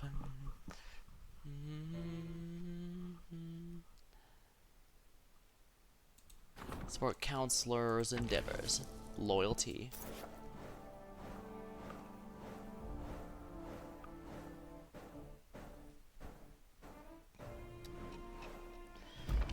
Support the counselors' endeavors. The loyalty and their rulers reach new heights. opportunity. Lecturer wasn't interested and soon left the country. Secret cache in the central regions. Found treasure. They're sure they covered the area and there's no more points of interest. Improved diplomacy. Scouting the central regions. Research the nature of curses. The scythe tree came about as a result of a curse. Perhaps by studying its left we learn something. It appears the curse warped the very essence of its victim, turning the dryad into a ruthless monster and trapping what was once a good within an evil, twisted form. It's not clear, however, whether it might have been possible to release one trapped inside. This has increased our understanding of arcane magic. Belly of the Stolen Lands. Grassy Duns were new life for every brewery, granary, and windmill in this and all adjacent regions. Counselor awaits in the throne room the morning after. Blech. Gonna have to use that the morning after. Experiments is a problem. We don't have anyone that can solve it yet. Balance. Commercial advantage. A new priest of Abadar.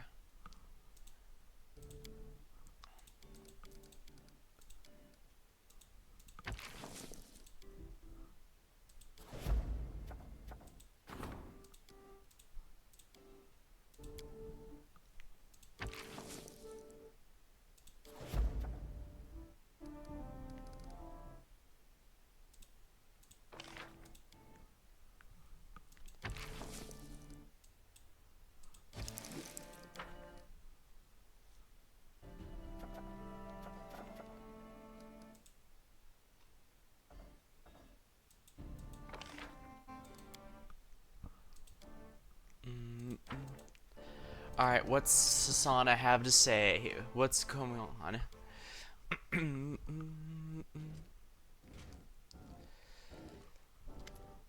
Luce, I require judgment on a sensitive matter. The vessels of the river travelers have entered your frontiers. They sell cheap goods for nearly nothing, and of course they pay no taxes. But your moneybag merchants hate competition. They're assembling squad of boats to hunt down the travelers, sunk their boats, and drive them from your lands. It's simple greed that drives them, but they're on the right track. My suggestion is to stay out of this. The river dweller treaters are hardy, teeming people, much like termites. They please the mash too, and we shouldn't trouble them unless we must. If the merchants decide to strike at them, we should order the guard to not interfere. The waters will run red, and the river will call upon their relatives in the neighboring lands, and together they'll show the traders what they're made of. Those who are strong will remain and seek their fortune. We will profit no matter the outcome. Let them do as they will. Economy and stability up. Let's see here. Community and loyalty. Choice of X. Tell the guards to stay away from the dispute. The stranger will have the right to train their...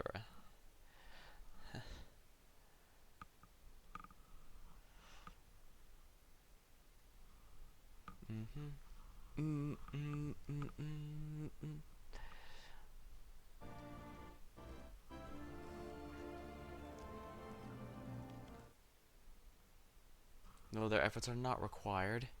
The guards stay away. The strong will have the right to...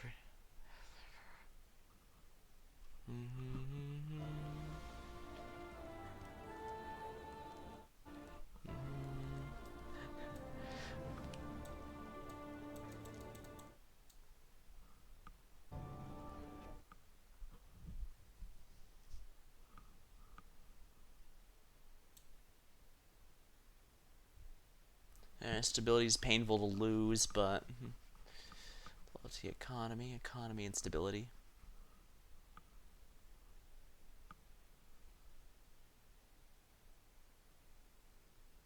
Alright, don't involve me in their fate. Yes, the stronger win. If the merchants cannot protect their interests, the ones who are smarter and more skilled work instead. If the travelers are ousted and the spin flesh too weak, they would have died either way. In either case, our pack stays strong and the weak are cold. Yeah, I hate to be a bit brutal, and I was hesitating even just to buy so many nobles' quarters in the city, but at the same time, I can't deny that the wealthy have connections and trade that our nation's going to need now that we've just started to establish. In accordance with our agreement, I brought you a gift. Putrid Blade, you respect our deal.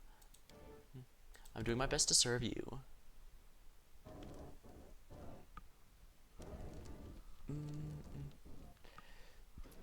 The half-elf Sharel. Greetings, Your Highness. Here, I brought you something. Integrity. Thank you.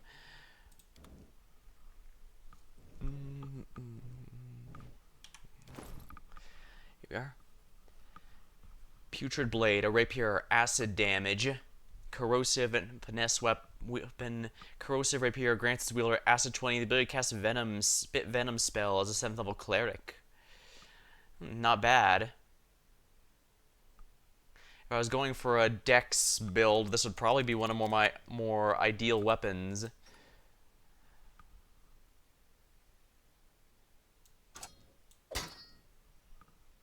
Now we'll give it to her so that if anything gets too close, this robe gets resistance on saves, resistance bonus.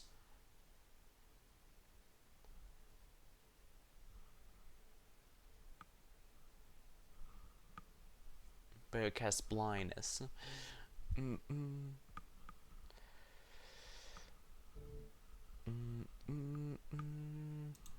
What's this one here? Robe of the True Master.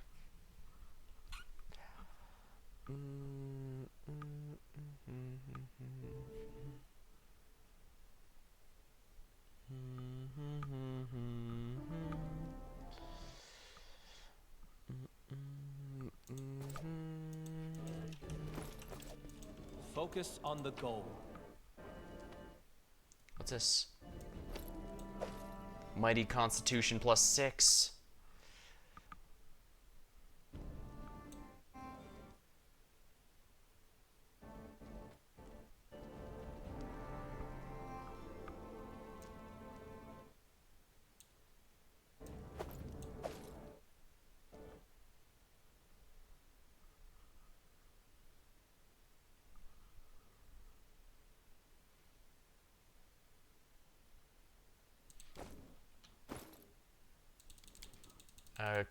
What's Constitution here?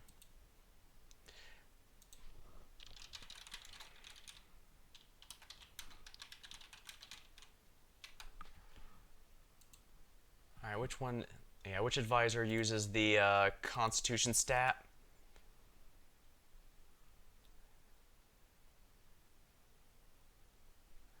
Let's see here. Warden, Constitution. So that would be Rhaegar. Where is he?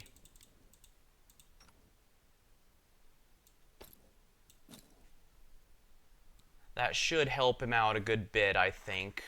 Although it's a shame to lose the strength bonus.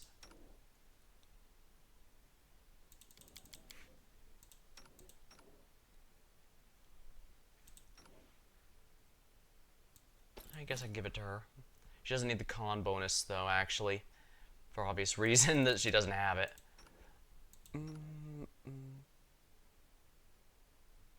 Yeah, she already has something better. He already has something better. I guess that's going to have to do then. I'll just sell the rest. I should also probably do more region upgrades.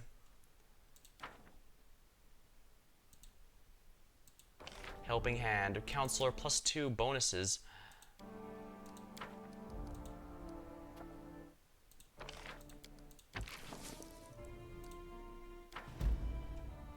Yeah, I think that's going to be a big help. Support the Counselor's endeavors. Good.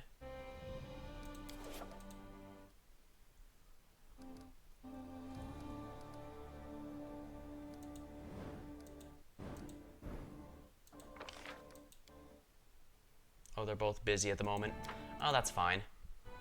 Yeah, the big thing is, yeah, I probably should swap back to Tristian, but at the same time,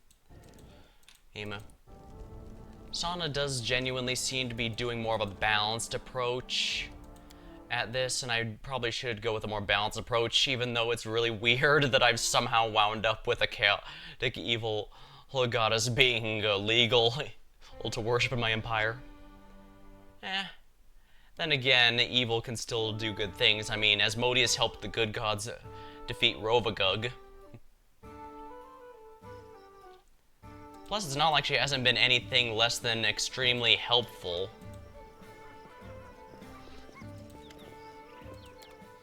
Let's see what you have.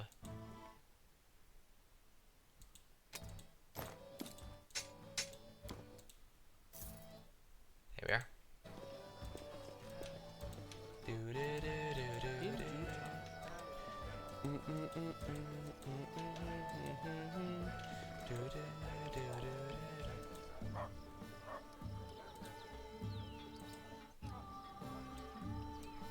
Now, who do I want to bring to the Rushlight Tournament? I have to bring Lindsay no matter what, since that's part of her quest. Jubilost is just high damage in general, although I guess it's not bad to have... yeah, Knock Knock I should bring no matter what. I kind of want to bring Octavia, though. But Jubilost is significantly stronger in a lot of damage ways.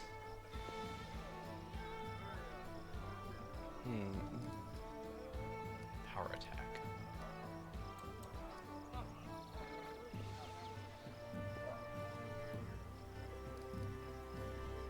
Protectors of the land. Morale bonus when fighting in claimed regions.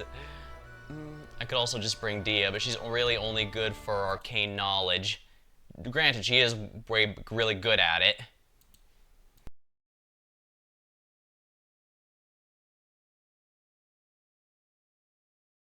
Then again, we're not in Pitax proper, we're just the Rushlight Tournament, so...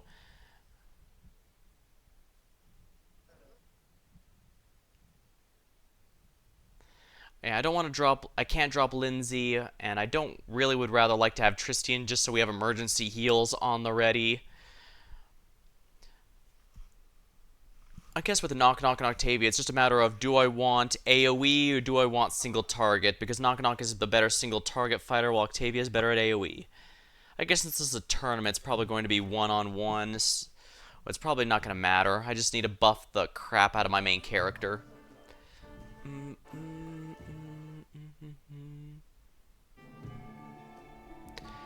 I guess since the eldest keeps saying we, they could also just be fragments of one another. I mean, it's not impossible they'd split into different pieces.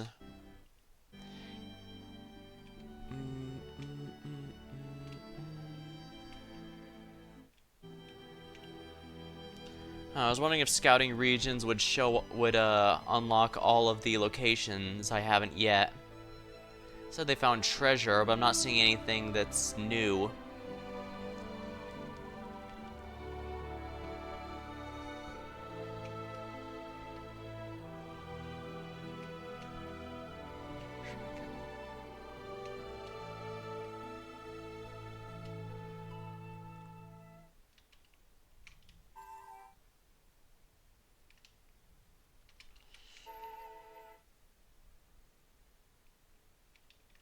I should probably just teleport and go down since that's going to be nothing but fields.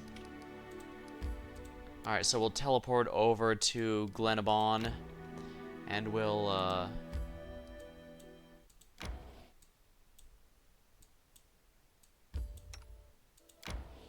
the Wicked Hill and Wicked Field. This belongs to a region outside your territory. Mysterious Shrine.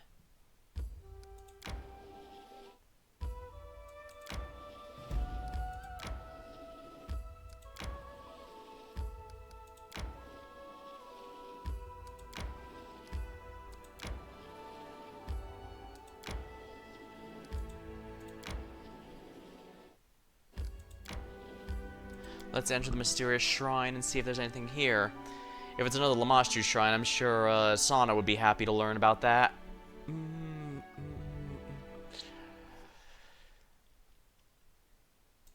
Just letting the ink dry.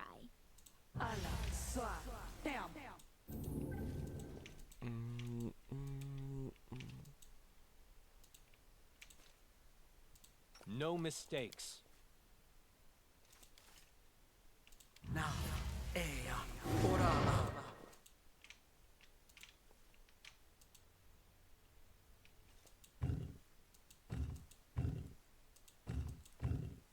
All according to plan.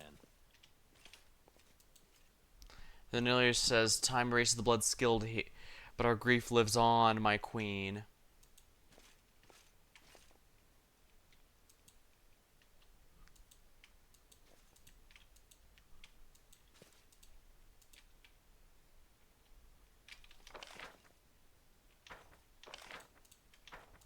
I should very least see if there's any, ping, we see something going on here.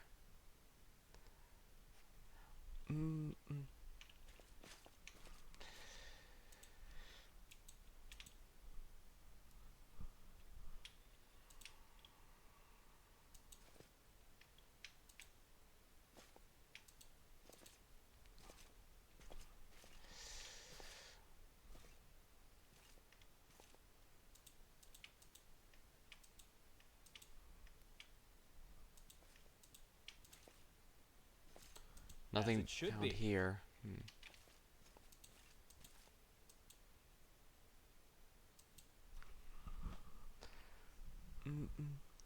That one looks a little esoteric. I might have to consider or looking up the puzzle solution if I need to. I don't need to do any. I suppose I don't need to do anything if I don't want, but Wicked Resting Hill. would be nice, don't you think? We're in Pitax territory now. Wait for Wook on the book to finish.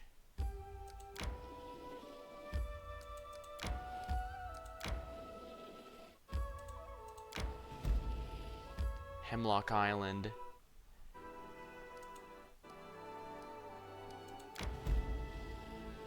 Time to get some rest, isn't it?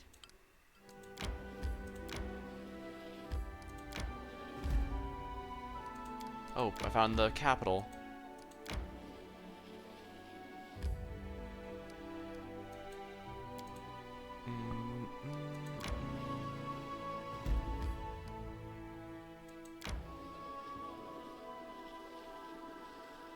Well, it's nice I moved quickly this way, but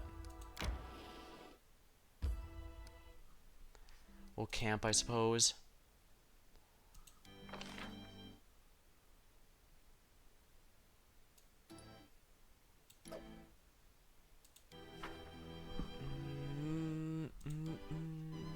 When Knock Knock becomes a hero, will he need someone to write of his exploits, like other Longshank heroes do? I would love to meet an author who agrees to this position, especially considering the fact that the salary consists of chewed bones and bitten off fingers.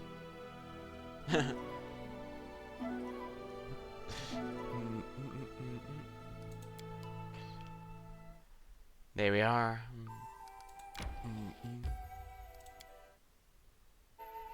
Meet Octavia's mother. Rushlight Fields.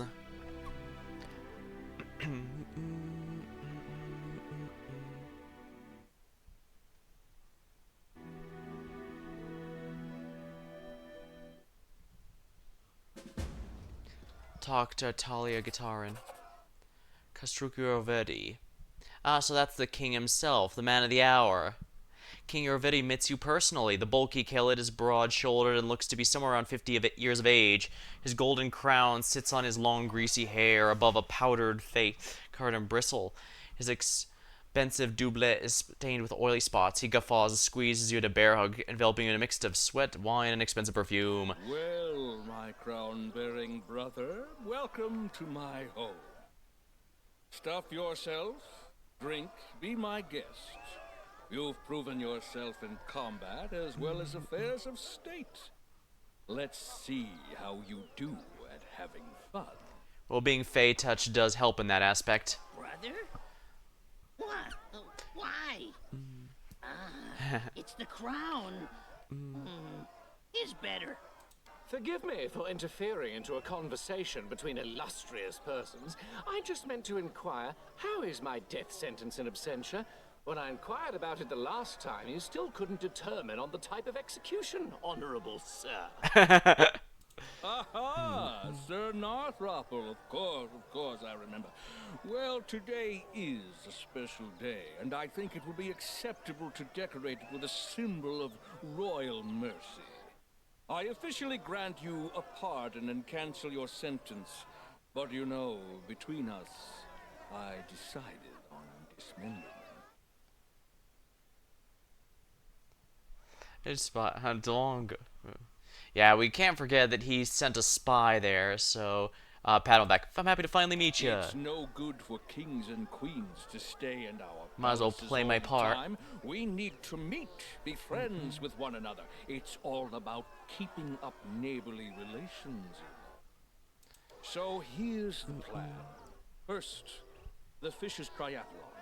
Then a boasting contest. And in the evening, the best part, a drunken melee. In the interim, there'll be a buffet, a fair, jugglers, acrobats, all the usual entertainment. And after the melee, I'll announce the winner. and then we'll have a festive banquet and a fireworks show. Then we just drink till morning or find a tent to crawl into. Your own or someone else's, depending on your luck. By the way, a knockout such as yourself will always be welcome in my tent. Just joking. Just a joke. I'm not even going to try to gauge if he's joking or not. And one more thing. I'll have to seal your sheath. This is a peaceful celebration, after all, and bullies will be kicked out immediately. It doesn't matter if it's a king who decided to kick up a row, or just a shopkeeper. So behave yourself, and don't start any fights while you're here. I was hoping specifically to avoid fights while here. You won't believe how often I've had to fight since I've got here, since I got to the Stolen Lands.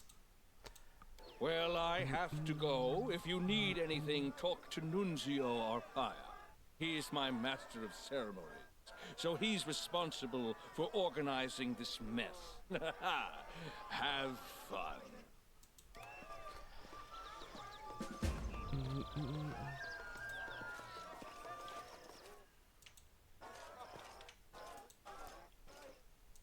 I know what to do.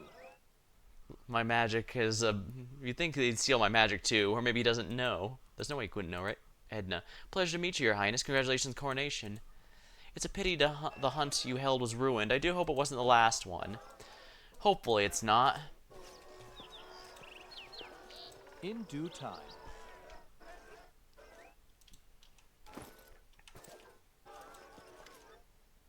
Show me your wares. Swords, armor, battle axe. Dude, those are just +4 enhancements, but to be fair, a +4 is a damn good enhancement.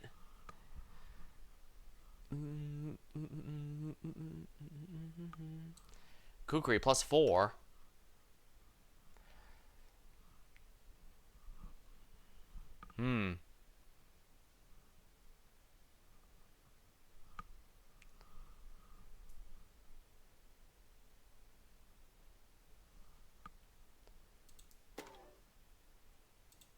I can afford it, right? Yes, I can.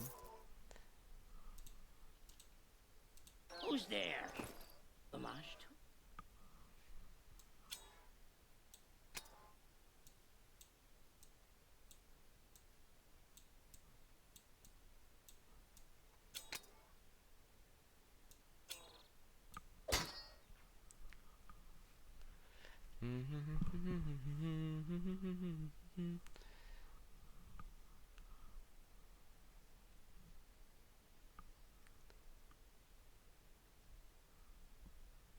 Six. Yeah, it's a 5/8 is a direct upgrade to the Kukri.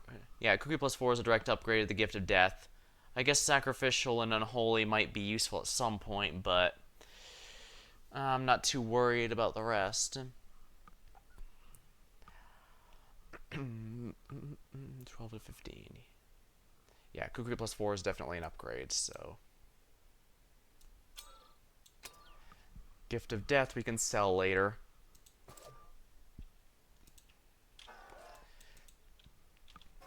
I must say, you got some pretty good stuff here. Well, you did say we could have our share of alcohol. Best wares in the river. Mental perfection +6. Ooh, I can't afford this anymore, but makes greater belt of perfect components. All are empowered and extended. Physical perfection. Ring of protection +4. Circumstances.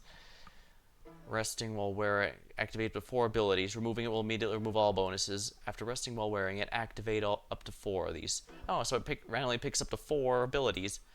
Absolver's Cloak. Deflection bonus. Resistance. Evil Line. Only be worn by good. Castigator. Can only be worn of evil.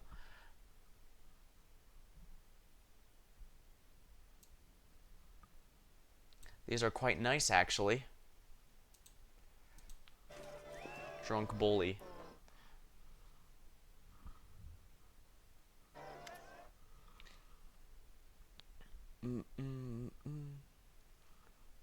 The man staggers towards you, an expensive doublet with wine. As he passes, brushes shoulders with you and starts yelling. Breath rank of alcohol. Watch yourself, think you are. Pig, you trample my foot and ruin my doublet. I demand satisfaction. Bluff. Why, is that her enemy herself over there? Looks like she's calling you. Really? Where? Where? Look. Oh no, I'm alright. Oh, phew. Good, I'll be right there. He wants me to get into a fight.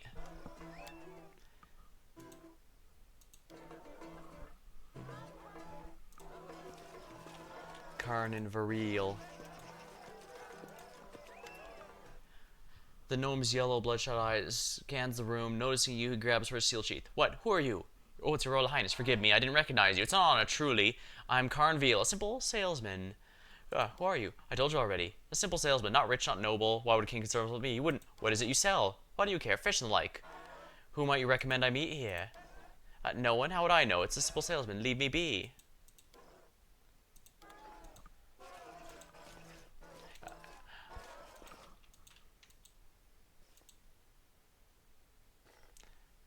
Talwyn. Amar. Amid the tournament's frivolity, you notice the two men nearby having a heated but hushed discussion. One wears a flashy clothing fit for an entertainer, whereas the other wears steel armor, red cloak of the guard. It's difficult to hear what they're saying. Just creep closer to listen to what they're saying. Stealth check. Although the two huddle near, their voices only occasionally rise above ambient lantern music. You're able to overhear the rest of their conversation. I don't know quite what you're up to, MR, but I know that, look, you're planning something and something dangerous. This isn't the time. You know he's become harsher about, look at you, Talwyn. In this celebration, it's more than just blood and sport to cover for ongoing troubles. We both helped shepherd it along. This isn't the future we'd planned for, but it's the one the fates have dealt. Can we really stand by? He raised his hand as to strike a pose of holding declaration. You know how harsh justice is these days. I've seen it with my own eyes. It would crush me to see noble intentions harming good people, especially you. I appreciate those feelings, I do. But what Pitax needs now is action. I intend to act. It's a rare... He looks up, spots you, and smiles as Talwyn frowns. It's a rare day. Life emulates screenplays, Your Highness. Could it be the heroes have arrived in a time of need? Oh, heroism, that's exactly what we do. See the symbol on his clothing? That marks him as a member of Red Crescent Theater, a fellow artist. She eagerly extracts her journal. Imagine stories we could write together. What seems to be the problem? I arrived here 5 years ago, answering King Iravetti's call for artists and actors to make Pitax a new crucible for the arts. Admittedly, the king dedicated plenty of money of building theaters and schools. Art only thrives, though, when there are visitors and patrons to pay for it. And that's where the Iravettis fail. The Pitax rivers are a lifeline, connecting it to the outside world. The river pirates know it, and they prey upon coming travelers. You'd think the king would thwart these pirates and defend his people, but no, he's only sent them to protect key shipments, leaving everyone else to the pirates' depredations. The tournament, it hides how we suffer the king's inaction.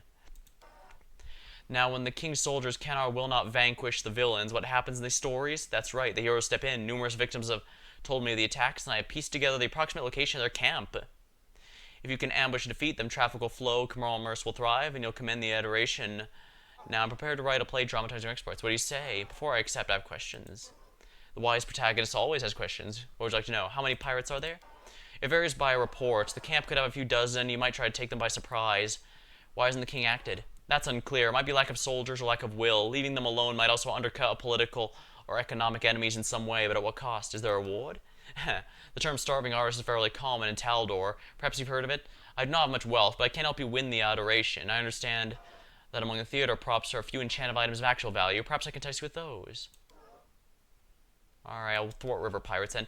That's settled. I'll write down directions, and when you're done, meet me in Pitax so I can hear your account. No doubt the magistrate will be here. Pleased to stop getting piracy complaints too. I hope you'll arrive in time to see my latest production. Speaking of which, I'm already late to see its rehearsal. Now that's more like it. Let's go crush those pirates. We better not waste time here. I don't like Pitax towards people. Everyone's always trying to cheat you, swindle you, drag you to some other scumbaggery. I consider this a little preview. Good hunting. River's justice. Tearful of skies extrovert.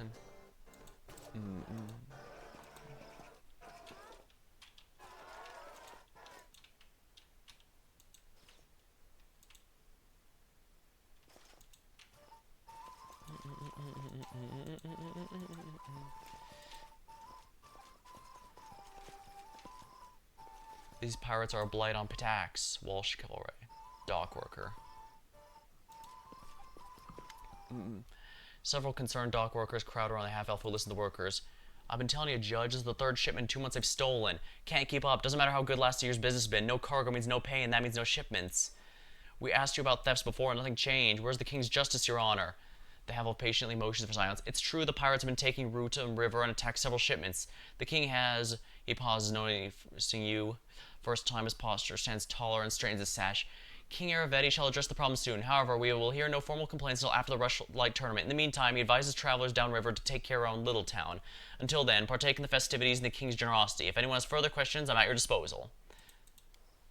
May the king's law guide you to the Rushlight Tournament today. Magistrate. I'm clearly addressing someone important, but I don't believe we've met. Oh, I'm the Honorable Walsh Cavalry, Magistrate of Pitax, to judge the people's concerns and executor of the king's justice. Overheard you talk about stolen shipments. Is there a problem? Yes, that. An outbreak of river piracy has caused some consternation among citizens. Simply avoid or excise count near Little Town. In the meantime, whatever called this tiny village a town was flattering it. This tiny dot's barely visible on the map.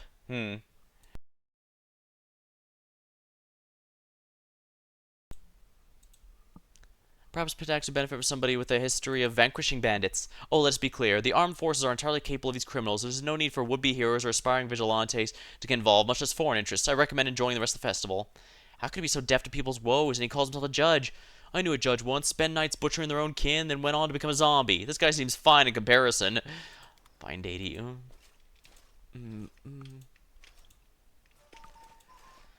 That is not far. Gralton guest.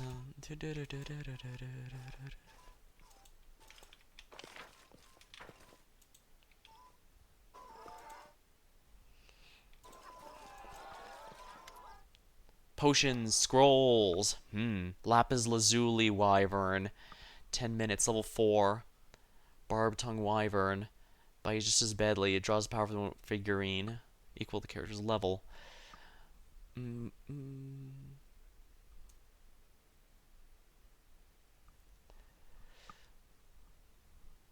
Finger of Death. Level 7. Firebrand. Horde Wilting. Mind Blank. Communal.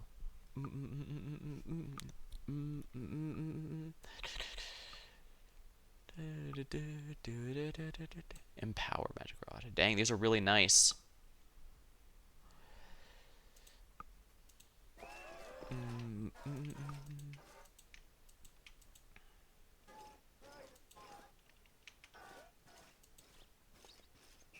Hope we'll manage to avoid any duels this year. Follow my lead.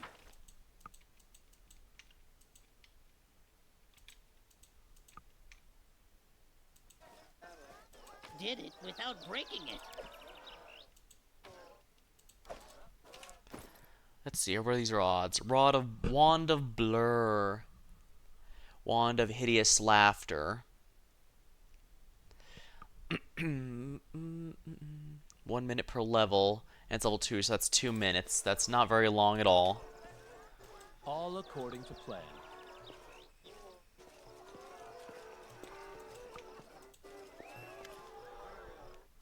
Hey, you can't be here. This is Harasavetti's camp.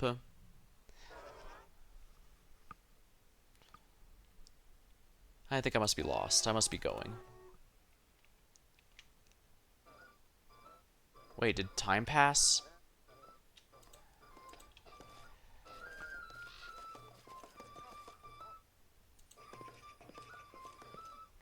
Highness, it's wonderful to meet you in person. Greetings, Your Highness. I'm Atalia, headmaster of the Grand Arts. Welcome to the tournament. Is this your first time here? Oh, I'll be honest. Down with school. Wow, there's a lot of chaotic, stupid options in here. I'll be honest, I'm delighted to hear what you've done with the stolen lands. Not long ago, it was a little more than a hole in the ground, but you brought it real civilization. Lindsay has some interesting news for you. Yes, Professor Eobald found refuge in our capital. You know what? He's writing some memoirs at his time at the academy. I'm sure it'll be an entertaining read for Pitax, no Isle of Avastan. A book, you say? How brave of him. I hope he doesn't neglect to include the details of his dismissal. What do you mean? He kicked him out for being too smart, didn't he? I'm sure that's exactly how he'd describe it. They call him the insightful for a reason, after all. Forgive me, but I have no interest in discussing this topic. If you'd like to exchange idle gossip, I'm sure you can find more willing and interesting company. I suspect you know who I'm referring. How fares the academy? Oh, just splendid. If you ever visit Pitax, I'll gladly give you the tour. We're currently holding an exhibition of our graduates' work. It's a pity. No, it's fine. Believe me. There's plenty worth coming. I get the impression something's upsetting you. Oh, please, don't worry. I'm just disappointed that one of our best students, and Trebuchet, couldn't be here today. He could be singing in any capital, but the king chose to send him to some backwater village called Littletown. Of course, His Highness would never squander talent, so I'm sure we'll be hearing from him again, but still, I do worry. Who might you recommend I meet here? Oh, there's a lot of respectable attendees today. You already know the king, of course. You'll be sure to speak to High Priest Dre Yarns as well. He's truly a wise and honorable man. And if I may give one piece of advice, beware of Kernville. He may be a business partners with the king himself, but those who deal with him usually find themselves in a bad way. Since he showed up in the city, our dear captain of the guard, Iresi, has had so much more work than... forgive me, I probably said too much. You mentioned the circumstances dismissal. Forgive me, Your Highness, I prefer not to discuss the subject. If you're truly so interested, I'm sure there's more than a few slanderers who gladly give the dirty details. Alright. In due time.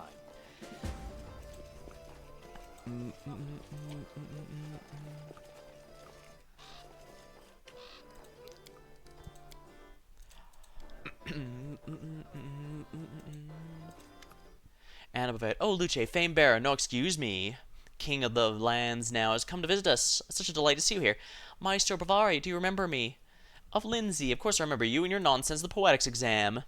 I hear you have your own publishing house. I didn't take you for the entrepreneurial sort, but I'm glad you found your calling. I believe Lindsay has a question for you. Oh, I just hope it's not about any of the lectures I used to give at the academy. Go ahead, ask away. I'm sorry, but I need to know the truth. Why did Irvetti kick Professor Earbald from the academy? Oh yes, he did move to your kingdom, didn't he? I'm curious how he portrayed his dismissal. I bet it was something like a poem in 6 verses recounting the tale of a tyrant ousting a poor, honest scientist. The reality is much more mundane. Irvetti didn't fire Earbald, Atalia did. And I have to give it to her. This time, unlike most times, she was completely right. What am I hearing? A respected scholar and author of many books and memorandums lied? Unbelievable. That can't be. Why did it expel it if it didn't banish? Why did he send those cutthroats after him? Why did she expel him? Well, Eobald's a very fine teacher, of course, but he pays too much attention to how his favorite students perform and not enough to their extracurricular. Why worry if they steal a trinket here and there, or maybe rough up someone on occasion, so long as their poetry and music are exemplary?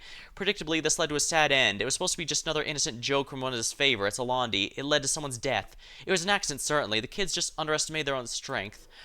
Atalia has expelled the lot of them. As always, Eobald went up to stand up for them, but this time he discovered her patience was not boundless. She blamed him, said he'd let his troublemakers run wild, and they could get out of the academy along with them.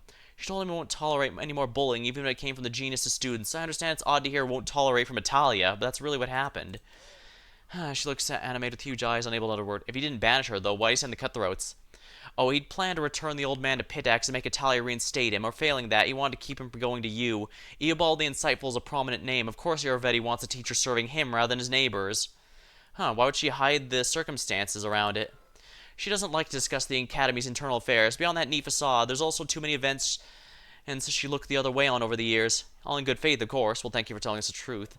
I'm not sure you should be thanking me. I see poor Lindsay's not too happy. Come on, girl, cheer up. Being disappointed in people is practically a professional necessity for people like us. Whatever I may have said before, you're not a bad bard, and that means sometimes you need to face the music. Thank you. Tell me, are the songs you composed for Vetti as bold as the one you're sang for my capital? Have my humble verses so offended you, you still recall their sting? Please, your highness, it doesn't behoove a person.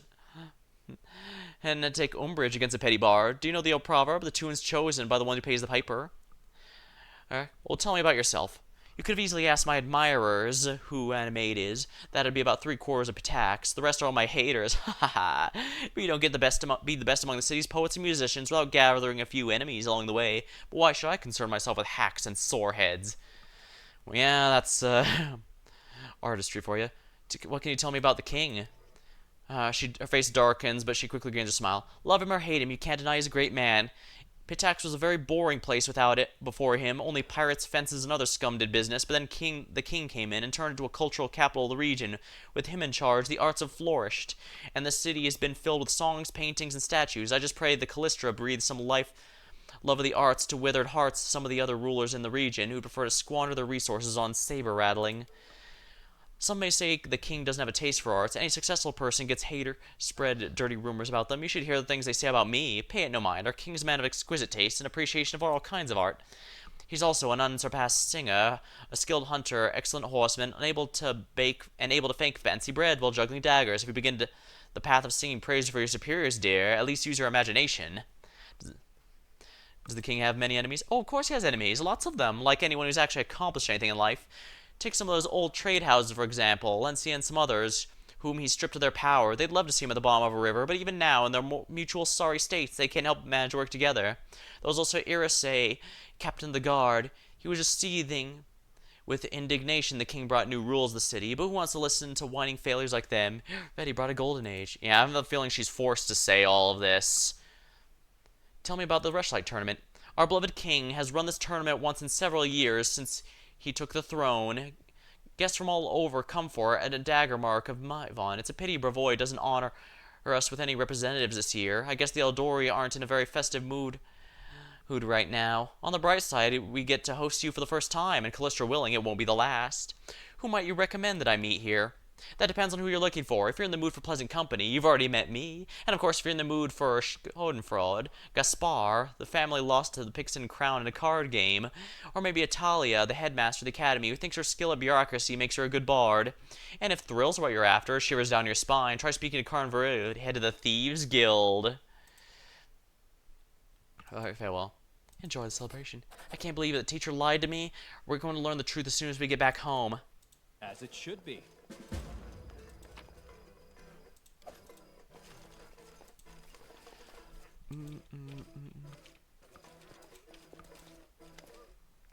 Hey, you can't be here. This is the Vetti's camp. Oh, I think I might be lost. I must be going. Keep going.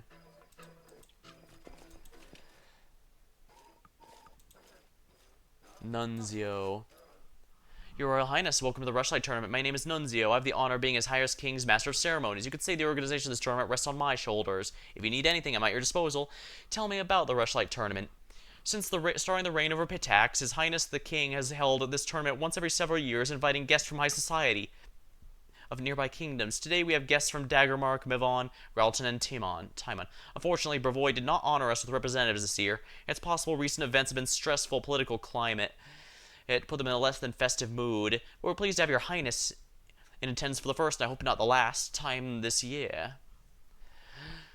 It looks like Sertova is also not here. What events are on the schedule? It consists of 3 contests. First, they'll display their strength and dexterity in the Fisher's Triathlon, a tribute to the local crafts and trades, so to speak. Then we'll be measuring the competitors' wits and boasting contest. There's a reason we're the cultural capital of the region, after all. And finally, the evening will wrap up with a mock combat with a drunken melee. Then His Majesty will announce the winner, and we'll all enjoy a festive banquet followed by a splendid fireworks show. And what about flighting? I'm good at that. Flighting was likely cancelled due to my arrival, I suspect. More is the pity. I lost the chance to earn myself a second death sentence. I'm ready to participate in the Fisher. Let's begin. Oops, I shouldn't have done that. Well. Trumpets sound over the arena, announcing the commencement of the triathlon. We were to distinguish ourselves in 3 sports, if you would call them such. You'd be the judge, dear reader. The first round was fish carrying, if you believe it. They built narrow bridges over pits of mud and barrels on the other end, one side filled with fish, the other side empty. The goal was to get all the fish from one side to the other barehanded without falling to the mud. I'm sure this is what you imagine for a royal tournament. Throwing fish at your opponents was prohibited, but one unofficial but well understood rule: don't get caught. We decided we would participate as well as we wanted to play discreetly, throwing fish at our opponents. Athletics. Yeah, Knock Knock's gonna get this through. Succeeded at stealth check. Completing honestly in such company would be more embarrassing than losing. As Knock Knock ran across the bridges and heaped fish, he deftly tossed them beneath the feet of the Gralton, who slipped and fell in the mud. Another fish found its way under the Daggermark competitor. The second round was untying knots. Competitors would be tied up on poles resembling sharp masts, and they'd have to escape the ropes. We once again had a choice to make. Perception pass trickery. We noticed a sharpened coin glistening in the Daggermark competitor's mouth, and Gralton participant a blade. We exposed the cheaters, leaving us with fewer rivals.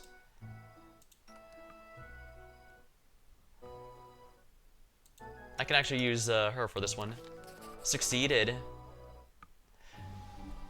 The judges scored the cheaters out of the arena, with the crowd laughing. Whistle. With a third of the competitors gone, Lindsay easily outpaced the others, untangling the ropes and making her way to the judges, while the others still wiggled the bonds. We'd won 2 out of 3. Seems we'd have a victory in the bag, but with the rivals we were dealing with, there's no time to relax. The last round was for river pearls, huge tubs filled with morsels in the river. A set of scales. Also, we'd have to open. And the muscles with our bare hands, gather the pearls and deposit many of them. Of course, if playing fair wasn't priority, we could try weighing down the jar with other things as well. Trade extensively and get all our rivals disqualified. 35. Yeah, I think we should play it safe and go with this trickery 35. Knock knock, it's up to you.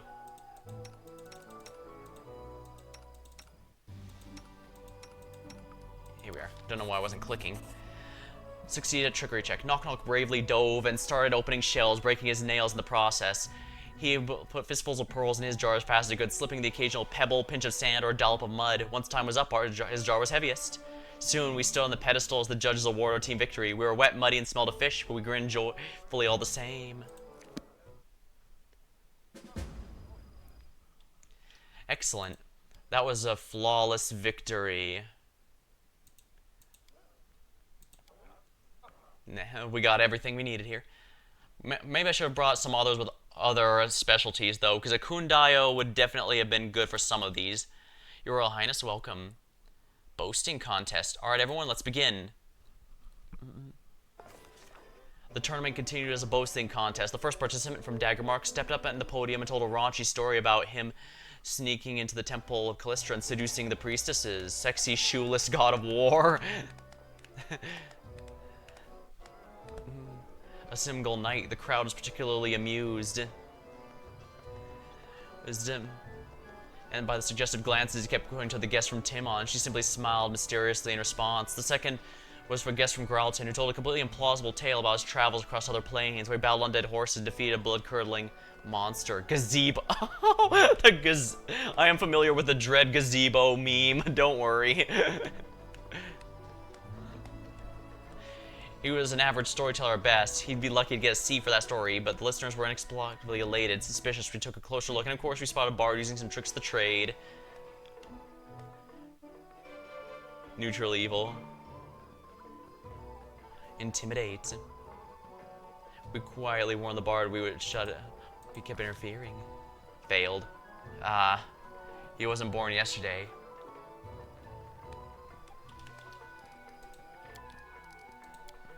Unfortunate, but that's how it goes. Interesting. That must have been a natural 1. That's about the only way I could fail that.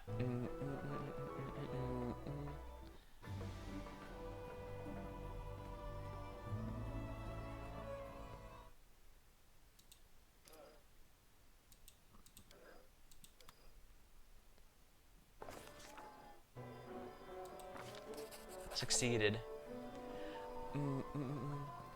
When the Bard got the message and quickly disappeared. Without the Bard's support, the guest immediately lost the audience's approval. As he grew more nervous, he began mumbling and stumbling and eventually left the podium. It was Pitax's turn. The kingdom was represented by Anamede, sweet-voiced singer whose smile could win over the most withered. Oh, Anamede, but her voice was smoother than silk, words stung like arrows. The soft smile, she told everyone how she spent months in our kingdom learning secrets, instigating riot. Of course, honest trade of a Bard and shady dealing as a spy often go hand in hand. Who would have expected such an ugly blow from such a lovely lady? She described in exceptionally critical detail how much the citizens of our young state suffered under the atrocities of troll assaults and magic plague. She never stooped to actual lies, which made it sound like our kingdom was simply drinking and debauching while the subject struggled. She made our crusade against Vorticai look like cunning conquest, and the war with the Tegrals is uncharacterized and irresponsible venture. Talk about cruel. When she finished and left the stage, it was our time. What feats did we use? The Baron was made an honorary goblin.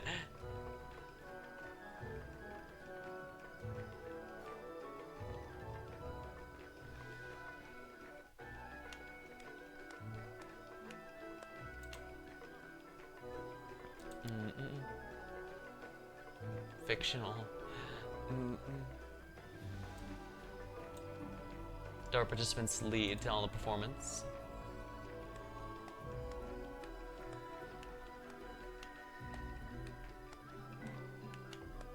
Made an honorary goblin. Succeeded. Well, not exactly a glorious feat. The story certainly had a great material for jokes. The audience was laughing at simpletons. Lindsay did all she could to keep them rolling in the aisles. The audience hung on her every word, sometimes laughing uncontrollably, sometimes holding their breath to avoid missing anything. Lindsay finally brought the story to an end. The viewers gave her a standing ovation. The woman from Tiamat, the priestess of Callistra, went last. She had stories of her love affairs in faraway countries and other planes, casually mentioning an unpleasant disease she'd contracted over journeys that took a long time to get rid of. Hearing that, the participant Daggermark paled and grabbed his belt ring after the rest of the audience. And finally, the judge announced the winner, Lindsay. Sometimes a good comedy act is all you need.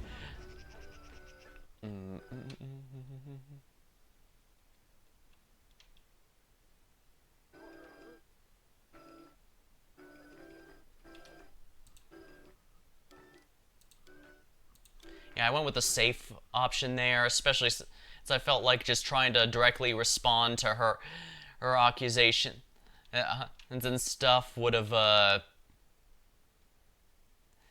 seemed it would have been a bit weaker since she already told the story first, and whoever gets the first impression is what people usually live with.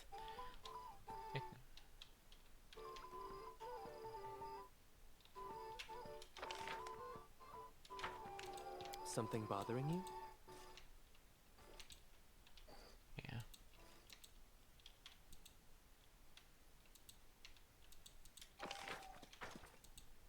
All according to plan.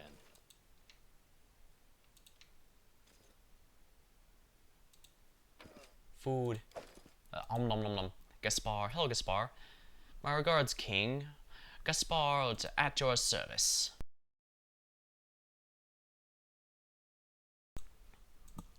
Tell me about yourself. I'm the head of the Kinzia family and a master of remains of the master of what remains of the Iron Fox Trade House. Before Aravetti took the crown, it would have been my family receiving you at our house. Alas, we're simply guests of the celebration now. What caused you to lose influence? It's a dark and sordid story, and I swear I'd give my life to learn the full truth of it. Pitax was founded by 4 families and ruled by their 4 trade houses. We quarreled time to time, and the property didn't always change hands peacefully, but none of us would dream of infringing on the other's lawful rights. Then Aravetti appeared. We underestimated him, thought him nothing more than another adventurer like the thousands of others.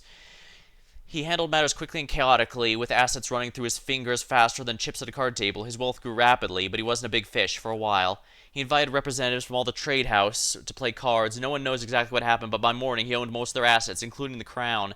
They suspect a rigged game and sent representatives to discuss the matter. Then a wave of disappearances rolled across the city. My brother, the former kings of Pitax, disappeared along with many of the honorable people. Iravetti made it clear the lives of his hostages would depend on our obedience. He was king, and our wealth and power lay in ruins. Yeah, this is definitely has Larissa's fingerprints all over it. Either that or he made a blood pact with the Banyan Senate. Yes, that's a reference to Fire Emblem Radiant Dawn. Why do you ask? The citizens of Pitax seem to love Aravetti. It would seem so, wouldn't it? Yet appearances can be deceiving. He's made many rich and happy, but there's more lives he's dragged through the mud for his own endless celebration. Trust me, there's many who'd gladly put an end to his rule, but the king only has so many spies that everyone's afraid to even discuss it. Ask the head of his precious academy what she thinks, or maybe the high priest. You'll see their mouths shut tighter than an oyster's shell.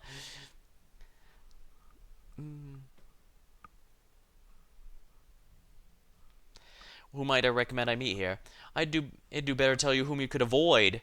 That gloomy, sickly-looking gnome, Karn Varil, the chief of the so-called Thieves Guild. He's Aravetti's primary business partner, and they understand the word business quite broadly. You said so-called? Is that what he really does? Certainly not picking pockets. The fellow came from Numeria shortly after Aravetti started his reign. I won't lie, the Pythian trade route occasionally made some questionable deals, but before Aravetti, those like Varil were driven from the city faster than your first dose is free. The man's a drug pusher. He sells blood brush extract. They say it enhances all senses and evokes a vivid vision, but also affects the minds and could be toxic in repeated doses. I saw those who overuse it. They could not put 3 words together. Because of him, half the city's youth is on his trash. And Iravetti's pleased as punch about it. The more time citizens spend in altered states, the fewer questions they ask.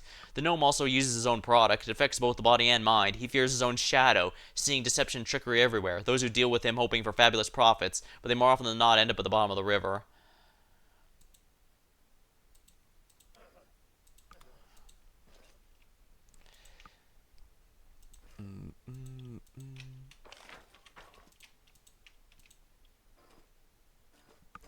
Hello, Stefano. Since your last encounter, Stefano's put on weight, his appearance has become more festive, as polite. Well, I wasn't the king. Allow me to congratulate you on your success. So we meet again, and not on the battlefield. Well, assuming this tournament isn't a trick, of course. Oh, of course not. It may be hard to believe, but King Iravetti's intentions are quite honest this time. Oh, trust me, he'll make a move sooner or later. But for now, he's invited you for the chance to see a new rival with his own eyes. I'll let you in on a secret. He actually thinks very highly of you. This isn't the first tournament that's been held. Why wasn't I invited this year? I mean, no offense to say this, both you and your state were frankly inconsequential, not significant enough for our attention, but your victory at Brevoy's border and subsequent coronation changed all that. In truth, he only invites those he's identified as worthy rivals of the tournament. Didn't think I'd given him cause for a feud. The unfortunate reality is your very existence, along with the strength your kingdom has acquired, is cause enough. What would happen if you were to join Mivon against Pitax? Or perhaps you might seek to extend your lands west and not stop at the border. What if merchants from Brevoy began traveling through your lands and bypassing Pitax entirely? And of course, that's the most important question. Do you sit securely on your throne, or does Pitax have a chance of expanding east? Well, at least you're honest with me. I appreciate the warning. Think nothing of it. I have a great interest in seeing how events will unfold. I see something.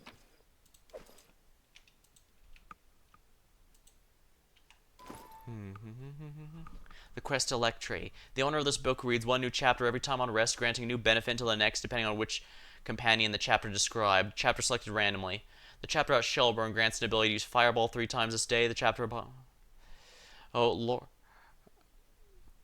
Jazor grants a competent bonus of persuasion to use magic. The chapter about Skirple allows deal 1 additional damage each sneak attack damage die.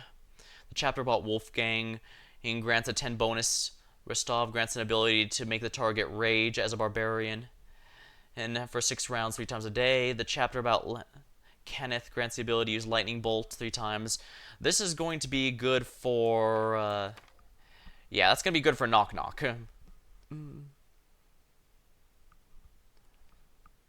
Because he actually does sneak attacks and all that.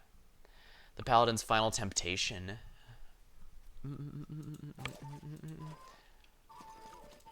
Irisay. An elf in leather armor scans the crowd. He seems to be the only one at the celebration not participating. He's also the only one besides the guards whose weapon isn't sealed. Oh, your highness, welcome to Pitax. Irisay, captain of the city guard at your service. You don't seem to be enjoying the city celebration. The celebration's for you. The city guard... For the city guard, it's just another work day. And right now, our work is presenting disruption of the festivities. I thought Pitax was a city without laws. Where did the guards come from? Even pirates and smugglers have laws of a kind, and they need someone to keep order. The city guard was created by the trading houses not long after the city was founded. We're paid by citizens. Not all of them like us, but they understand things are better with us than without us. Irovetti seems to have a tight grip on the power of the city. Oh yes, the trading houses hate him, of course, but well, first and foremost, he has hostages. Second, each family is afraid to act alone, but they're all incapable of acting together.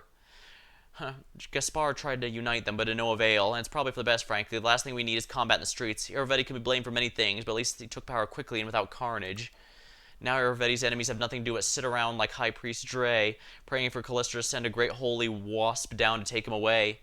Who might you recommend I meet here? That depends on the purpose of your visit. If you're on business, you already know King Irovetti, of course, but it's worth your time to speak with Gaspar, too. Trading houses may have lost touch with their former power, but they're still capable of many things. And if you'd like to partake in our renowned culture, there's Animade, the famous bard, and Natalia as well, headmaster of the academy. Just take care. They can't stand one another. Be careful. Alright, we're gonna have to save Scum if we want to see that diplomacy one, because we're gonna have to rely heavily on Lindsay for that. Oh, old Irisai runs us ragged. Oh, I can't talk to him anymore. Oh no, I can. That's a warden. Irisay. Failed. Ah, the rumors get around. I recently heard the tale of a ghost. Turns out it was just a withered parakeet with poor squawking.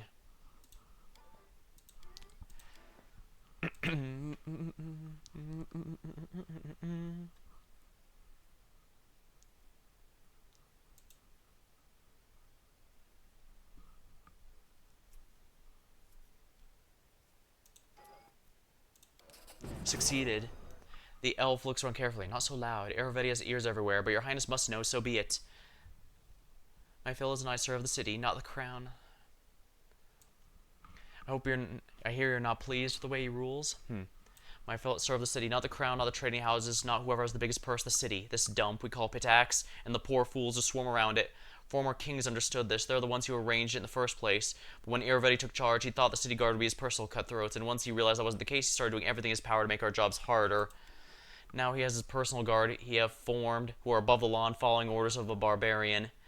And then there's Karn, the so-called Thieves Guild leader. Scumbags flood the entire city with the Numerian drug, Bloodbrush, the poison that turns people into mindless sheep. Our former kings understood that even Pitax needs some bare minimum of order to avoid falling to pieces, floating down the river, but Irovetti seems on track to burn the city to the ground. Not so loud. So that explains why he's allowing them to go on their own. So that explains why the king is explicitly not doing anything about those problems, because the city guard is going to have to have their hands full. Zinmirga. Zinmirga has nothing to say, huh?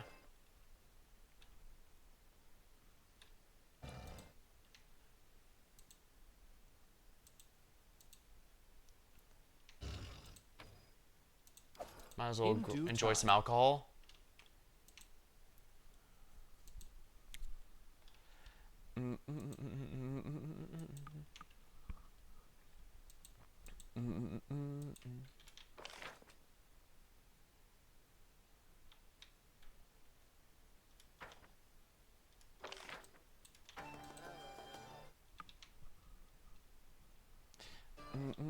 Oh, everyone leveled. Wow, we've been getting a lot of experience. I guess that makes sense.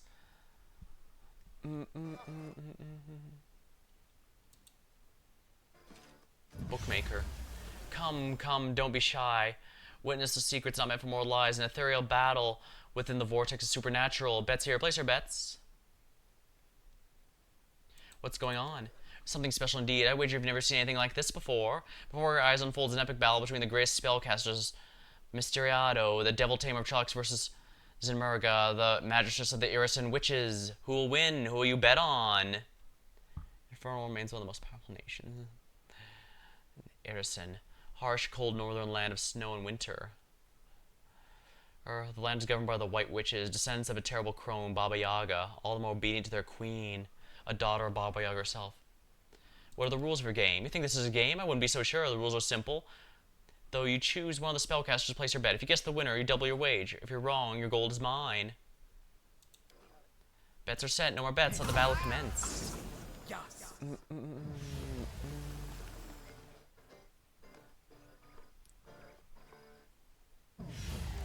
Smite with the very astral tempest.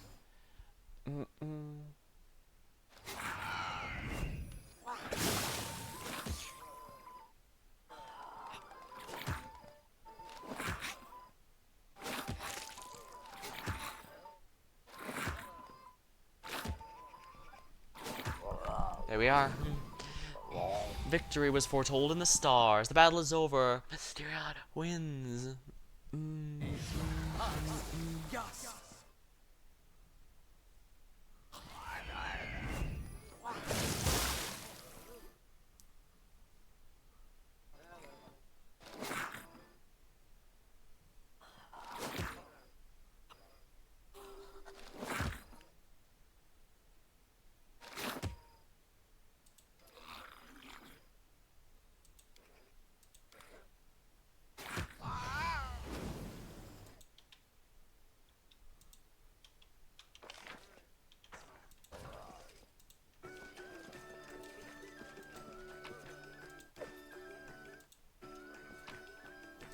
Yeah, let's enjoy the good food. I did it. I did. Chain shirt +4. Just enhancement +4, huh? Oh yeah, let's level up everyone now that we're all level 15. This should help out a lot, because this is a feat level. And some nice stuff. I get free change staff. Turns a core staff into a tree end. Appears where you designate and act according to your new... It attacks opponents to the best of your ability and Fey magic. You get uncaster level checks made to overcome the spell resistance. Penetration, greater spell. Ooh, yeah, now I have 6 boosting. I should buy a bunch of boring stabs to use this with.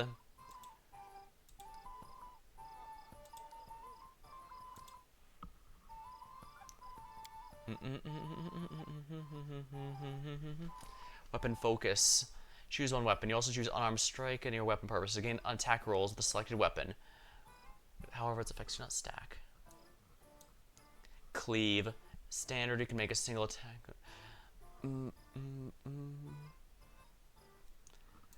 Cleave. Might be good given how much they like to surround me. Bane Blade. Whenever the Magus enhances weapon, spend 1 to add the Bane special ability to the weapon. That's it. That's the ultimate move.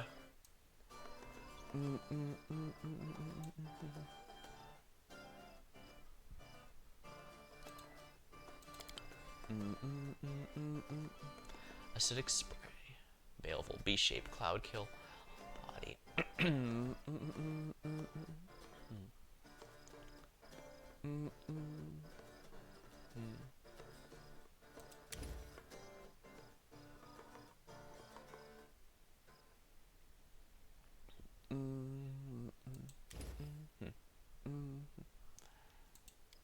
Guess that's gonna be all.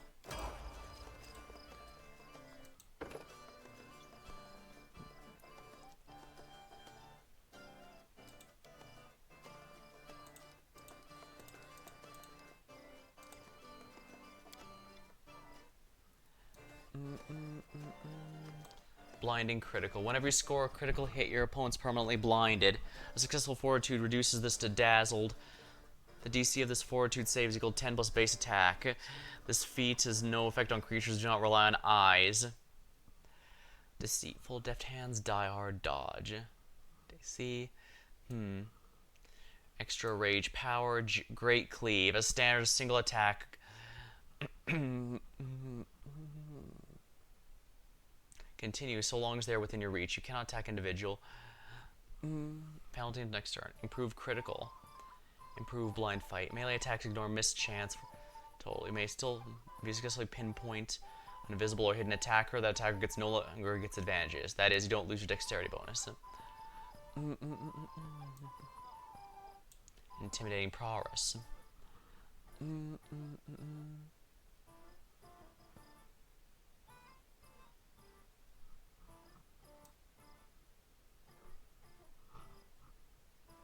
Tiring critical. Whenever you score a critical, your opponents become fatigued or exhausted creature.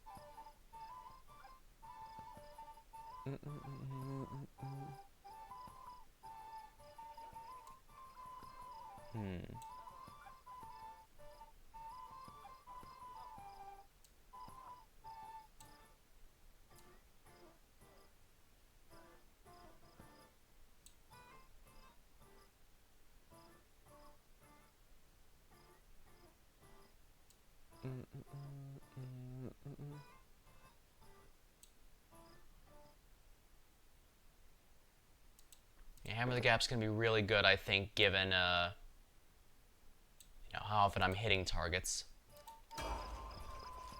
Knock's turn. Blade Sense.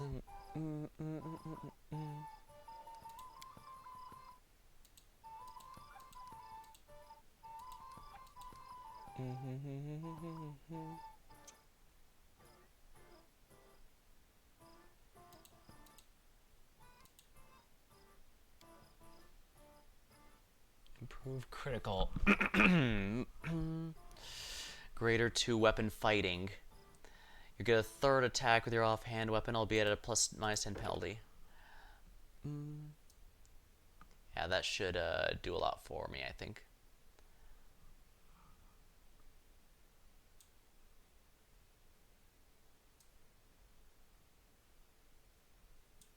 Stealthy checks.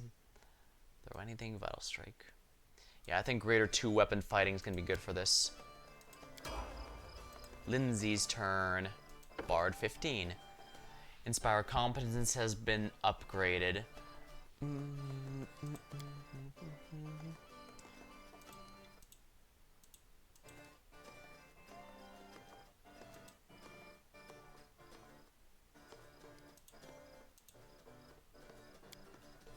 Choose a feat.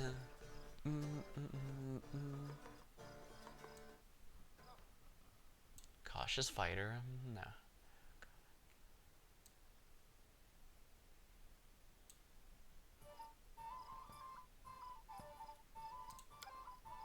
Trickery and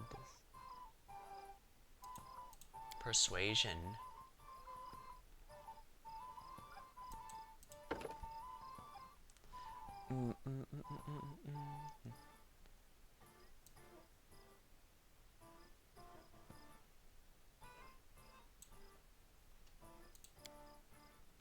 And a tier 5 spell. All creatures target here. Cloak of Dreams. Cacophonous Call. Mass. Phantasmal Web.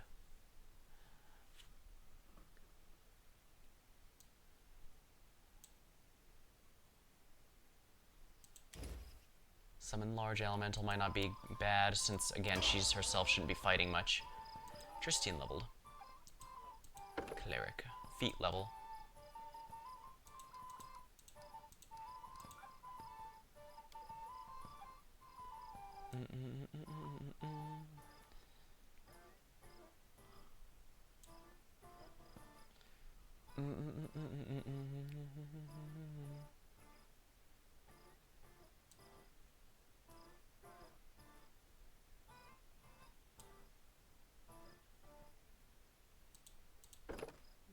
Yeah, greater spell penetration probably isn't half bad here.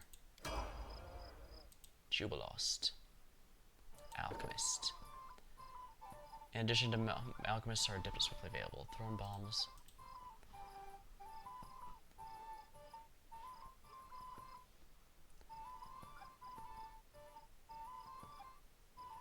Number of bombs each day equal to class level plus intelligence modifier.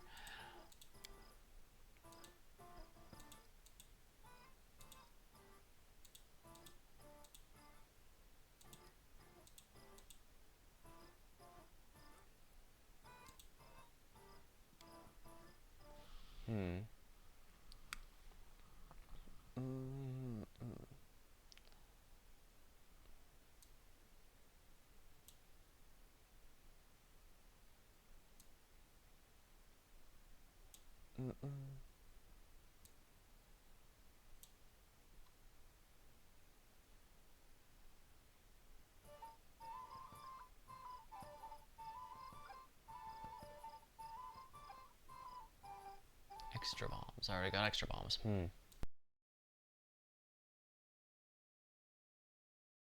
I know I shouldn't take too many extra bombs, but at the same time, I do go through them very quickly because of how much damage he does. Improved Iron Will. Honestly, Improved Iron Will is probably good since that's his weakest check, honestly. So a free +4 to it might be a rather ideal choice. I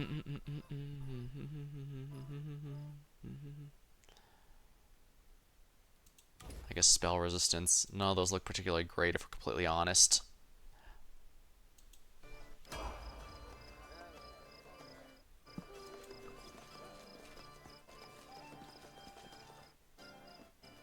Protective Aura.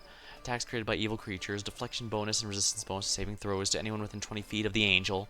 That is not far. Oh, he's been buffed rather well.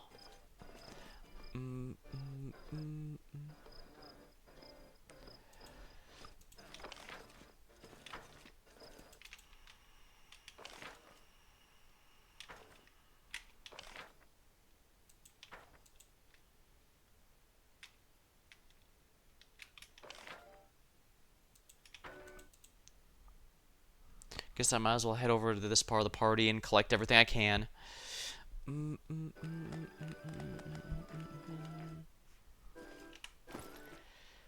Mithril Scale Mail. Enchant, that's just a +1 enchantment. That's honestly not very good. This one, though, Chain Shirt +4.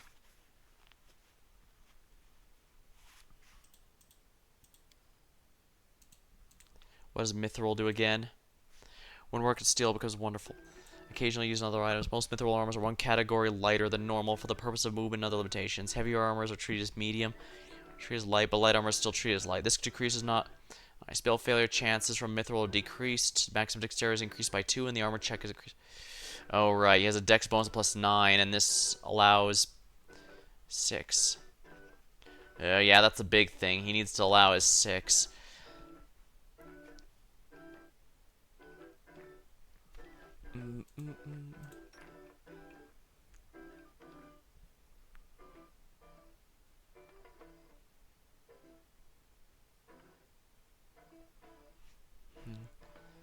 4 max dexterity. 2 less, but I think this...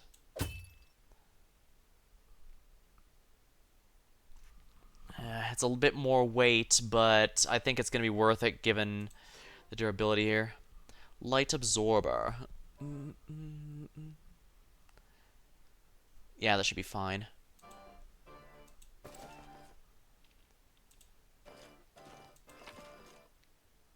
Path of Splendid Glory. Adventures call to them.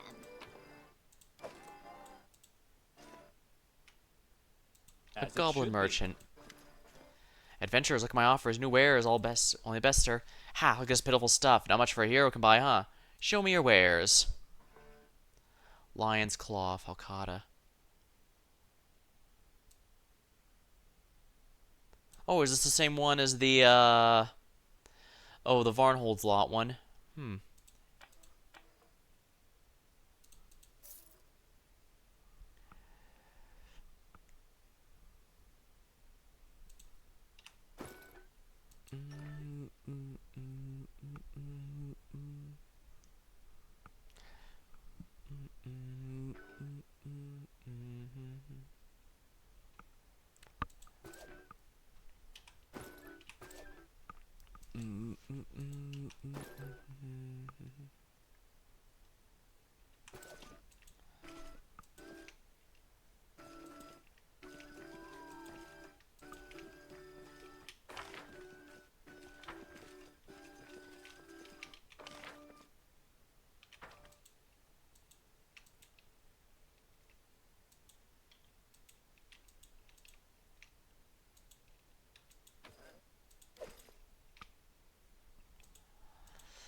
Best locks, don't miss your chance here. Barker.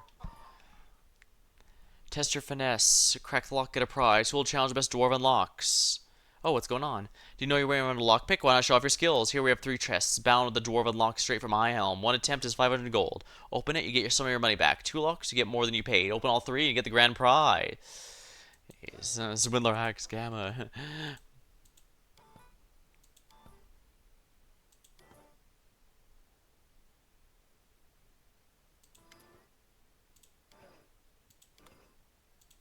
Knock ears. With ears. First lock is open, but can you get the second? Me? Did it without Second breaking lock it. is defeated. This Only the thing hardest as one hard as I remains. can. Hard lock, trickery. Oh!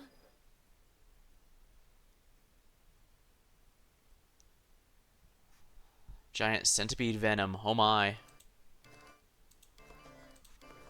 That must be a really rough one then. Well, to be fair, I don't think it's... I'll load it up and see. If it's another impossible one, I can do something for it. But I actually think... Right, I have Inspire Competence. That adds to skill checks. Anything is possible. Alright, I'll try them. Splendid. Applause, please. Anything else? I see something. It's just not my lucky day. Applause, please. Ah, darn. Wow. I'll roll a natural 1.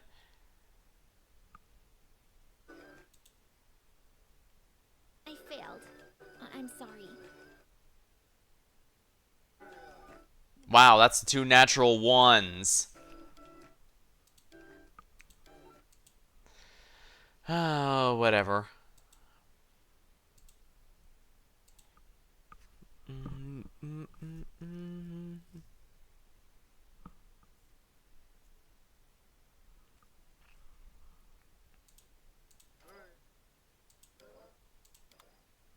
Just letting the ink dry. Applause, please. Here I am. And Lindsay was See. called forth. Knock ears. Anything else? With ears. Me see, me keep. I wrote it like I saw it. Applause, please.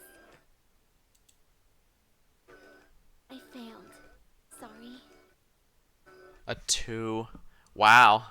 Difficulty 46. We can do that if we don't keep rolling the minimums. We should probably keep going until we get the grand prize at the very least. Shouldn't be too hard.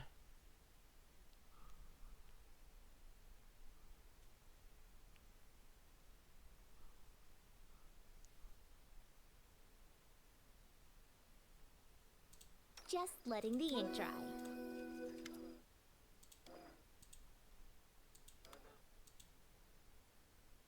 Applause, He's not please. left score. And Lindsay was called forth. Anything Me else? see, me keep. Applause, please. Applause, please. Can't believe it. He just popped the last lock. Only 1 in a million could do such a Adventures call thing. to them. 300 GP and also Trap Springer's gloves.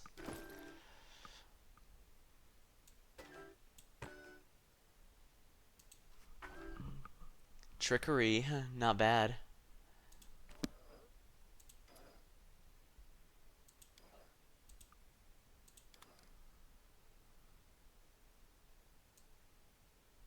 Congratulations on a splendid victory.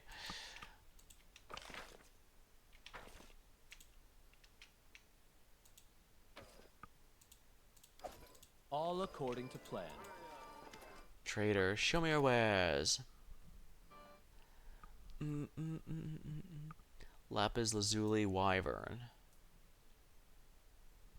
I'm not sure which of these would be usable by... I could probably teach these to Octavia just fine. Perhaps I should come back with her here.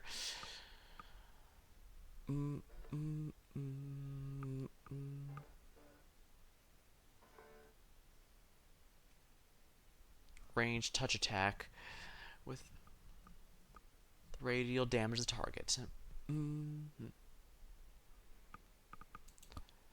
That does seem quite nice, but again, I'll have to come back later.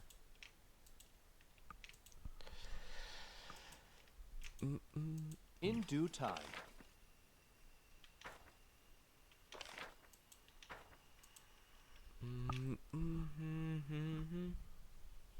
Guess we should finish off the tournament, and I may have to actually call it there. Oof, almost 5 hours. Not as late as I usually go with this game because I keep losing track of time, but it's still pretty bad late.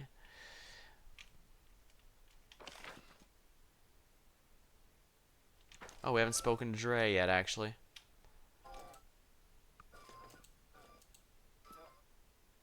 Oh, new face of the celebration. Pleased to meet you. Dre Yarns, High Priest. It's at your disposal. Do many Pitaxians worship Callistra? Of course, she's the patron goddess since its founding. The goddess likes our joyful town, and its citizens love her in return. If you ever visit Pitax, you'll surely enjoy the proud spikes of her cathedral, the most beautiful building in the city. Who might you recommend I meet here? Oh, there's many prominent people. My recommendation would be Animed. Many would give their lives in exchange for words for her. She's your Pitax's best singer and finest of its women. Callistra is the goddess of revenge. I'm sure many mention Irvetti in their prayers to her, and probably know the kindest words. You're well versed in matters both spiritual and political. Of course, it's not my place to say, hey, pray what people pray to my lady for, but you're right, many would wish revenge upon him. To be honest, our temple's only benefited from his rise to power. He isn't stingy with his donations, and the celebrations he holds are beyond praise. The king himself, though, his exorbitant pride is irritating. Callistra dislikes those who place themselves above gods. I won't be surprised if she teaches him a lesson sooner or later. That I could deal with, though. There's something else I would find harder and harder to tolerate. You see, the goddess patronizes bodily love, but only when given voluntarily. It's sometimes difficult for me to protect our young priests and priestesses from his unsolicited attentions. I fear he would find it hard. I fear to imagine how hard it must be for our beautiful Animate, or what Atalia must deal with. The king said to often mistake the academy for his personal harem. Oh, that's horrible.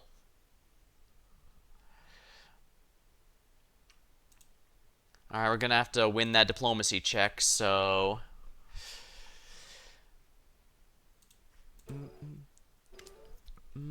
I've heard not exactly happy. Oh no, I have issue with his reign. He's a generous donor and celebrations beyond praise. The king himself, though.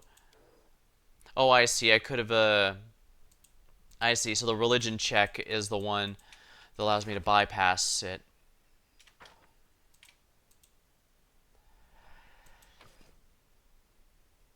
Precarious poison.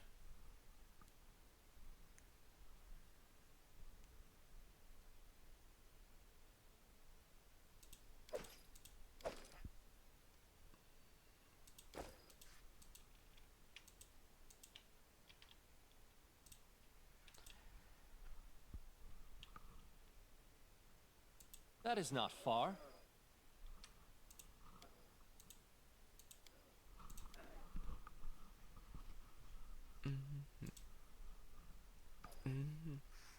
I'm ready to participate in the drunken melee. Then let us begin. It'll be splendid. Sounds like something Amiri is going to be great for. Oh, it's going to be forced to be me. Enemy approaching.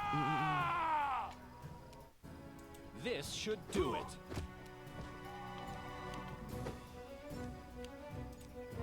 Ah. Oh. A calculated risk.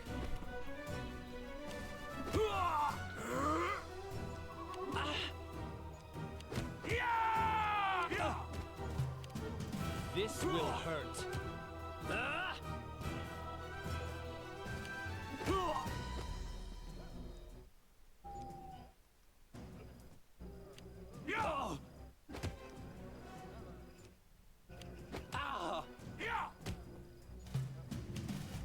Let's try this. I was hoping it'd let me choose someone else, but This should do it. I guess everyone has penalized stats. A calculated risk.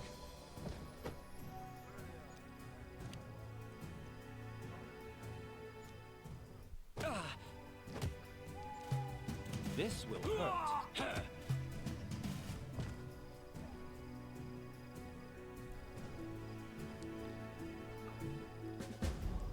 I did say who was a former show fighter. Learn the results of the tournament. Everybody's going to give a speech before the guests. Let's see what he has to say. I have the feeling this is going to end very, very badly, but the tournament's finished. I'd like to know who won. Your Royal Highness, welcome. Yes, His Highness was about to make a speech. Lords and ladies, another Rushlight Tournament has come to an end. I'd like to thank all of you who honored this event with your presence. My friends, I'm happy to see all of you, but I'd like to give a special welcome to one guest who found themselves invited here for the first time. Today, we had the Baron, no, excuse me, it's King now, isn't it? Of a majority of what was once the stolen land. Thank you for coming, my darling. I can call you that, right?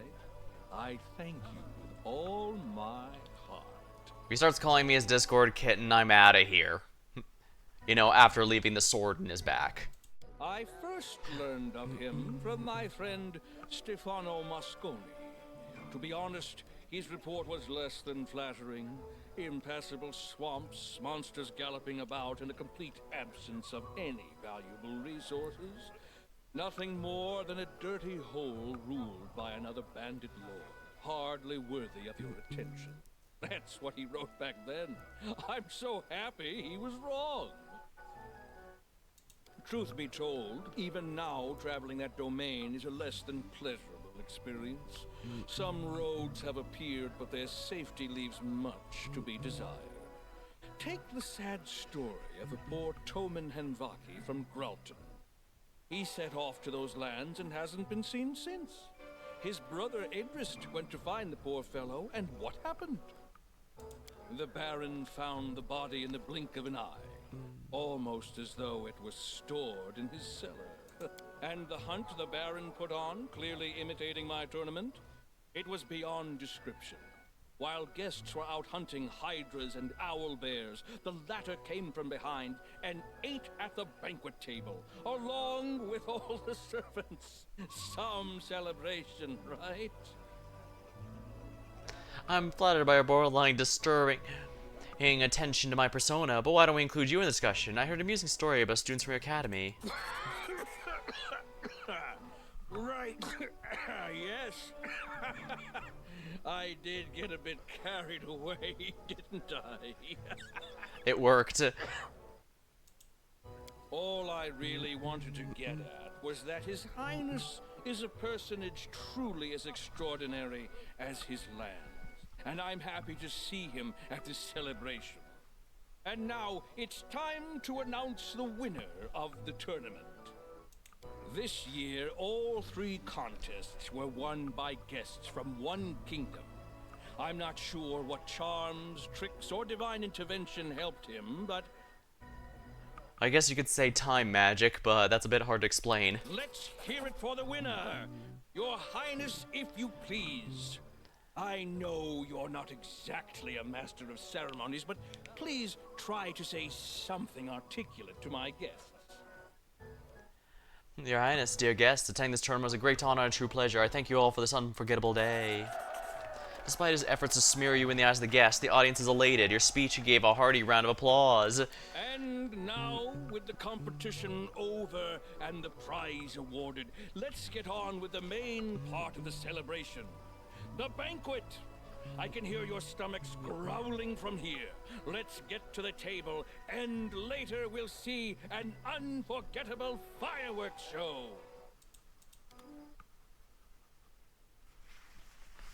Ah, lovely. That went well, surprisingly. I actually don't think I had to reset, did I? Oh, only once.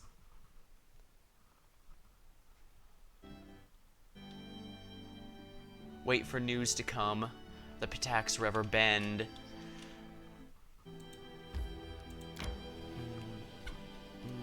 Luckily, we do move rather quickly in this area. Say what you will about the King of Pitax. Someone's in the road. Random encounter.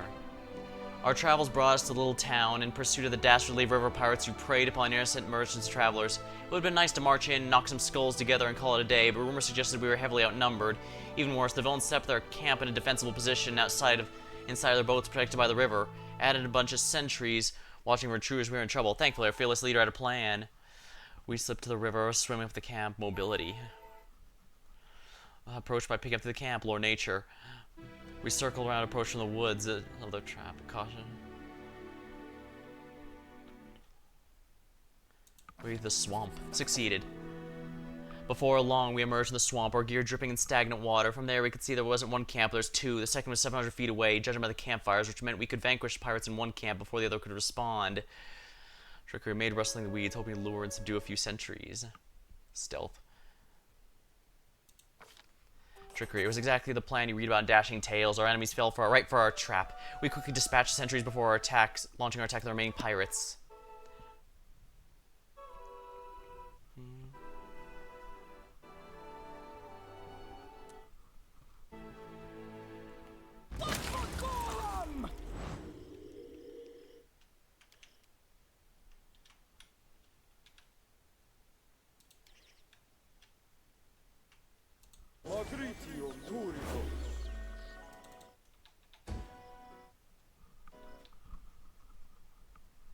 These guys should be pretty easy, I think.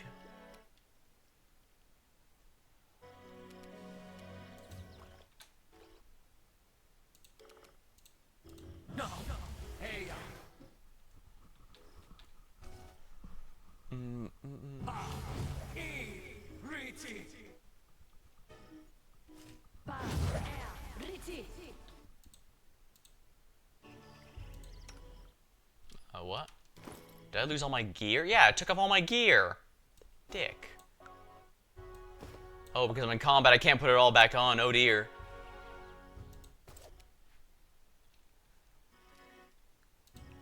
Fleeting glance. This is a free action, so...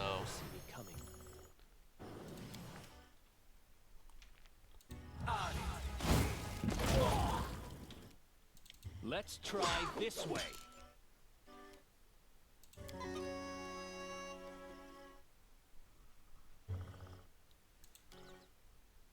Summon a large elemental.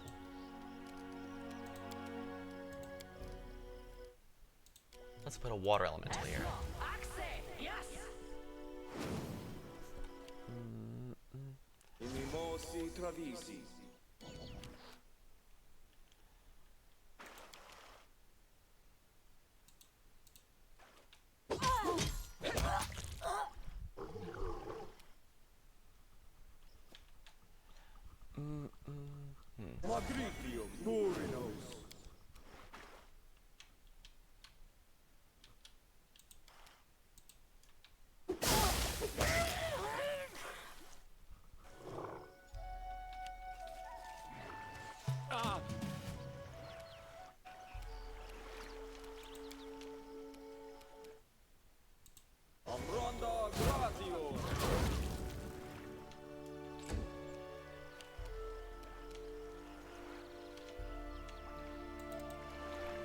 Good, they don't see knock knock, so we should be able to.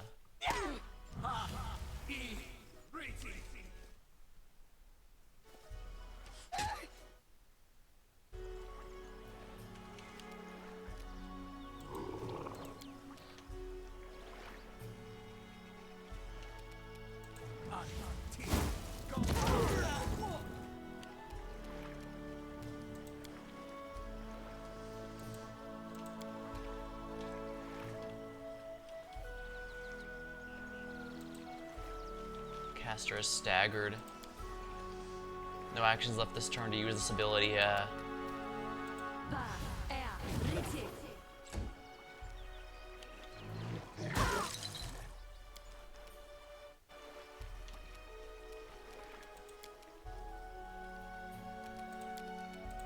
them apart!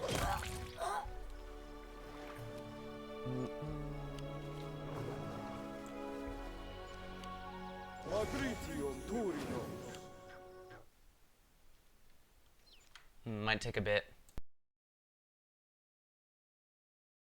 Oh, never mind.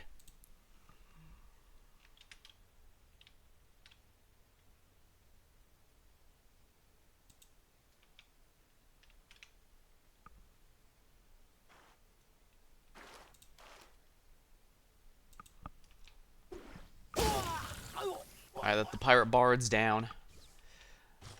Which means their buff is going to be ending soon enough.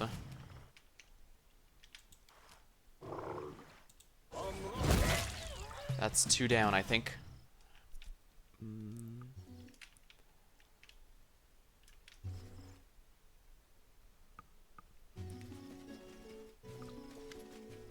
Renshala Vikari. What's going on here? Who dares attack my camp? The speaker is a suntan woman wearing light blue clothes with embroidered hair on arms and her sleeves. Well, this throws us some sand in the clockwork. The blue outfit and hair on indicate this is an important member of Song House Trade House, not pirate. In fact, I'd say it makes us look like the pirates now. She draws her weapon. I don't know who you are, and any patience I have to hear your excuses short-lived as you are. If you have something to say, make it good. Roll check past. Recall what you can about this woman's heraldry. The blue outfit and hair on signet indicate this important member of the Pitax, possibly the controlling family. Jofar Viscaria leads a trade house, and this might be his sister, Rashala. As you look down at the enemies you've slain, it seems you haven't attacked pirates. You're killing influential merchants. This is a terrible mistake. Well, the West just explain quickly. We heard a band of pirates camped here, and we're to chase them off. A playwright convinced us to hunt pirates. The adoration of the common folk. Succeeded. I understand how appallingly stupid that sounds. Yes, I'm Recall of the River Song, not a pirate. More specific, who put you up to this? Playwright Ilmar. That man writes down dramas for a living, and you trusted him. What kind of fool do you have to... She trails off. Wait. I was warned you might try something like this. Judge Colvin may be a bastard, but he knew you'd attack my convoy. Give me a good reason to throw a corpse under. This is clearly set up. I have nothing more to add. Either believe me or don't.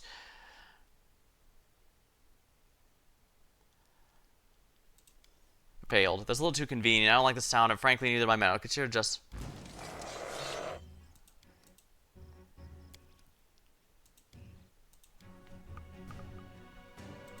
Hello, Infinity. Yeah, this is a huge thing I'm gonna have to deal with.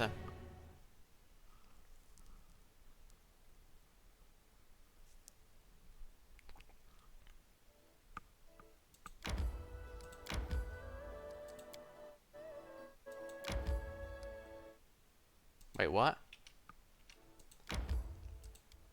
Oh, right. The game took away all my gear for that fight. For some stupid reason.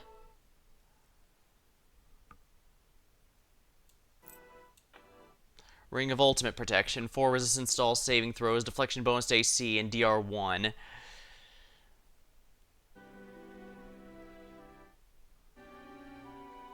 Don't need... Yeah, I don't need room of proficiency anymore.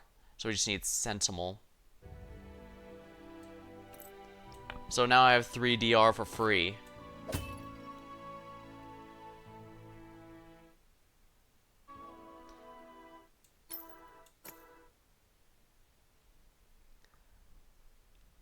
Dodge bonus.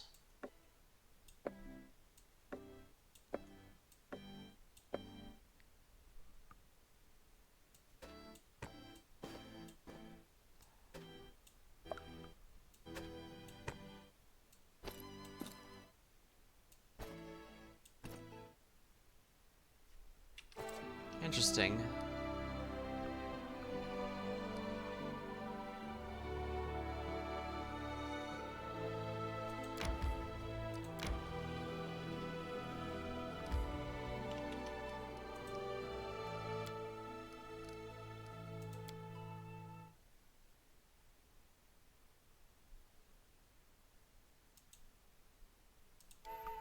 Alright, where's this lead here? I'm probably going to be calling it a night soon. This has a lot of things that I really can't afford to be dealing with right now.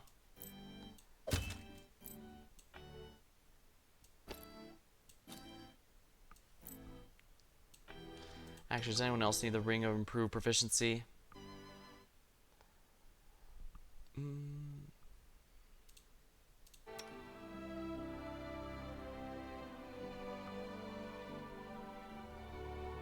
Defection bonus to AC.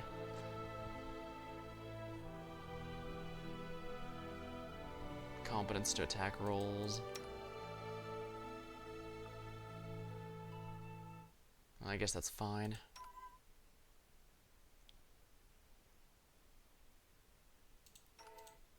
I don't have that many melee characters now that I look at it. Huh.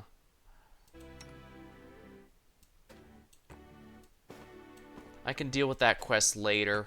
I was not expecting to have to pass several diplomacy checks there because 5 in a row, that's just begging for one of them to fail and ruin everything for me.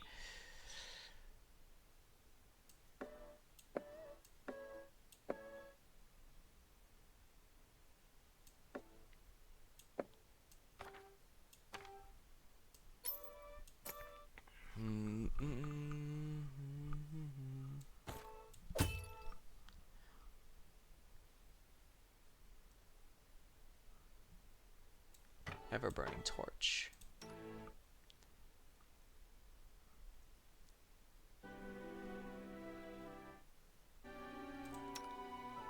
Chain lightning. Fiery body. Nope, we can't learn either of those, unfortunately. We should probably head back over.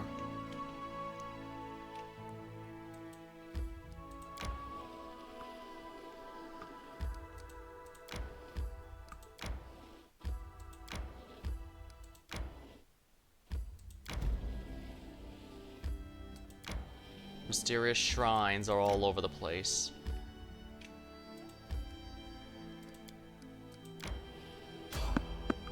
We're gonna have to get into a fight, aren't we? I guess I'd rather get into a fight now than have to worry about it later. Time's not waiting.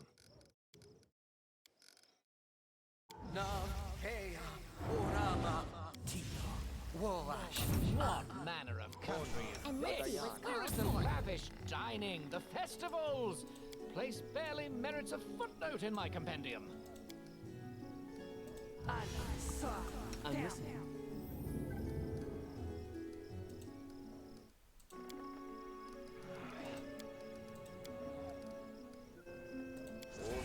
Protection from electricity, Camilo. What's new? I shall end this suffering. Elder Wind Elementals.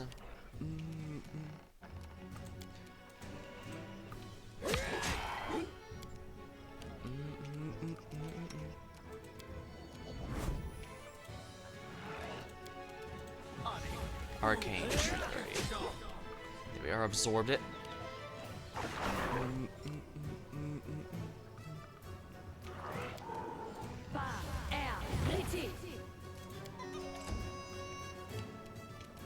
Knock knock used to lighting enemies on fire first. Tristan can buff and debuff them.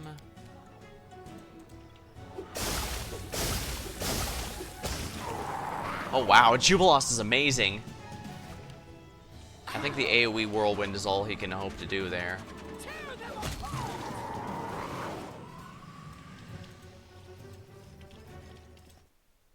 Elementals sadly don't drop anything, so guess we just need to go home. Survivor. Live through 100 random attacks. Yeah, we're still a ways away from that one. We don't go through nearly as many of those as we do opportunities, and yeah. Wicked hill, wicked field.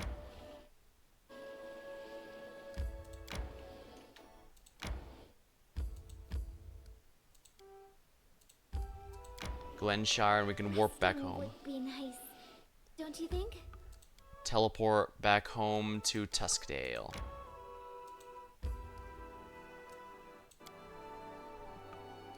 Main square. As soon as I get in, it's probably going to... As soon as I go to the throne room, I imagine there's going to be plot development, so let's sell all of our items first. We can put the food away in storage later.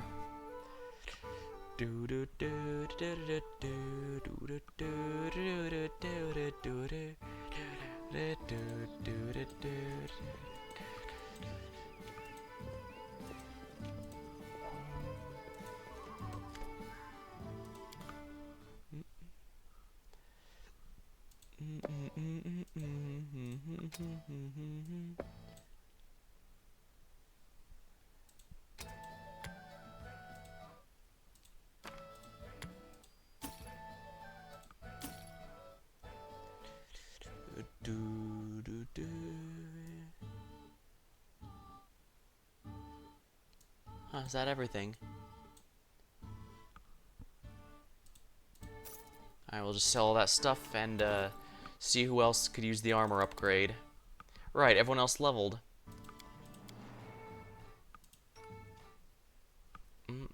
Breastplate 2, medium armor.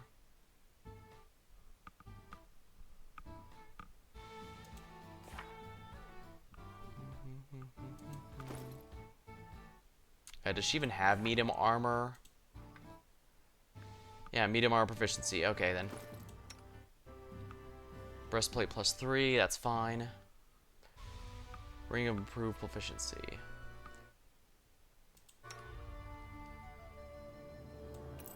There we are. Deflection bonus to AC, bonuses.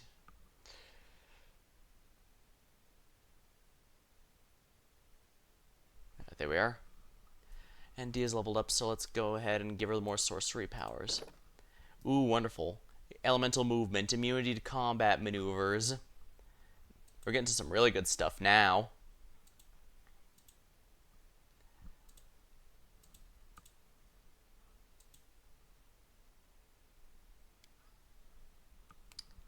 Alertness, allied caster, combat effects is deceitful. Lightning reflexes, improved iron will.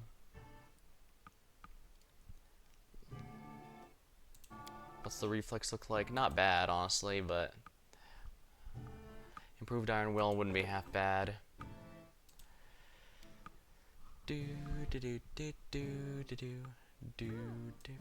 Cone of cold.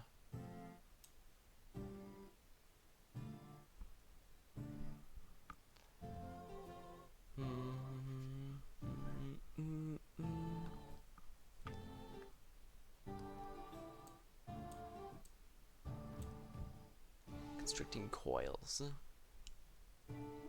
Save each round. Feeble mind. Acidic spray. 6. Acid fog. Disintegrate.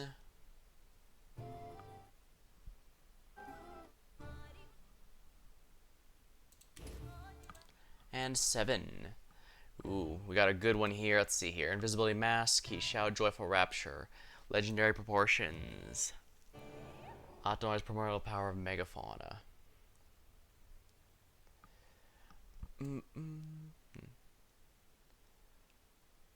Strike elemental body. I already have that one. Plague storm.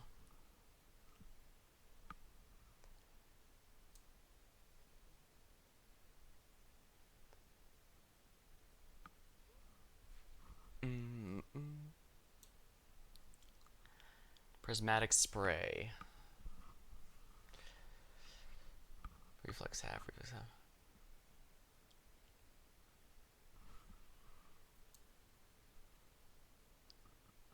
Caustic eruption, banishment, invisibility mask, joyful rapture.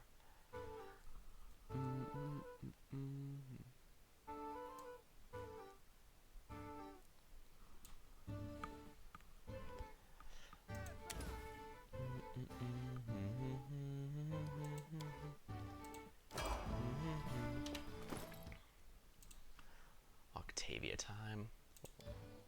Actually, let's level everyone else first. Magus up. Do do do do do do do do do.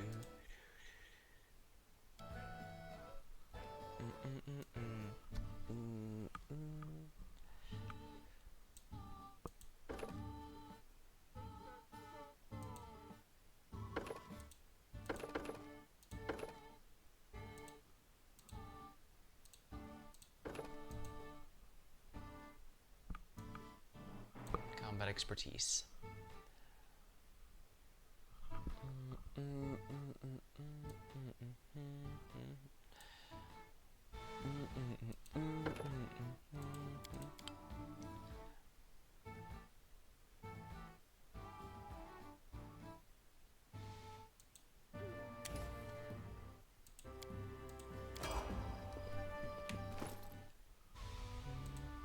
Harem time.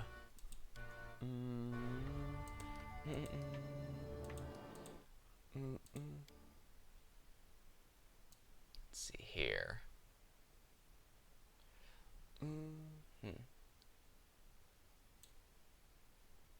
Selective channel. Will.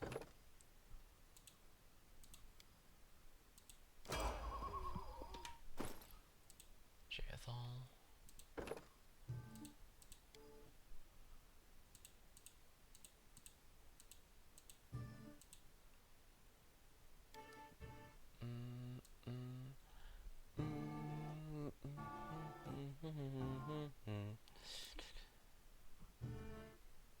Three additional rounds.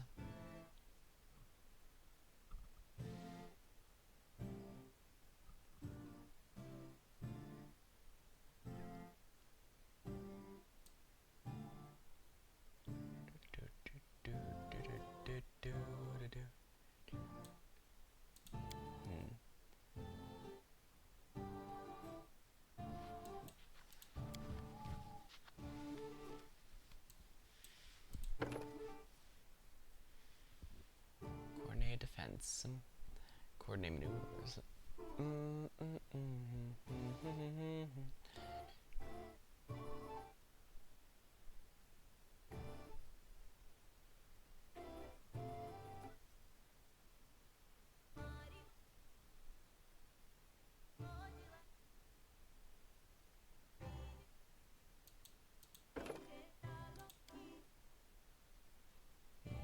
5.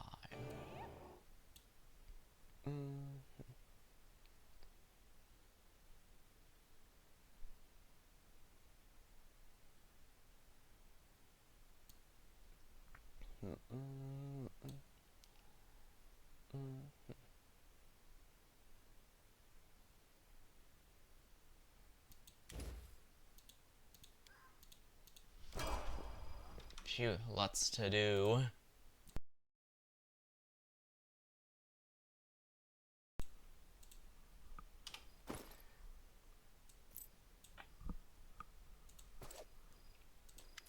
Alright, I can sell this ring since I have no more need of it. Wait, 2,000. No, that's, yeah, it's because it's a +2, not a +1.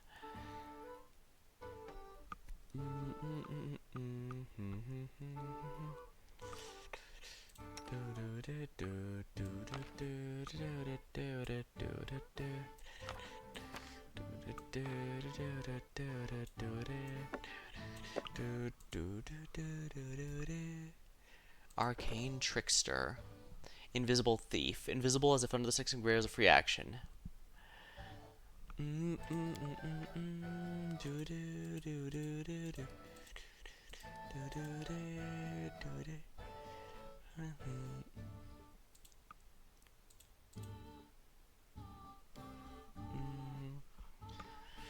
Greater spell focus.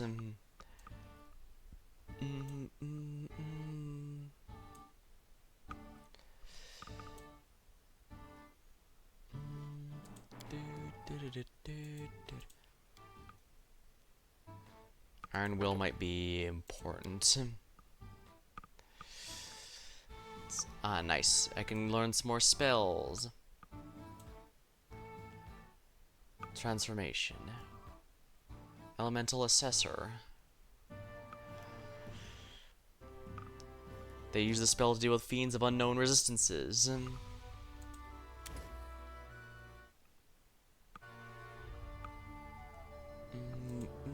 Transformation.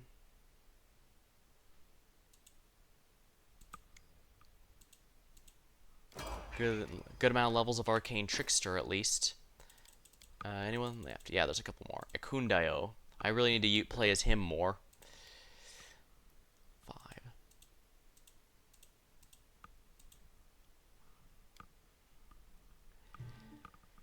Alertness, blindness, back to back. Dazzling display. While wielding a weapon in which you have weapon focus, you can perform. Okay, no, that's not innate. It's not an innate thing attached. I have to choose it. So,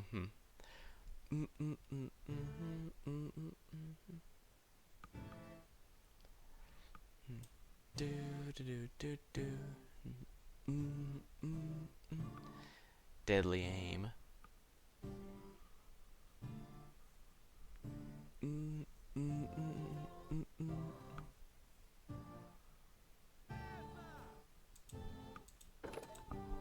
Favored enemy. Fae. We're fighting lots of Faes. That's probably going to be quite useful. Favored enemy.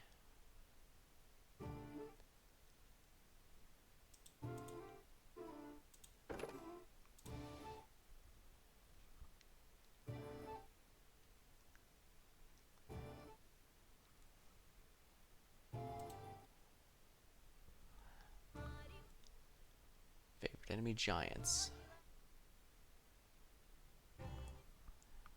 In addition, at each interval, may choose any one favorite enemy increases to +2. Also choosing an associated subtype.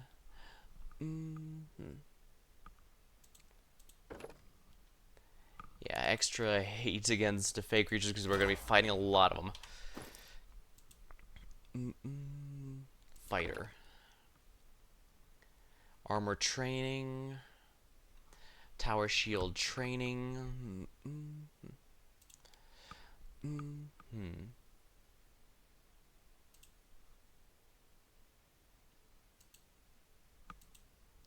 There. Over 200 HP, sheesh.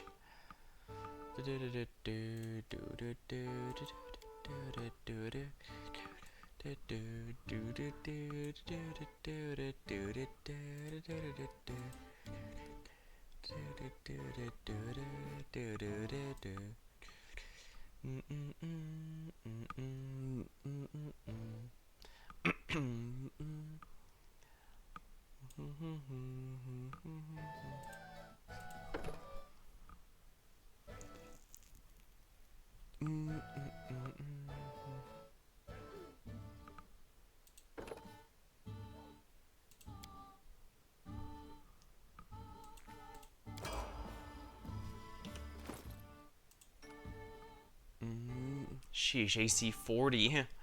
That's pretty absurd. Alright, I think everyone's leveled now. That's good.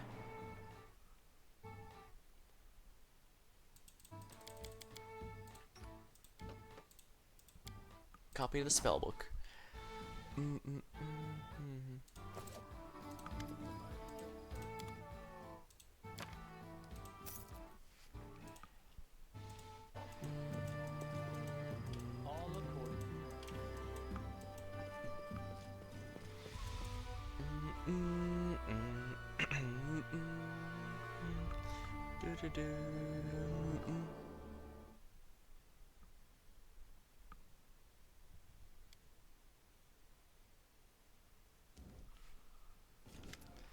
Oh, Lindsay's added glitter and nostrils flare with rage. Such insolence, unforgivable, monstrous, unimaginable insolence. What happened, Lindsay? The royal throne. She whispering silent points to the far side of the throne room. That is unexpected. I'm surprised by your self-control. If I were you, I'd go on a rampage. Shameless scum. How could they rob the royal palace while the king is still alive and well? In fact, our case is blatant and extraordinary, but hardly exceptional. Word on the street is local population becomes sick and tired of thieves. They break into people's homes, bypass locks and latches, and steal everything. Now the scum has the guts to meddle with royal property. We need to sort this out before they steal the whole kingdom, a brick at a time. We need back your throne. It's shameful. Alright, see you later, Infinity. I'm probably gonna sign off after or once I get this quest done. So, I really hope... In your opinion, where should I begin this? You should start by interrogating potential witnesses. I think Captain of the Guard was in the palace when it happened. He was one that discovered the throne missing after all. Then go to the city. I heard Smith was robbed recently too. Maybe he can give you some clues? Oh, I talked to the trader too. He might have some hints as to who may be selling stolen goods. One more thing. Don't forget to visit the innkeeper, who's better at gleaning information from troubled locals. Oh, if I manage to catch the thief. Whatever your upcoming plans are, retrieving the throne must be top priority. I dread to think how loud our neighbors would laugh if they learned of this disgrace. Yeah, they took the whole damn throne. I thought that thing was quite literally nailed to the floor. What were my guards doing? Well, you weren't on the throne at the time it was stolen. Our guards are trained to guard people, not furniture. Sure, the throne was stolen while you were sitting on it. Things would be a lot worse. That's not much consolation, though. Time to get going, I suppose. The runaway throne. Professor, I can't believe you lied to me. Don't try to deny it. I heard everything. You covered for the bullies and it wasn't Iravetti, it was Italia. Lindsay, calm down. I didn't deceive you. You never asked about the circumstances, remember? I know it's a sensitive subject. I may not have been good enough student to be one of your favorites like Alandi, but I do remember the basics, like the 7 types of lies. And I definitely remember your lecture on lies of omission. You wanted me to write a book about the atrocities going on in the academy, and you left out a pretty big one, that you never told a student died because of you. What other sensitive subjects are you ignoring? Lindsay, I beg of you, please explain. Ibald, is this true? Yes, Your Highness, I'm afraid it is. As I devoted my attention to developing the talent, I neglected their moral development, and this led to tragic results. But with all respect to Headmaster Gitarin, I don't believe in incorrigible villainy, especially not at such a young age. Shaylin teaches us not to renounce those who stumble, but give a chance to reform. I traveled to your lands in hope of a new beginning for my students and myself. How much of what you and Lindsay wrote actually true? There's no direct lie, I admit that. In some cases I might have concealed or misrepresented, but believe me, it was with noble intentions. Iravetti's atrocities are no secret to anyone. This book may bring about the fall of the tyrant, but I cannot allow the Academy to perish alongside Iravetti. There's too many innocent and wonderful artists, poets who have been tainted. They stand to lose everything if we publish truth in its entirety. So simply put, the book's full of lies. Your innocent colleagues are pandered to Iravetti, and you want to shift all the blame onto him alone so they come out clean? What I want is to protect the what little good King Iravetti brought to this world. The Academy's more than wrongdoings and bullying. It's to make up many brilliant artists who have the potential to change the world for the better. Should we freely trample flowers for happening to grow out of a muck heap? Lindsay, what do you think? I don't know. Teacher, you told me so many times the world isn't made of things, it's made of stories. We ourselves are made of stories we tell. But shouldn't those also be true? You said people were essentially animals who love stories. Do you mean that people are just lying beasts? Well, what is the truth then? Precise statement of past events? We're not news shanks or historians bound to precision for the sake of it. A bard must take into consideration the story will affect the audience. Truth and fiction are our materials. They're as valuable to us as rough marble to a sculptor. The same story used to evoke anger or fear could be turned to inspire bravery, love, and hope. Both versions told in full truth. The events of the base of the story aren't what's important. What happens is what your listeners take away from it. I don't know what to do. I want to burn the manuscript and start over. Start with the whole dirty truth.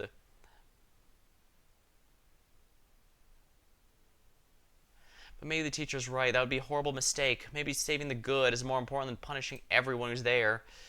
Eobald, we have to preserve it. Think about it, even with all the drawbacks recruitment started. I think Eobald was a student who died. No one will ever see his creations. Right, Lindsay, Shaylin teaches spare villains as long as they're repentant, but nothing teaching speaks opposed to keeping their careers.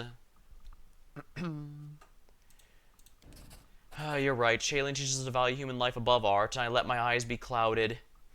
Who am I to put the work of my favorite students before people's lives? How many creative artists does the world lack because we encourage their attackers? I'm sorry, Lindsay. Your taught your old teacher a lesson today. We'll rewrite the book. I hope the manuscript takes less poetic license. I don't want him...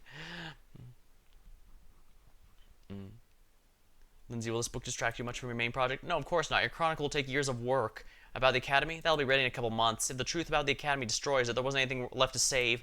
Come on, teacher, we have left work to do. And you, pack up and leave. I don't want to say a single word. I have no interest in your excuses. I never want to see you again. Alandi shuts his mouth and swallows response. With a nod, he leaves. I believe I've had an idea for the next chapter.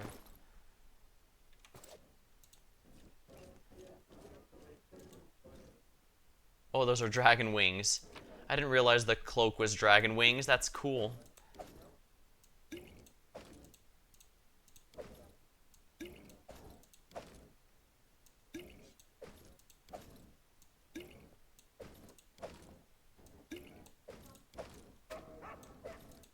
Vegetables, oysters.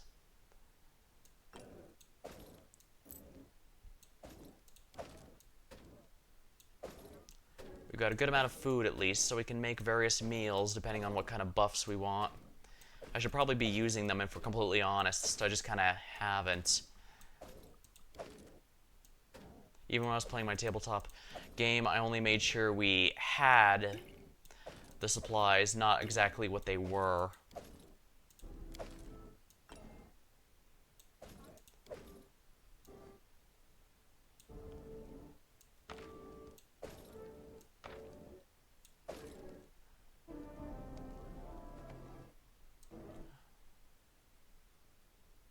Where's the alcohol?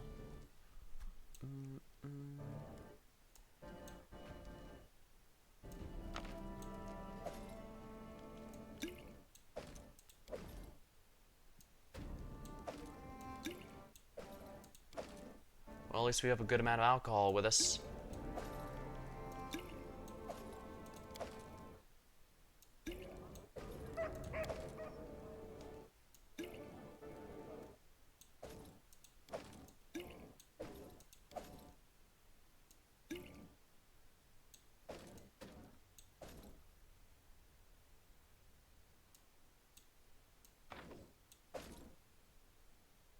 Alright, Storyteller will buy this Sky Steel here.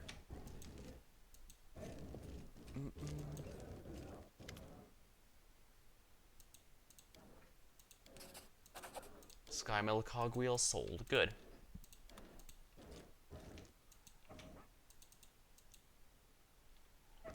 Guess I might as well save here and figure out what to do next. But first things first.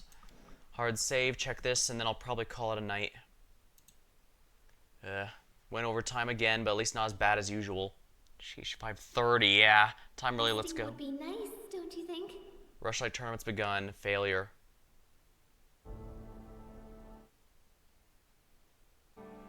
Wait, what? The king didn't make it in time? What do you mean?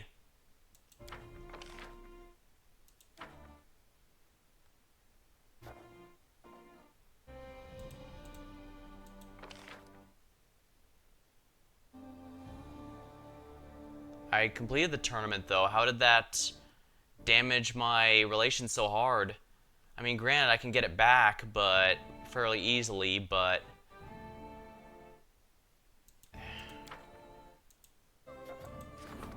Rulers competition.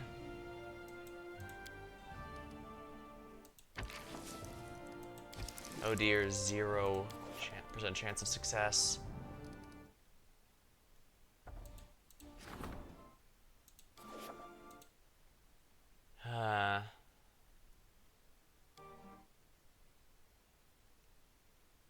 Oh, there's a little stool there.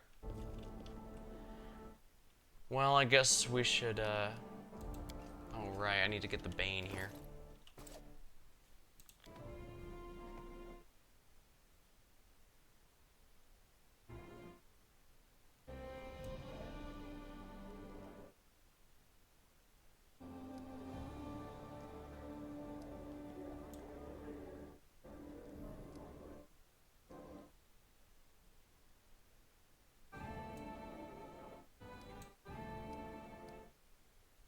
Probably don't specifically need the shield anymore, but...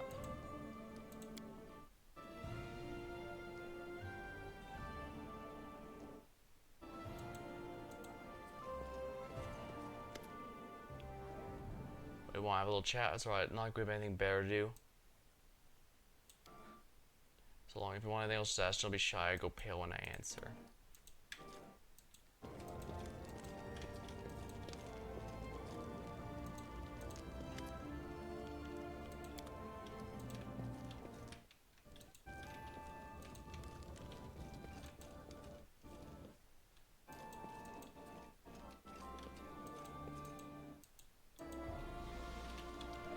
We're just gonna call it here. Alright, until next... Well, lots of things have fallen to my lap all at once. So it was supposed to be a fun tournament, it's led to a lot of problems, so... until next time, thank you for watching, hope you had a good time, and I'll see you later. Ooh, I even sound exhausted.